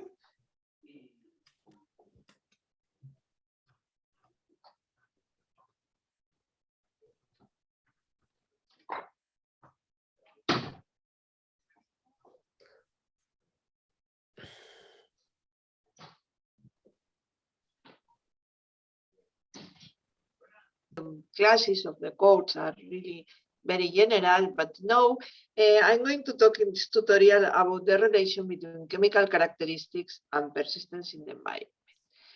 Then, well, it would be very nice if this is a tutorial, and then if it becomes a little more interactive, and if you have any questions, maybe you can just directly ask in the chat, well, of course, or maybe, but it's interesting if you have any question or doubt, if you interrupt me and ask. Then I'm going to establish or to try to establish the relationship that exists between the chemical characteristics and the persistence in the environment. Not only the persistence, but also maybe that is also interesting, the distribution of the contaminants in the environmental and the toxicity. I have to mention you that physicochemical characteristics of the compounds define it. Then there are a number of important characteristics that are used well to identify the potential for direct physical hazards posed by the chemical materials. It depends many times. Let me say that there are several principles of toxicity, and then the toxicity depends on the place where is reached, where the toxic can be accumulated, or the place that can reach. It's important also to determine the environmental compartments in which the chemical will be, and also to estimate the potential of bioconcentration and bioavailability of the contaminants.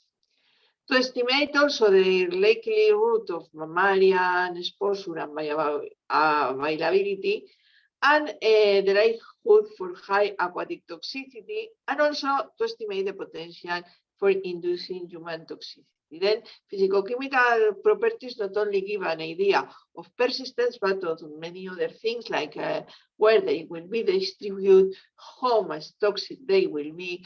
And this is a very important aspect that you should know about the organic contaminant, that really is based on very few unimportant chemical properties, but even they are not very difficult chemical properties or very complicated to understand. Here you have the chemical properties that are considered of most of highly interest to the term persistence, that are the physical properties, solvation properties, molecular attributes, and that mark the environmental fate of contaminants, and also, as I told you, biological and ecological processes as bioconcentrations, biodegradations, bioavailability, human toxicity, or ecotoxicity. Then all of these are chemical properties that mark these characteristics that are considered highly important to study the behavior of contaminants in the environment and their toxicity. Regarding physical properties, we are talking or include freezing point, boiling point, melting point, the infrared spectrum, electronic parameters. I have put here many physical properties, and all these properties are related with environment fate and the health effect. But maybe the most important one are the boiling and melting point, and also electronic parameters. The boiling and melting point because they mark volatility. Volatility is one of the properties that mark where the contaminant will be in the environment, and also electronic parameters because they determine whether a compound is in an ionic form or in a neutral form, and this could also mark other different properties, like, for example, volatility. Then we have the solvation properties. The solvation properties are defined, as you could see in this slide, as the chemical interactions with different phases and its partition between phases.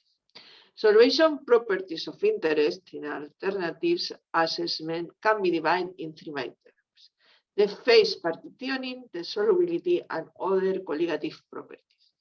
The phase partitioning is a partition coefficient or distribution coefficient that is defined mathematically as the ratio of the concentration of a given compound across two mixed immiscible phases at the equilibrium.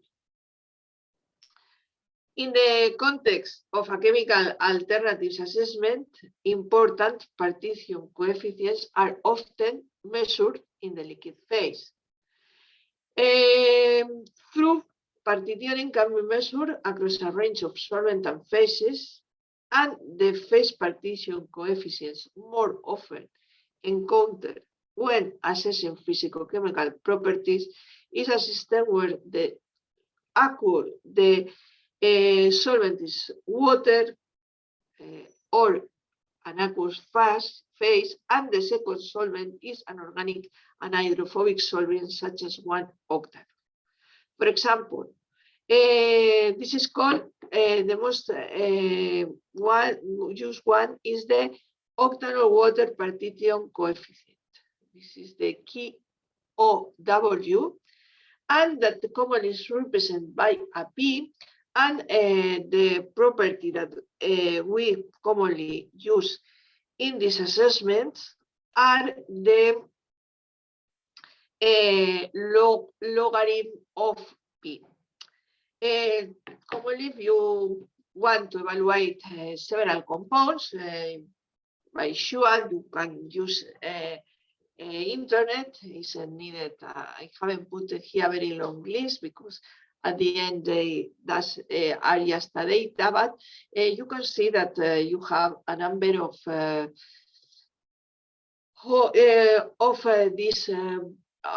this value, and that commonly is considered that those compounds that has a logarithm of P value higher than 3 are hydrophobic compounds, and then these hydrophobic compounds will tend to be non-soluble in water, and then they will tend to accumulate in sediments or in organisms. This is a kind of characteristic. On the other hand, we have, for example, to mix dissolvation properties with something that I have mentioned before as the electronic parameters, because some compounds have, for example, a high, well, it's observed, in fact, that has a high value of P, higher than 3, but instead they appear in water. And this could be because they, at one or other pH, could be charged electrically in the environment. Then that is very, very important also to keep this in mind. In addition to this partition coefficient, that is only measures hydrophobic characteristics, sometimes it's recommended to use the constant of distribution. The constant of distribution takes into account not only this partition between water and an organic solvent, but also the proportion of the compounds that can be ionized in the environment. Then you should keep in mind that these properties are very basic, but you have to also consider the interactions among all of them.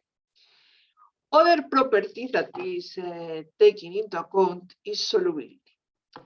Solubility is a chemical property that refers to the ability of a given substances, it's called solute, to be dissolved in a solvent. The primary measurement of interest in chemical alternatives assessment is solubility in water, because we are talking about environment, and common in the environment we have water and other solid phases. There are other colligative properties.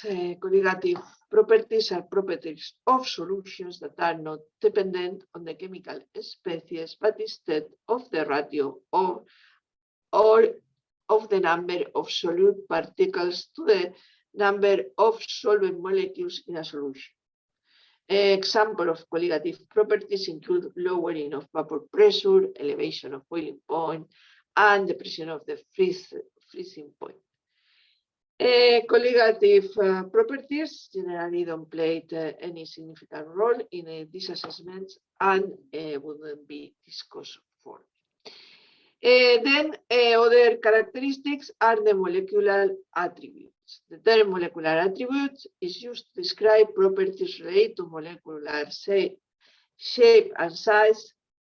And well, we consider in this case the electronic properties mostly, but I have already talked about one of these molecular attributes, like is that the particle could be present in the nanofield. I'm going to start for one property that marks where the molecule is in the environment, like for example, volatility. You have here volatility, and volatility is something that affects inorganic contaminants and organic contaminants. In the case of inorganic contaminants, you know that many oxides are very volatile, and then, for example,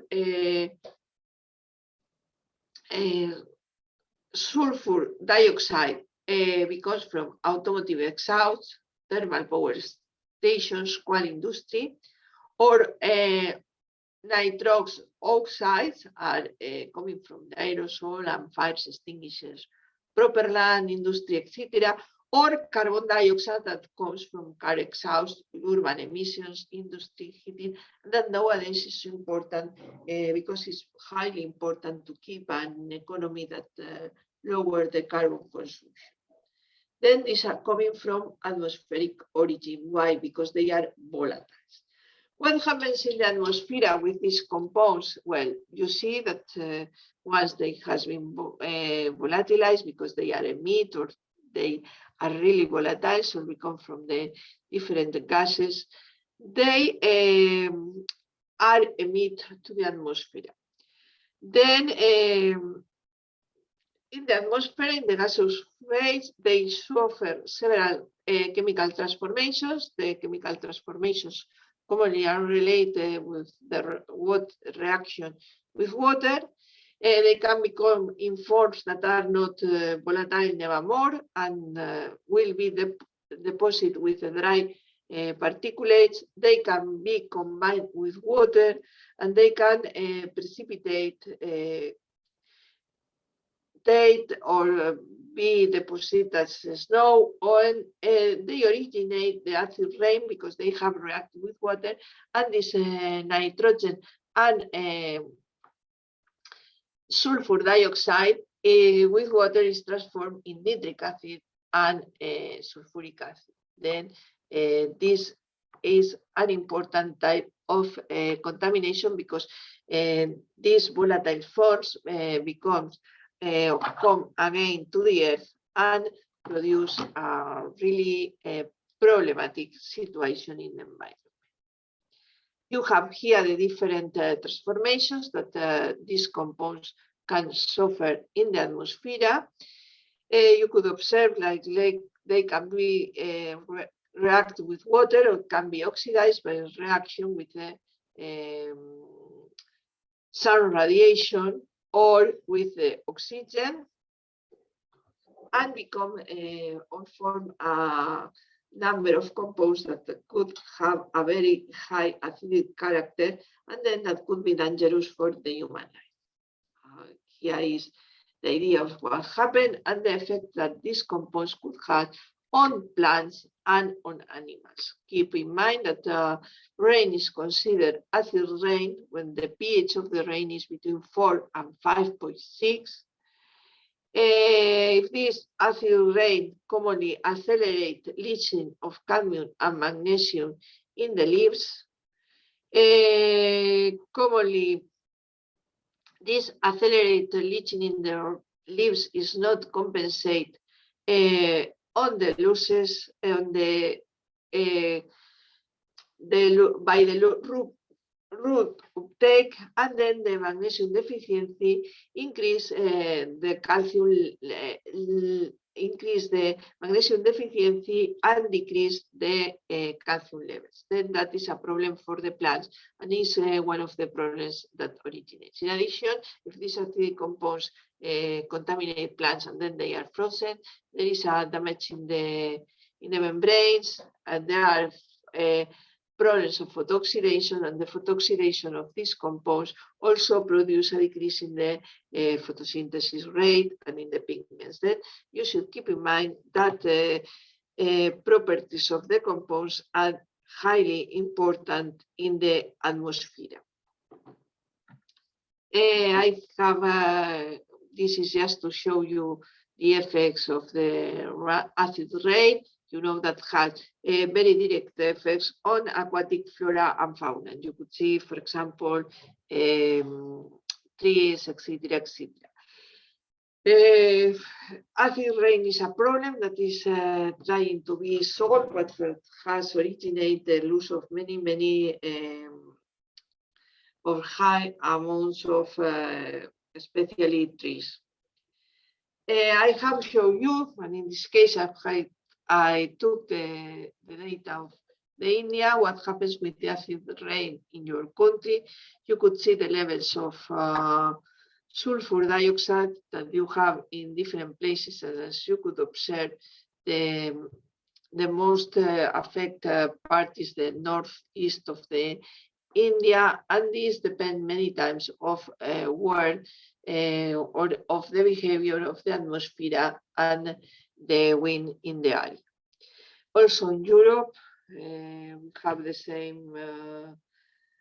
same graphic about the levels of acid rain, and you could see the different colors, how they affect different parts. The acid rain is a biggest problem in the north, or was a bigger problem in the north, but now is moving also to the south of Europe. Regarding the volatility of the organic persistent, well, I has been talking up to now about the inorganic compounds that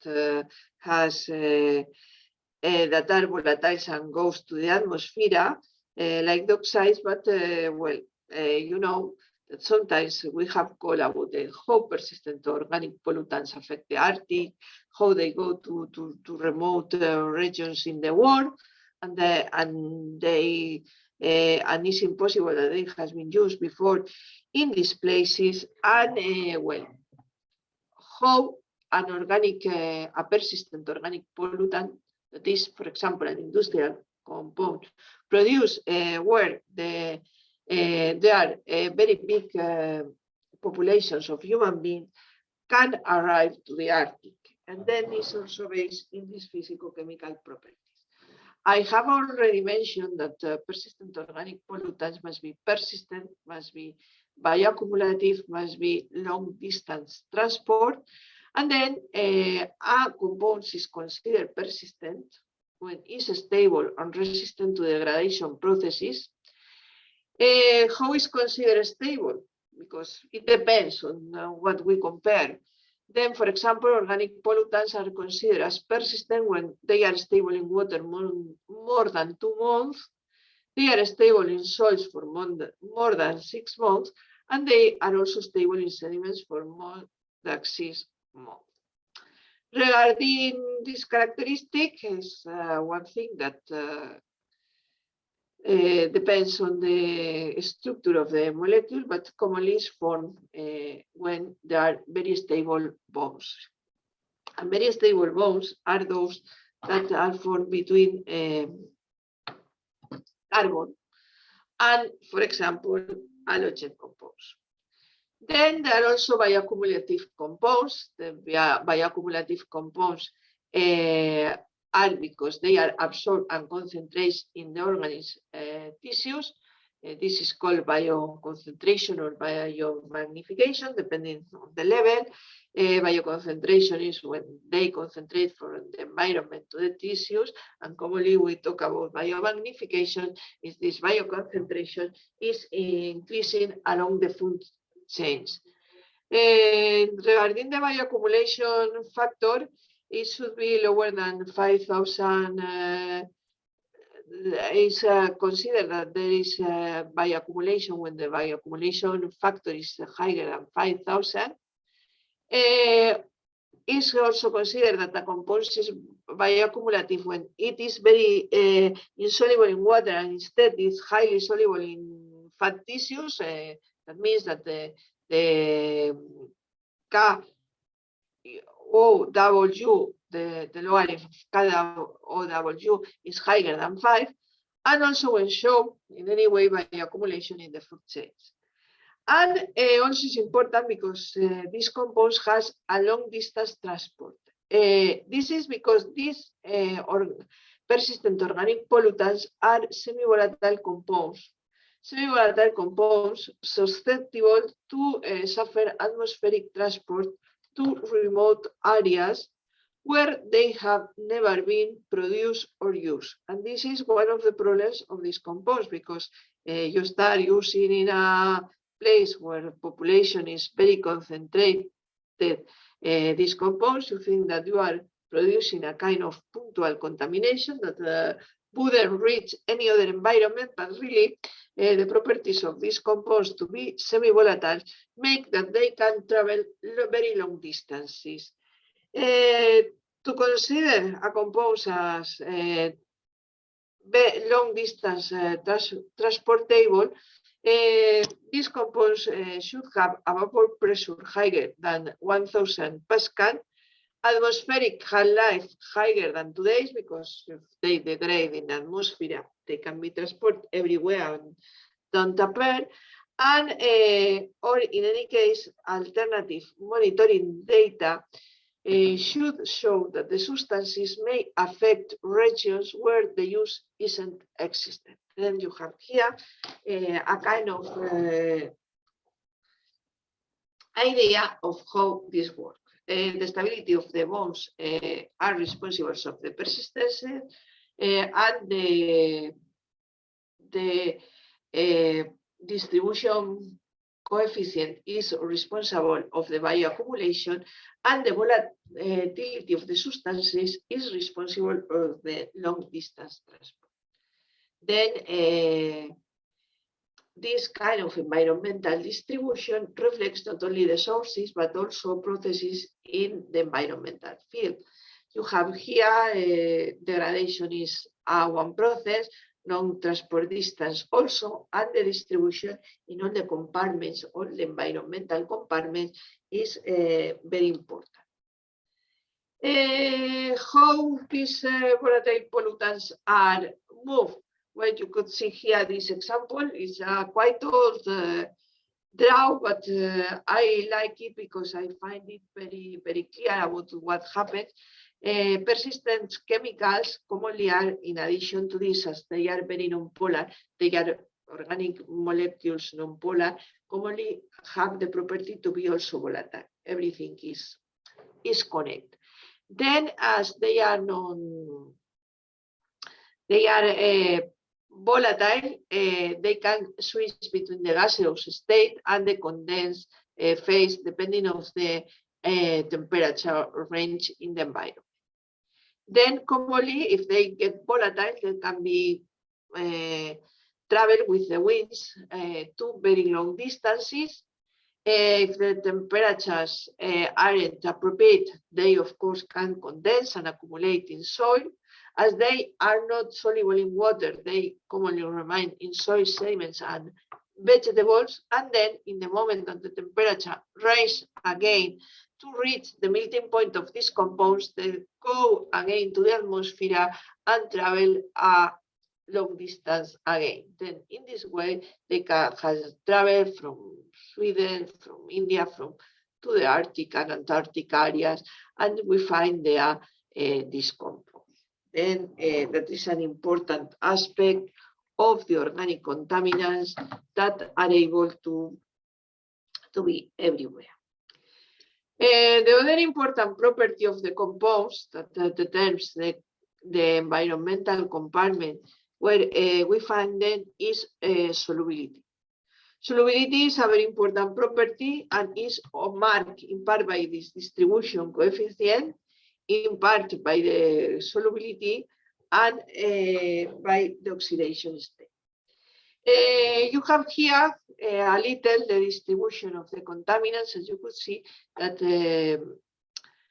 contaminants are distributed everywhere: atmosphere, lithosphere, biosphere, ionosphere, and pedosphere that represents the soil.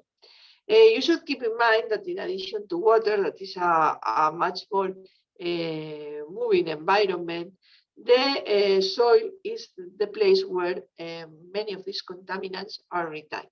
But this doesn't mean that they were always there. They are retained, but for just a few times, and then you could see that nowadays in the studies, the most important aspect to consider is the critical area. The critical area means the area where these different spheres are coincident, because these are the places that determine where the contaminant will finish. Then you have here, you could observe the surface area where the compounds will deposit, the soil root zone that has a number of where the contaminants could be stored, but they can be moved by leaching or by runoff and arrive to the phreatic area, and then finally to contaminate the groundwater aquifers. And this represents this critical area where all the different spheres are interconnected, and then determine where the contaminant will finish in their running. Then is considered as the pollutant reception and movement area. Here you have the water cycle. The water cycle is what happens with the contaminants when they arrive to the water, and you could see that they can suffer also a number of different processes like infiltration in soil, leaching, runoff. They can arrive to the groundwater and we storage there. They can be stored as ice and snow. They can, of course, be volatile, and then once they are volatile, they can be dissolved in water and precipitate. Of course, they can be in the snow melt, run off to the stream, the streams from, etc. And of course, once in water, they can be again evaporate, evapotranspirate, and return to the atmosphere. This is the cycle that the contaminants suffer in the environment. Then again, we have here another critical area. And in this case, if you see, the human use of the contaminants become an important source of them and also determine their different concentrations. Then these contaminants, as you could see in this area, could come from natural sources like volcanism, erosion, forest fires, geomorphological processes, atmospheric deposition, rainfall. And these are common natural processes that take place always. If the human being is in the world and before the becoming of the human being to the world. But there are many anthropic sources like urban, industrial, and agriculture, and these sources can be determined by the properties of the substance. You see that many of them are interchanged. Well, you have here the ideas of an industry, and again, this cycle that I have shown you before, that is responsible of the human development and the residues. And the sources of the environmental contaminants can be defined as punctual and diffuse contamination sources. These punctual sources are sources that are concentrated in one point. For example, a punctual source would be a chemical industry that will have all the that will emit one type of contaminant. Instead, maybe the best example of contamination of diffuse contamination source could be the spray of pesticides in the fields, because commonly they are sprayed everywhere. They are sprayed over a very big area, because commonly all the agriculture makes the application all together. They reach only in part their target, and many of these pesticides are disseminated in the environment and arrive to many other places. In fact, if you make several, well, it's estimated in different words that the amount of pesticides that reach the target objective is only 1%, and the 99% goes everywhere in the environment that doesn't have any relation with the target point. And this become a diffuse contamination source, because in the moment that rains, the runoff and many other processes takes the contaminants with takes the contaminants to the water. Then the punctual and diffuse contamination sources commonly originate eutrophication and pollution of surface and groundwater, and hydric resources degradation, and also take place a number of chemical degradation processes that originate decline in the wildlife activity, decrease in the biodiversity, alteration of the biological processes, reductions of the nutrients and bioavailability, decrease in the buffer, filter, and transformation capacity of the soil, and that take place to the cleaning, fertility, and biomass production capacity, and loss of vegetation and biodiversity. And the loss of biodiversity nowadays is a very, very big, important problem. You have here an example that I have prepared for pesticides, but that could serve for many other things. And you could see like one punctual source would be the municipal or industrial sewage discharge. One diffuse source would be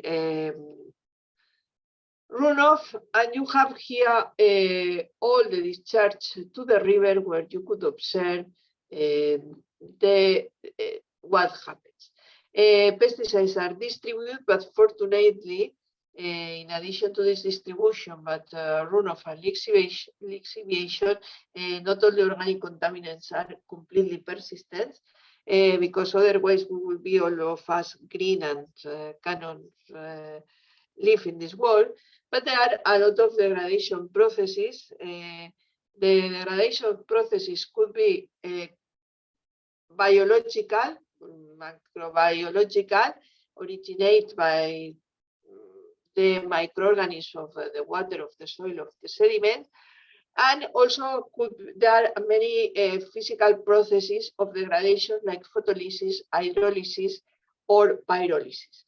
If we talk about the intensity of the different degradation processes, and that this is also related to the physicochemical properties of the molecules, the most important processes for degradation of the compounds are commonly physical. And the most important one, if we are talking about surface environment, that means atmosphere, surface water, surface soil.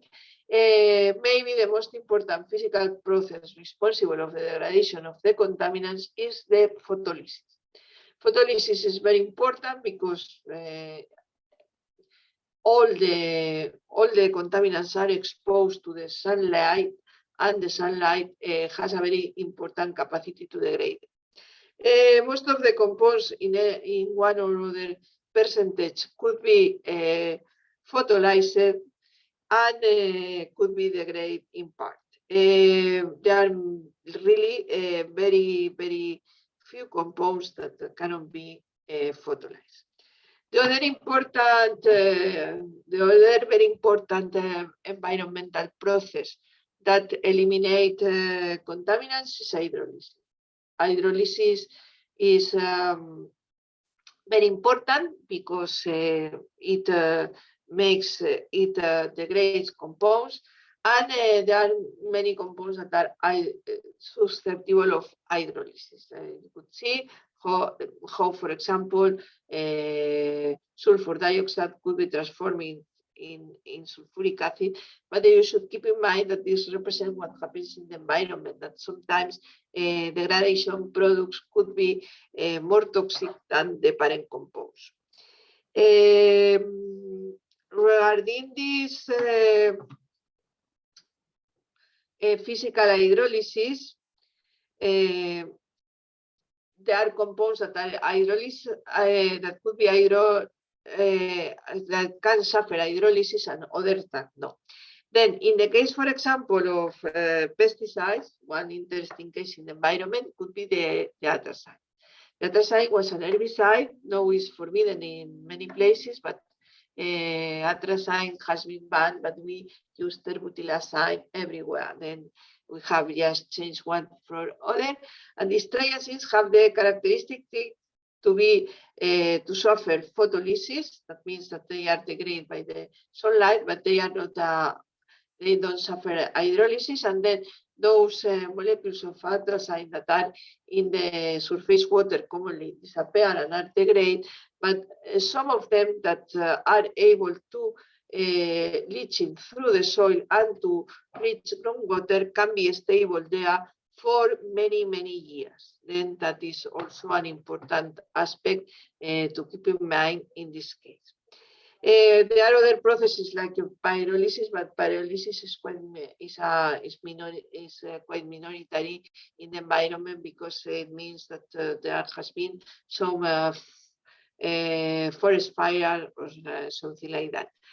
This is what happens with degradation. There are more processes in the environment, like for example, the volatilization that I have already talked, and that is dependent with this property of the molecules.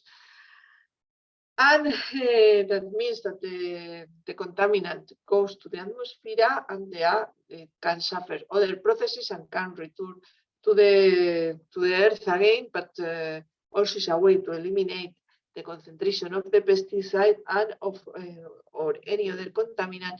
And of course, there are other processes like deposition, suspension, and desorption, or also they can be accumulate in the organism and suffer bioconcentrations. This is more or less the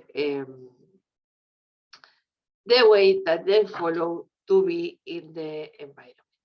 Here we have some examples of the properties that at which we should look. And these are a case with insecticides, and you see several compounds. We have already talked about DDT. We have already talked about chlordane, but we have other type of pesticides: parathion methyl, chlorpyrifos, terbufos, aldicar, carbofuran, carbaryl, permethrin, sphingomycin, atrazine, alachlor. You could observe here that we have several properties in this table that could be very, very interesting to establish their characteristics in the environment. Then we are looking at the soil half-life that gives an idea of the persistence. We are talking at the key of W, and we are talking at the water solubility. And you could see the relation that there are, and also we will talk about the danger of the pesticides in these different materials. As you could see, for example, one character. Sorry? Is there any problem? No, the audio. Participants, if you have any queries, only then unmute yourself. Otherwise, keep.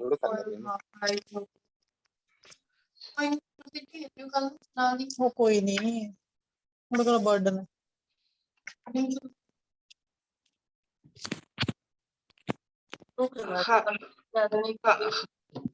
Have you made a question? Participants.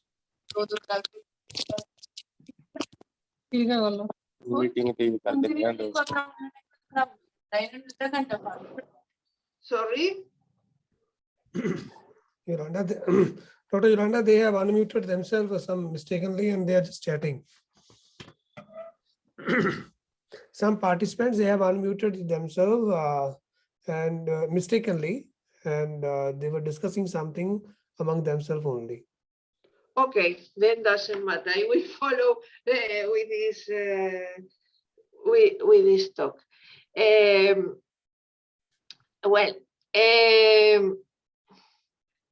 Regarding these compounds, as I told you, I have put a list of contaminants and different properties to see what happens with them in the environment. You see what happens with, for example, DDT, that it's highly persistent.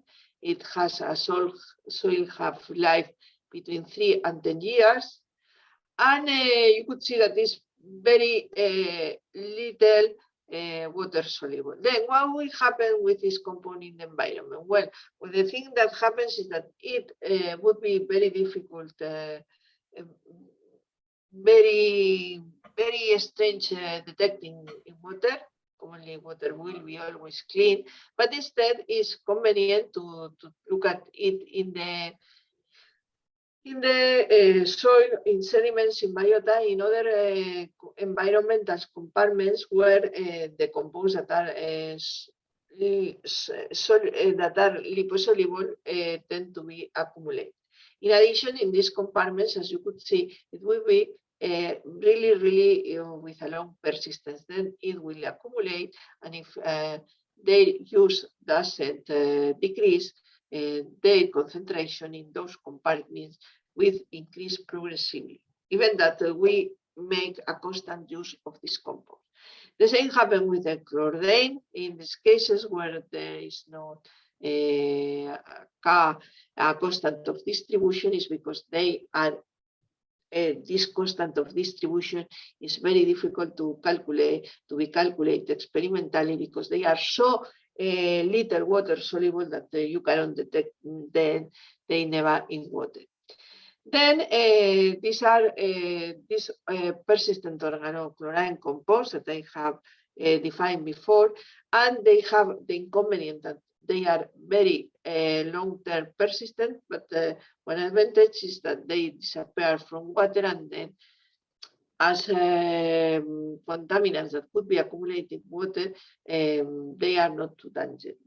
They are dangerous in other compartments. They are dangerous because they affect two biota, but we don't drink them in the water.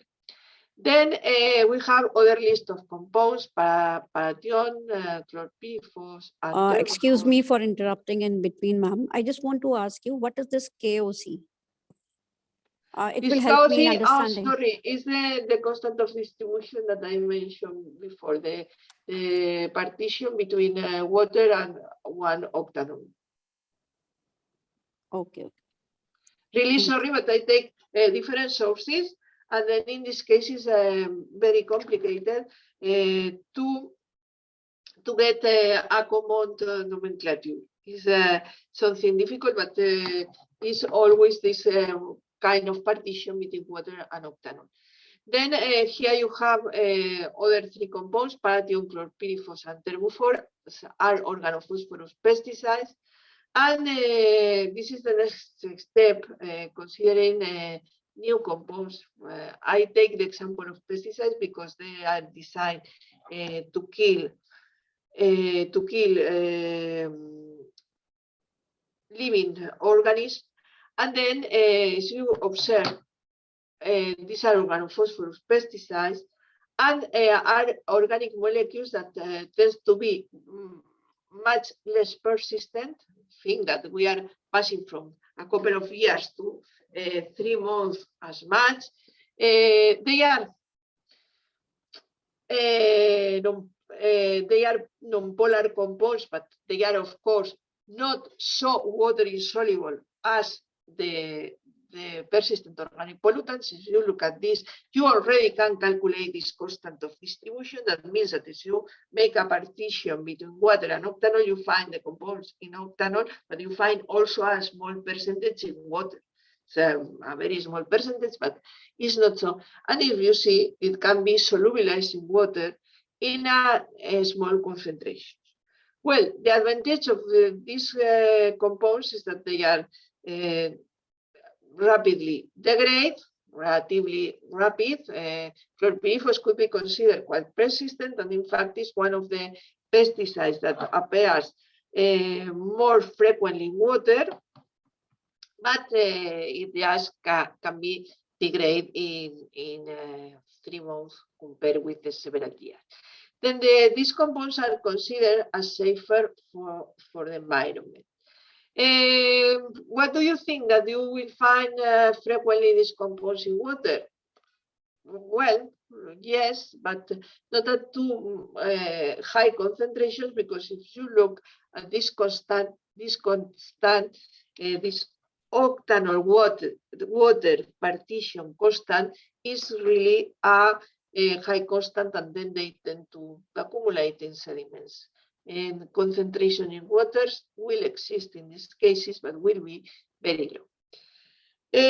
We have other examples. These are organophosphorus pesticides. I will show differences in the structure compared with the persistent organic pollutants, but they are based, of course, on the formation of organophosphate esters with organic molecules.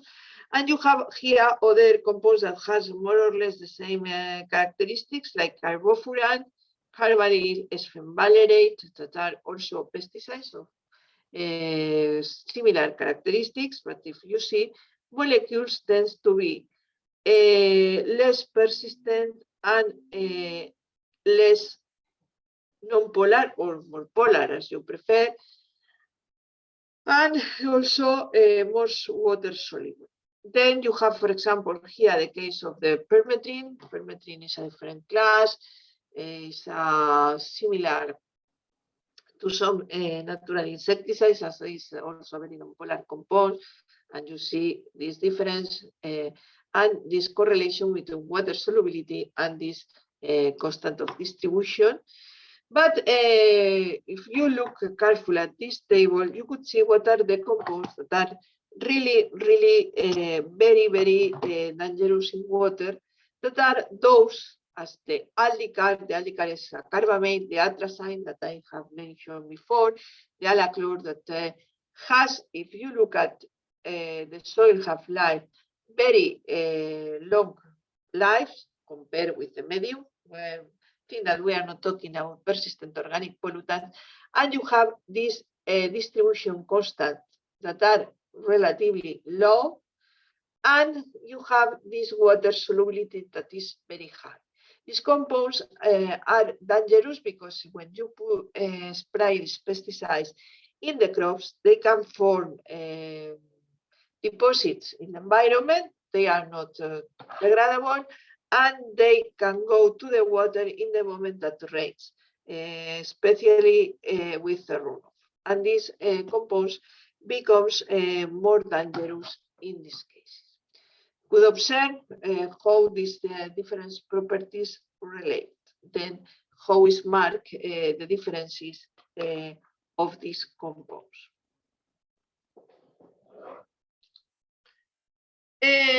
Well, some physical properties can be, just to summarize a little these tutorials, the use of physical-chemical properties to predict the persistence of organic chemicals. Well, the persistence can be predicted with a minimal number of halogens, especially fluorine and chlorine, because fluorine and chlorine form a very, very stable organic bond, and it's very important to finish with them.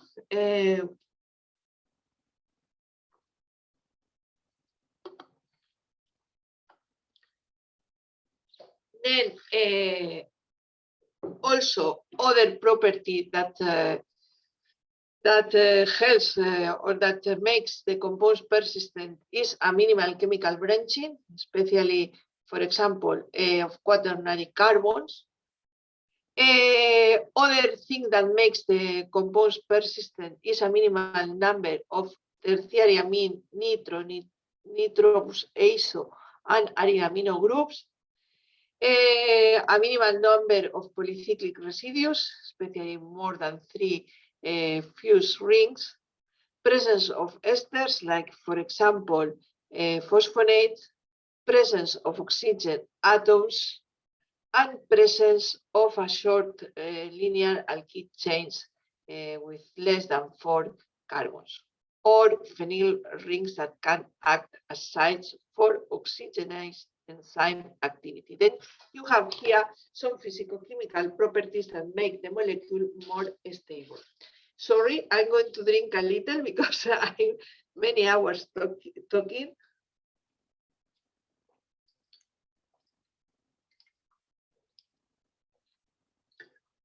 Well, not many, but enough to drink a little. Then you see that these are physical properties that could be looking the molecule to decide what compounds are more persistent and what compounds are less persistent. And then these physicochemical properties can also be used to predict the aquatic bioavailability and also the toxicity. You can see here also some important properties that we already mentioned, as, for example, molecular size and weight. Generally, as molecular weight increase, aquatic bioavailability and toxicity decrease. Then that is something that is important, because if the molecule is very big and it's not volatile,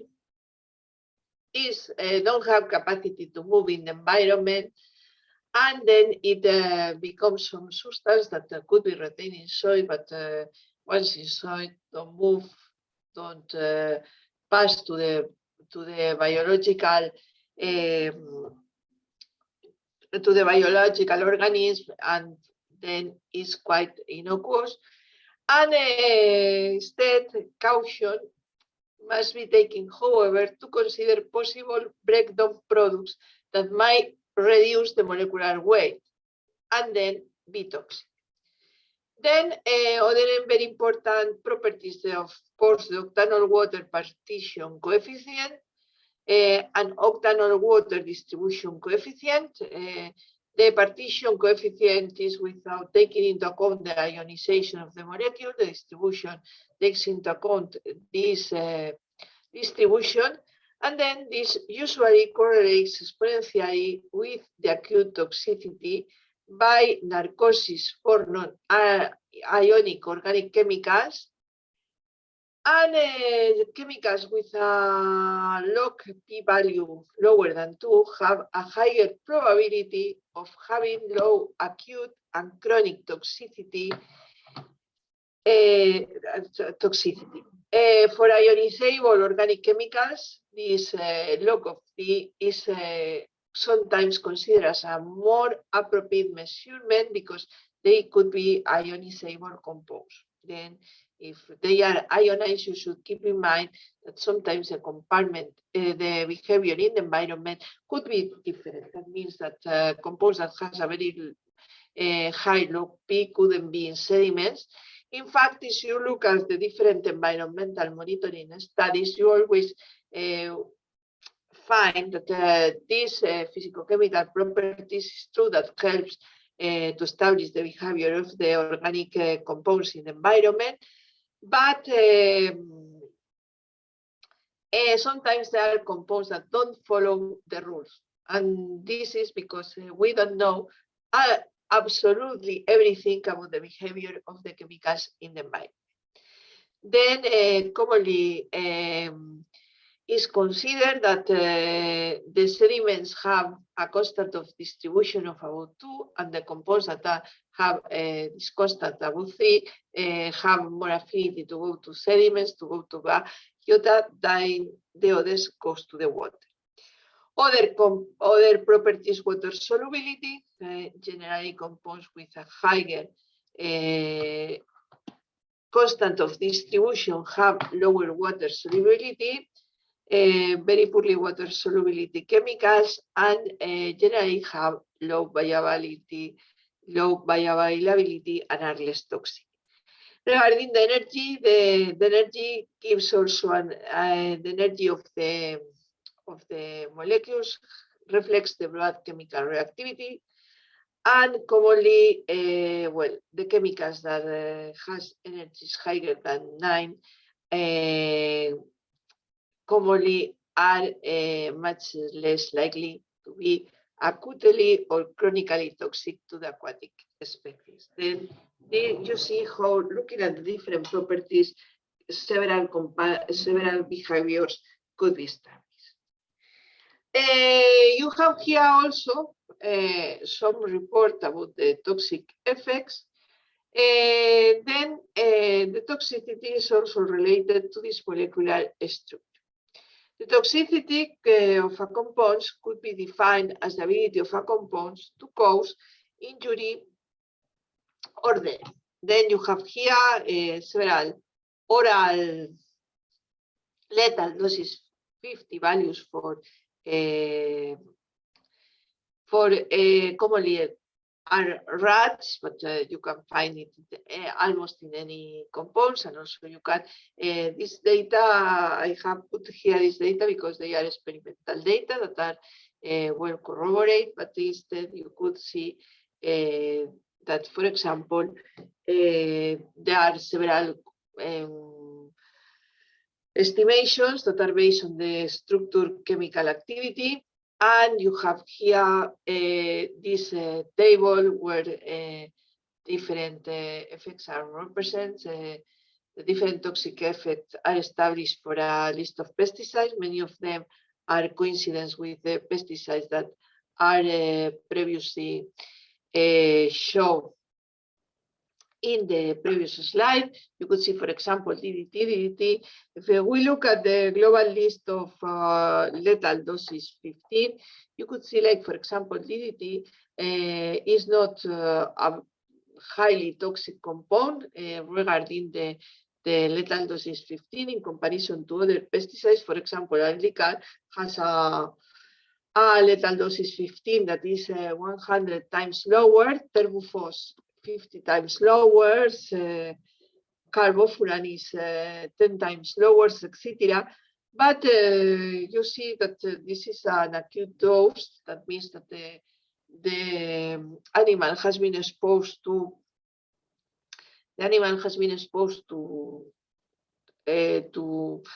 high doses of the compounds just for a while. Instead, these compounds, for example, has long-term toxicity. Then this is something to take into account, that this data of oral lethal doses 15 are good for some things, but not for other, and you should keep in mind the long-term chronic toxicity.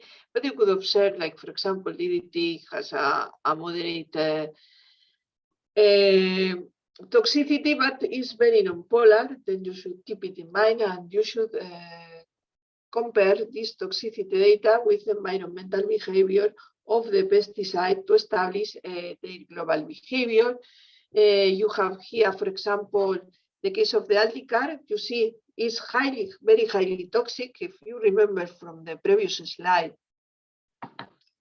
it was extremely high soluble in water, and then once and is quite stable. Then, for example, if the Aldicar rich water can be much more toxic than DDT, because DDT is not soluble and then doesn't reach you. I hope that with this you have seen more or less how to play with the different properties of the pesticide, of the chemical compounds to establish the behavior in the environment. You see that toxicity is very important, because in the last point is like the property that determines if we are going to consider as a very dangerous contaminant or not, because we are human beings. We look the world from our point of view, and we decide that anything that could alter us is the most important contaminant in the world. A small organism in the water could not be so interested, even that at the end it was not like this. But it's important to keep in mind this toxicity. Then, and just to finish with this tutorial, I would like to talk a little more about the toxicity of the pesticides and how we play with the different properties to establish the maximum residue limits. Commonly, you see that pesticides are very controversial contaminants, because they are, well, together with with other case, are compounds that don't appear contaminated by error in the environment, but are compounds that are applied by the human being to the environment. Why? Because in addition to some adverse effects that they have produced a very important benefit for the human being. What are the benefits of the pesticide? Well, they increase the agricultural production, and then they help to keep parallel the growing of the population with the growing in the production of food, then allow that everybody eats. We can start talking about some discussion whether there are not enough food in some places. It's true, but globally the production of food would be enough to give food to everybody. Then, in addition of this increase in the agricultural production, they have also bee safety agents that has been able to eliminate some diseases or etc., etc. And then they are very beneficial substances. Don't think that the human being degrades the environment because there are any interest in degrade the environment. But the true thing is that at the end, this could happen. But when now one compound is highly used everywhere, is because it has an important interest for the human being and produce an important benefit for the human health, the human population, the human everything. Then we are personally adding a lot of toxic compounds to the food in order to eliminate the pests that degrade the crops and that eliminate part of them. Well, in general, we have to ensure that in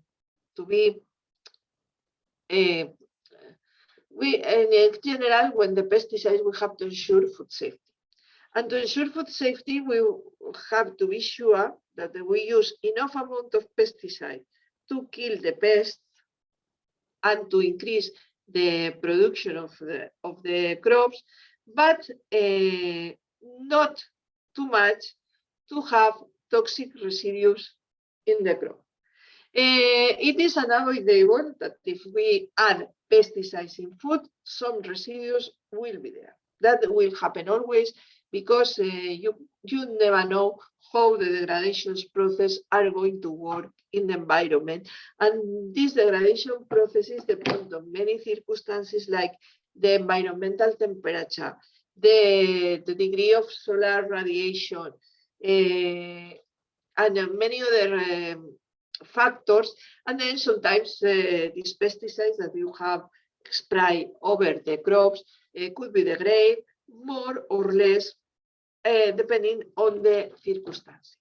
Then it's important for the authorities to ensure food safety to guarantee that whatever you do, at the end, the amount of pesticide or the pesticide residue in food could exist but would be negligible.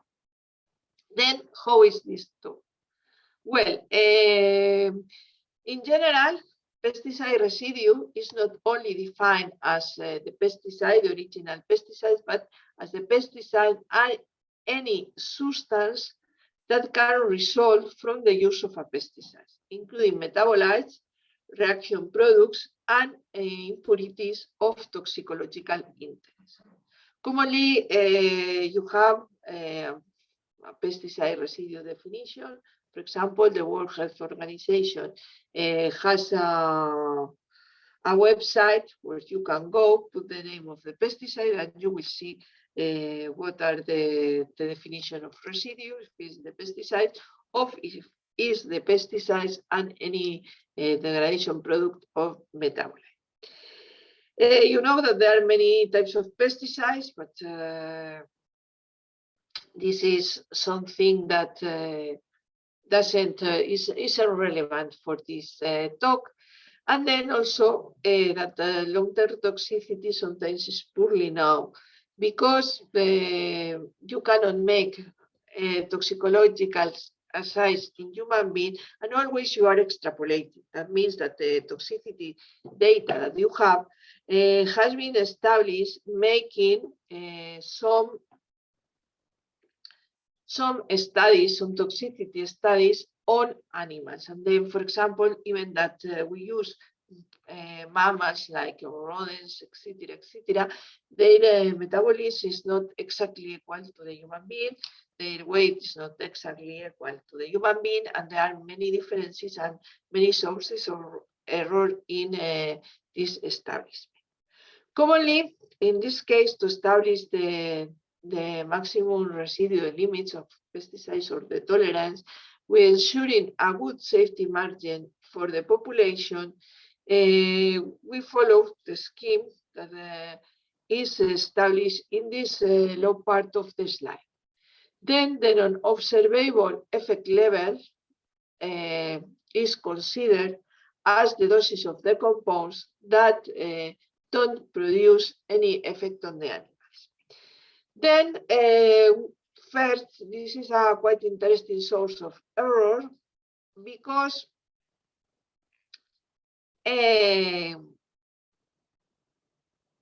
normally we have studies where we establish the acute toxicity, the chronic long-term toxicity, and any other toxicity study, but it's much easier to have studies to establish a small effect or something similar than to have studies that say at these concentrations you never will see along the life of the animal any toxic effect.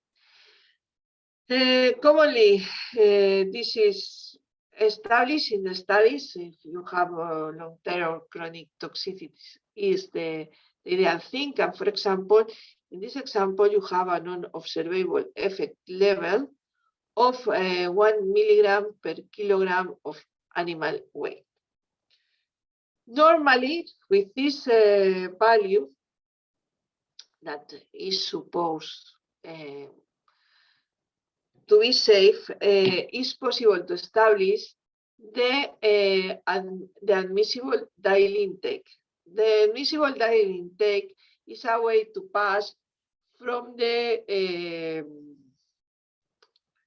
animal to the person. That means that if you see, if the dosage was 1 milligram per kilogram, we have divided by 100. Why by 100? Well, then because we consider the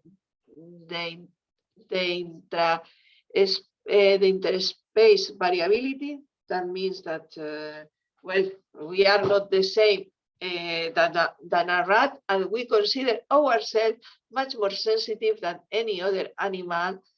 And then another 10 to consider the difference that are between the different persons, are persons that are much more sensitive than others. And then we have to establish an admissible daily intake that would be an admissible daily intake for all the population, not for the more resistant person.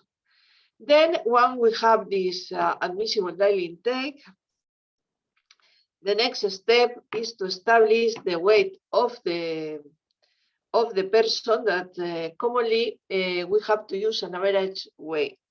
The weight of the average weight of the population is something that can be discussed strongly between us. What do you think? That we have more or less weight, but commonly the World Health Organization established that the average weight of the population in the world is about 60 kilograms. Is considered men, women, different sizes between different countries, etc., etc., and it's considered that this is the mean weight. Then that means that we have the amount of milligrams that could be taken without any effect, any long-term effect by a person and a day.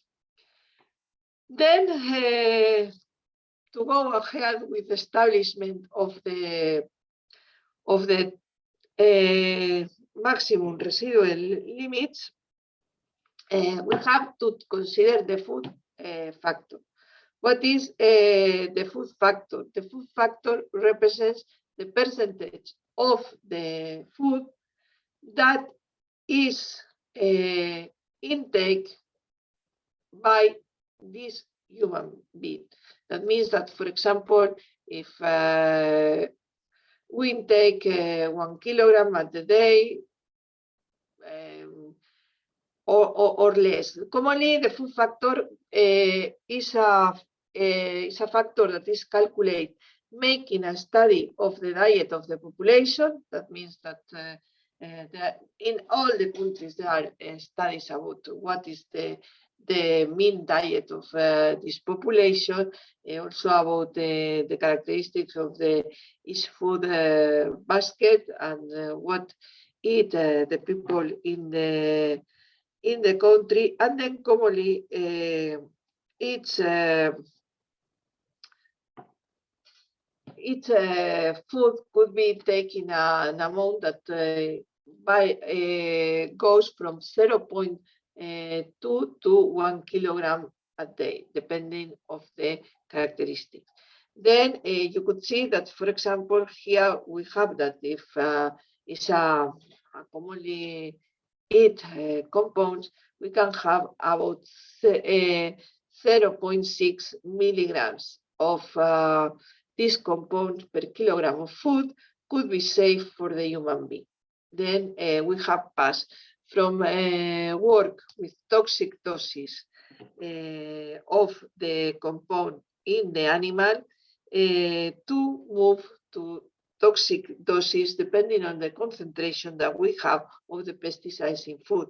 Then if consider all this data as true data and as data that are assumable for the human being, we have here a compound that could be taken at 0.6 milligrams per kilogram daily along all the life of this person without show any negative or any toxic effect. Then what do you think that could be that a good maximum residual limit to establish would be 0.6 milligram per kilogram of food? Yes, could be, but the idea is to make the food as safe as possible for the human being. Then commonly the authorities also look at the practical harvest level. The practical harvest level takes into account instead of safety considerations, agronomic consideration about how much safe is the pesticide for the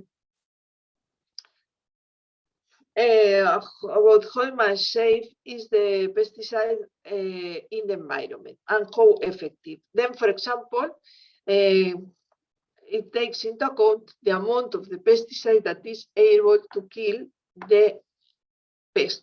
Then you have here the practical harvest level that is about 0.1 milligrams per kilograms in origin, and thus, in this case, as the agronomic level is much lower than the permissible level, we get a maximum residual limit of about 0.1 milligram per kilograms of origin.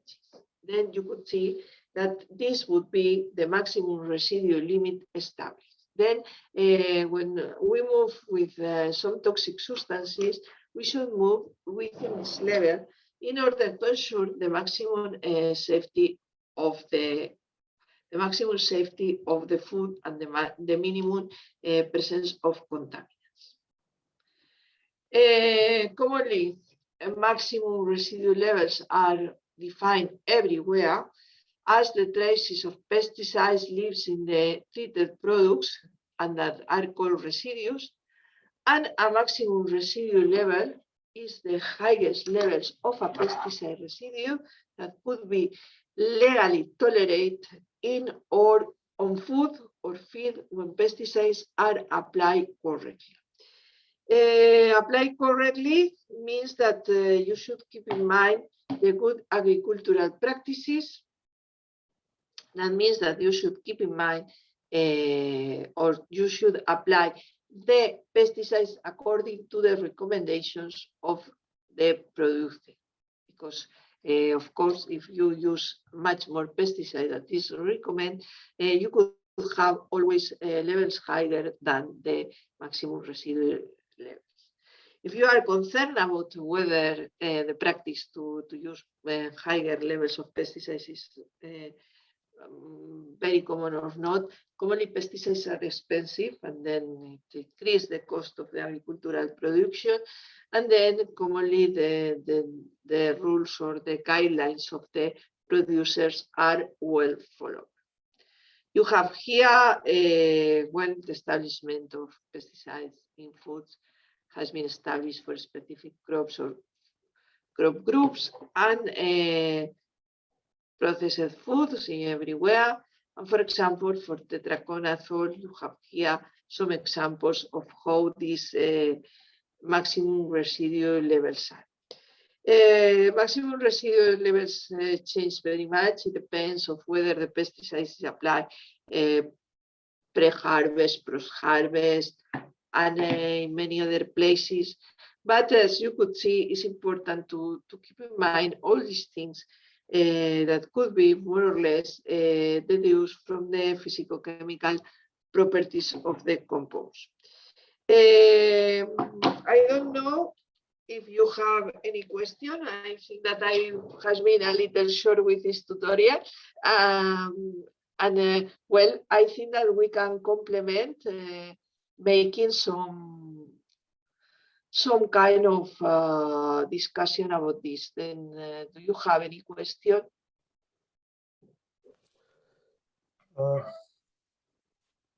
That was excellent, Professor Yolanda. That was a correlation between, you see, physicochemical properties and their retention in environment, leading to pollution, to what extent they will be accumulated. So that is a great correlation, and that is definitely, you see, a point of ponderance for the industry, particularly. Who are developing such substances, so that from these such reports, I think the new molecules, the new pesticides, or the new chemicals which are used for particularly in agriculture or in veterinary science can be developed, which are less prone to be accumulated. Well, there is a correlation, but I have to tell you that you could ascertain how the molecule or the compound will behave in the environment. But commonly, the thing that you cannot do is to make a mathematical model that says exactly how the molecule will behave in the environment. Then you have to do experimental research, because that's what happens, for example, with the DDT. DDT, when it was synthesized, was a very marvelous compound. It kills efficiently everything, wasn't toxic, because in that moment, people don't know that can be accumulated.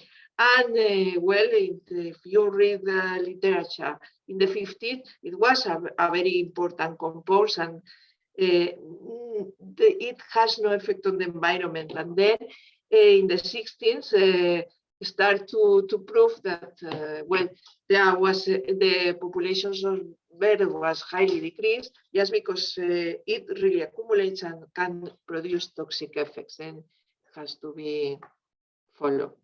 Yeah, that's true. That is the purpose of such discussions. Maybe some research scholars or some researchers who are working in this field, or who are willing to work in this field, they can get leads from such discussions, so that if they are interested in developing such molecules, they can consider these points into their research design. Well, thank you so much, Yolanda. If there's any query from any participant.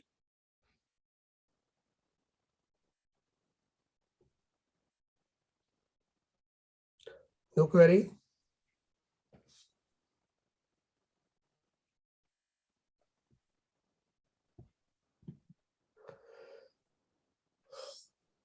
Well, Professor Yolanda, so that is over for today's. I think there are no more queries. If any participant want to interact in any way, may not be related to this particular tutorial.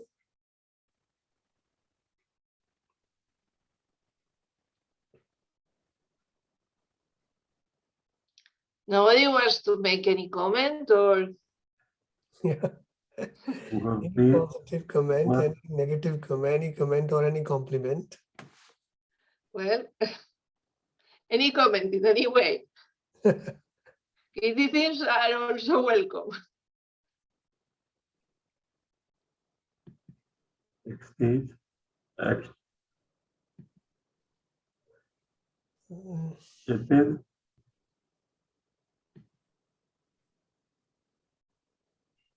Hindu.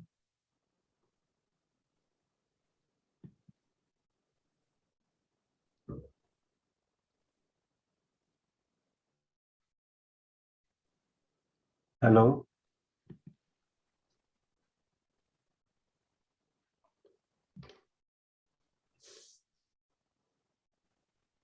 Nidhi. Yeah.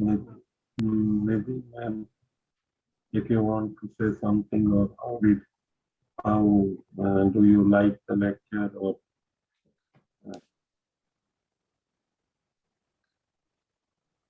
so that we can come with a better, more better.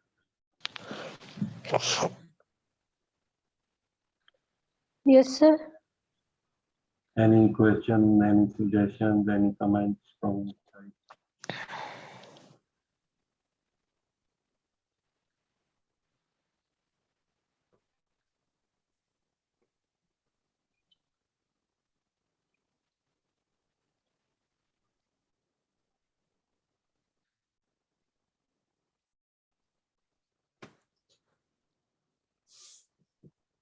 Is there no suggestion, no comment?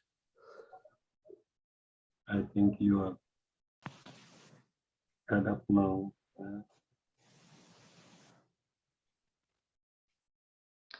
Well, maybe if you don't have a question, I have a question for you.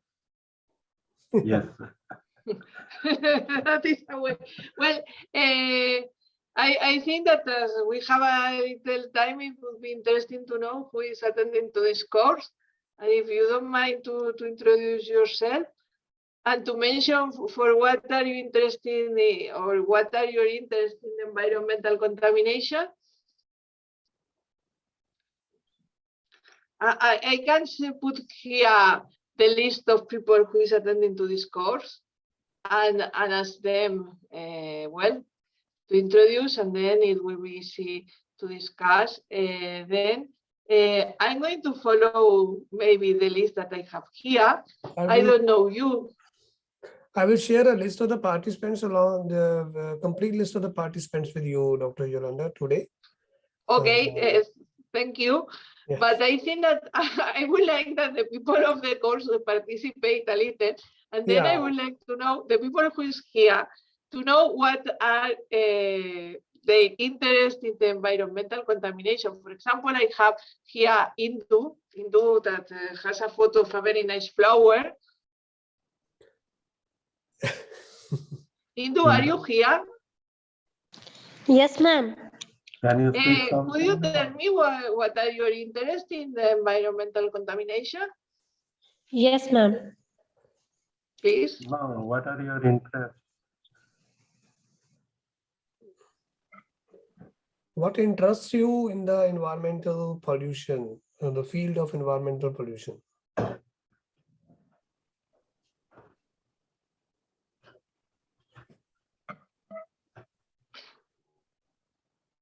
And what are your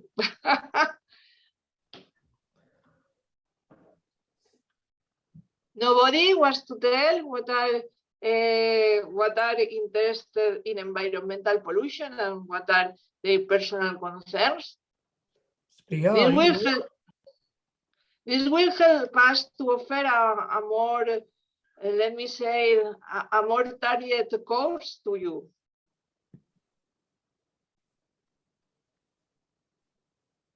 Herman,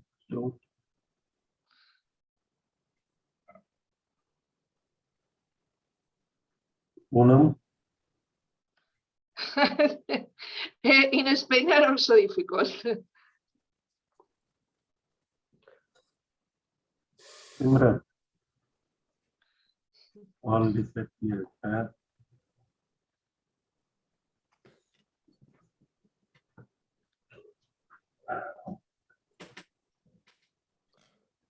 Nobody want to take the word and to talk a little?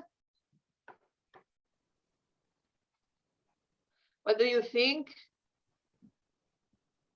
Nobody wants to make a question, even that it will be in the chat. I will answer. Sapriha, are you here? For me, it will be nice to see, at least to see your faces, because it's more personal. I have to confess that my initial idea. Yeah, Nice to see you. Dr. Sarabjit is Hello, here. ma'am. I'm Sarabjit. It was very wonderful, talk given by you. Very informative one. Like hats off to you. You are there in this presentation from since I think 11 o'clock or so. Hats off to you. Thank you, ma'am, for sharing all the information. You have given very valuable information to us. Thank you very much. Thank you for your interest. For example, I would like to know what is your main concern with contamination? Actually, I'm currently working in agronomy department. So here also, like in Punjab region, what people are doing is they are they are not applying fertilizer, basically nitrogenous fertilizers, like in a prescribed manner. So they are just to get a good crop. They are excessively utilizing fertilizers, especially nitrogenous fertilizers. And I think it is known to many of the people that because of excessive application of nitrogenous fertilizers, nitrate contamination is mainly observed in leafy vegetables. So I was just also concerned with your point, like you were telling that when we apply nitrogenous fertilizers, we are also adding contaminants like chromium and I think zinc you have shown in your slides. So my concern was like on one hand, we are increasing the concentration of nitrate, and on the other hand, we are also increasing the contaminants which are indirectly going into the plants or the soil. So there should be some quick methods to actually quantify, or you can say to know the concentration of extra things which are going into the soil or into the plants by means of nitrogenous fertilizers, which actually farmers are using everywhere unjudiciously. You can say over exploiting the resources they are doing just to get a good crop or just to get good output of the crop. Yeah, that was actually where I was interested. That is a very interesting aspect, because it is true that we are increasingly using these nitrogen compounds and these fertilizers. And also, for example, here there is a high concern about other fertilizers that are not only with nitrates or nitrates, but with other organic parts of the soil. And they use many, and for example, they add proteins, amino acids, things like that to the soil in order to get better crop production. And nobody knows exactly how is the effect in plants. And then this is a very interesting aspect, because really at the end we are like the top of the chain, and we look very much what happened with us. Many thanks for your contribution. It's a pleasure that you will be here. Thank you. Thank you. Nobody else want to show?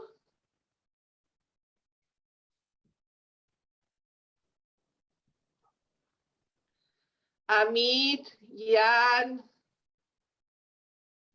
Umesh, Renuka, Sandeep. Maybe my pronunciation is not good for your names, because for me are difficult. That's a perfect pronunciation. Yes. Yeah, it is.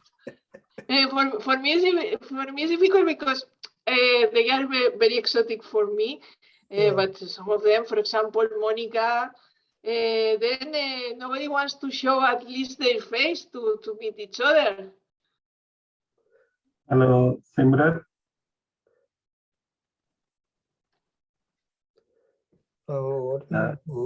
Mankad. Kshitij Mankad. Are you there?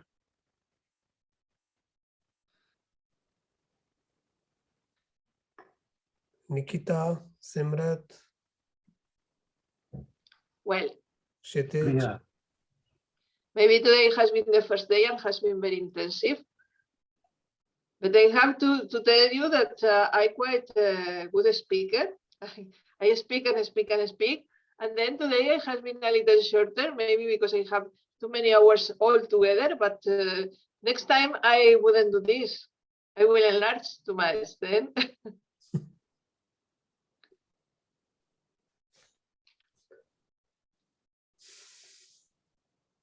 No questions? So there's no questions. No one is showing up. Well,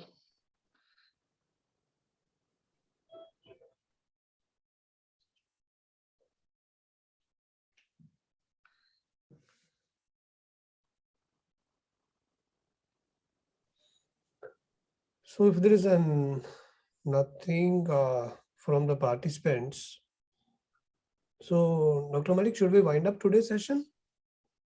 Yes. Today we had a very nice presentations early in the morning from inauguration session, and then a talk by Dr. Kohli. And Dr. Kohli is also eminent scientist and administration in India. And then these two talks by Professor Yolanda, they were highly inspiring and very, very informative. So we are really thankful to you, Professor Yolanda, for your inspiration and encouragement and interaction with the students.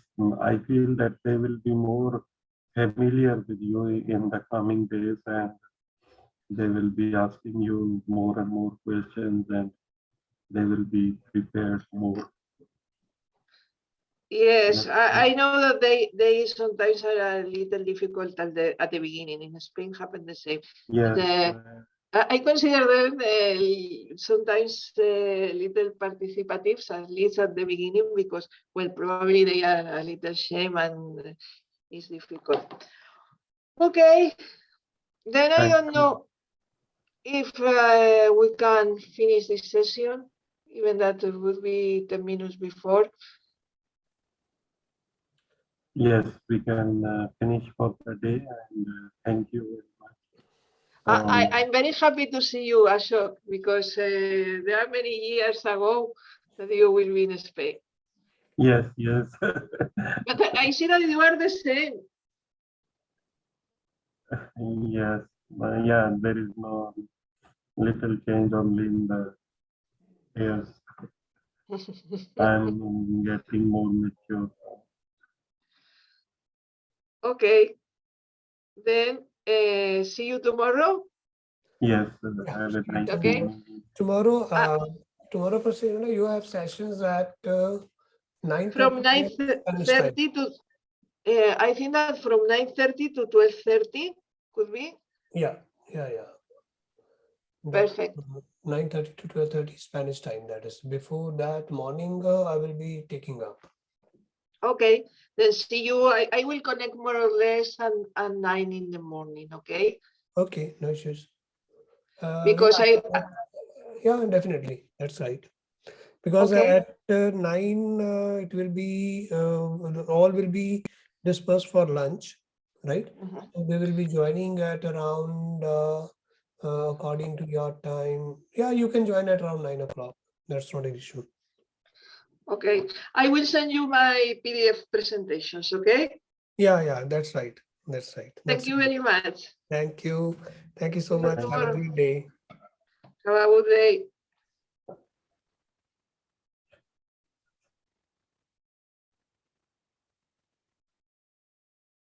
Okay. Thank you, Dr. Gulshan. Thank you, Ji. Thank you, Dr. Saab. Thank you so much for all your support and guidance.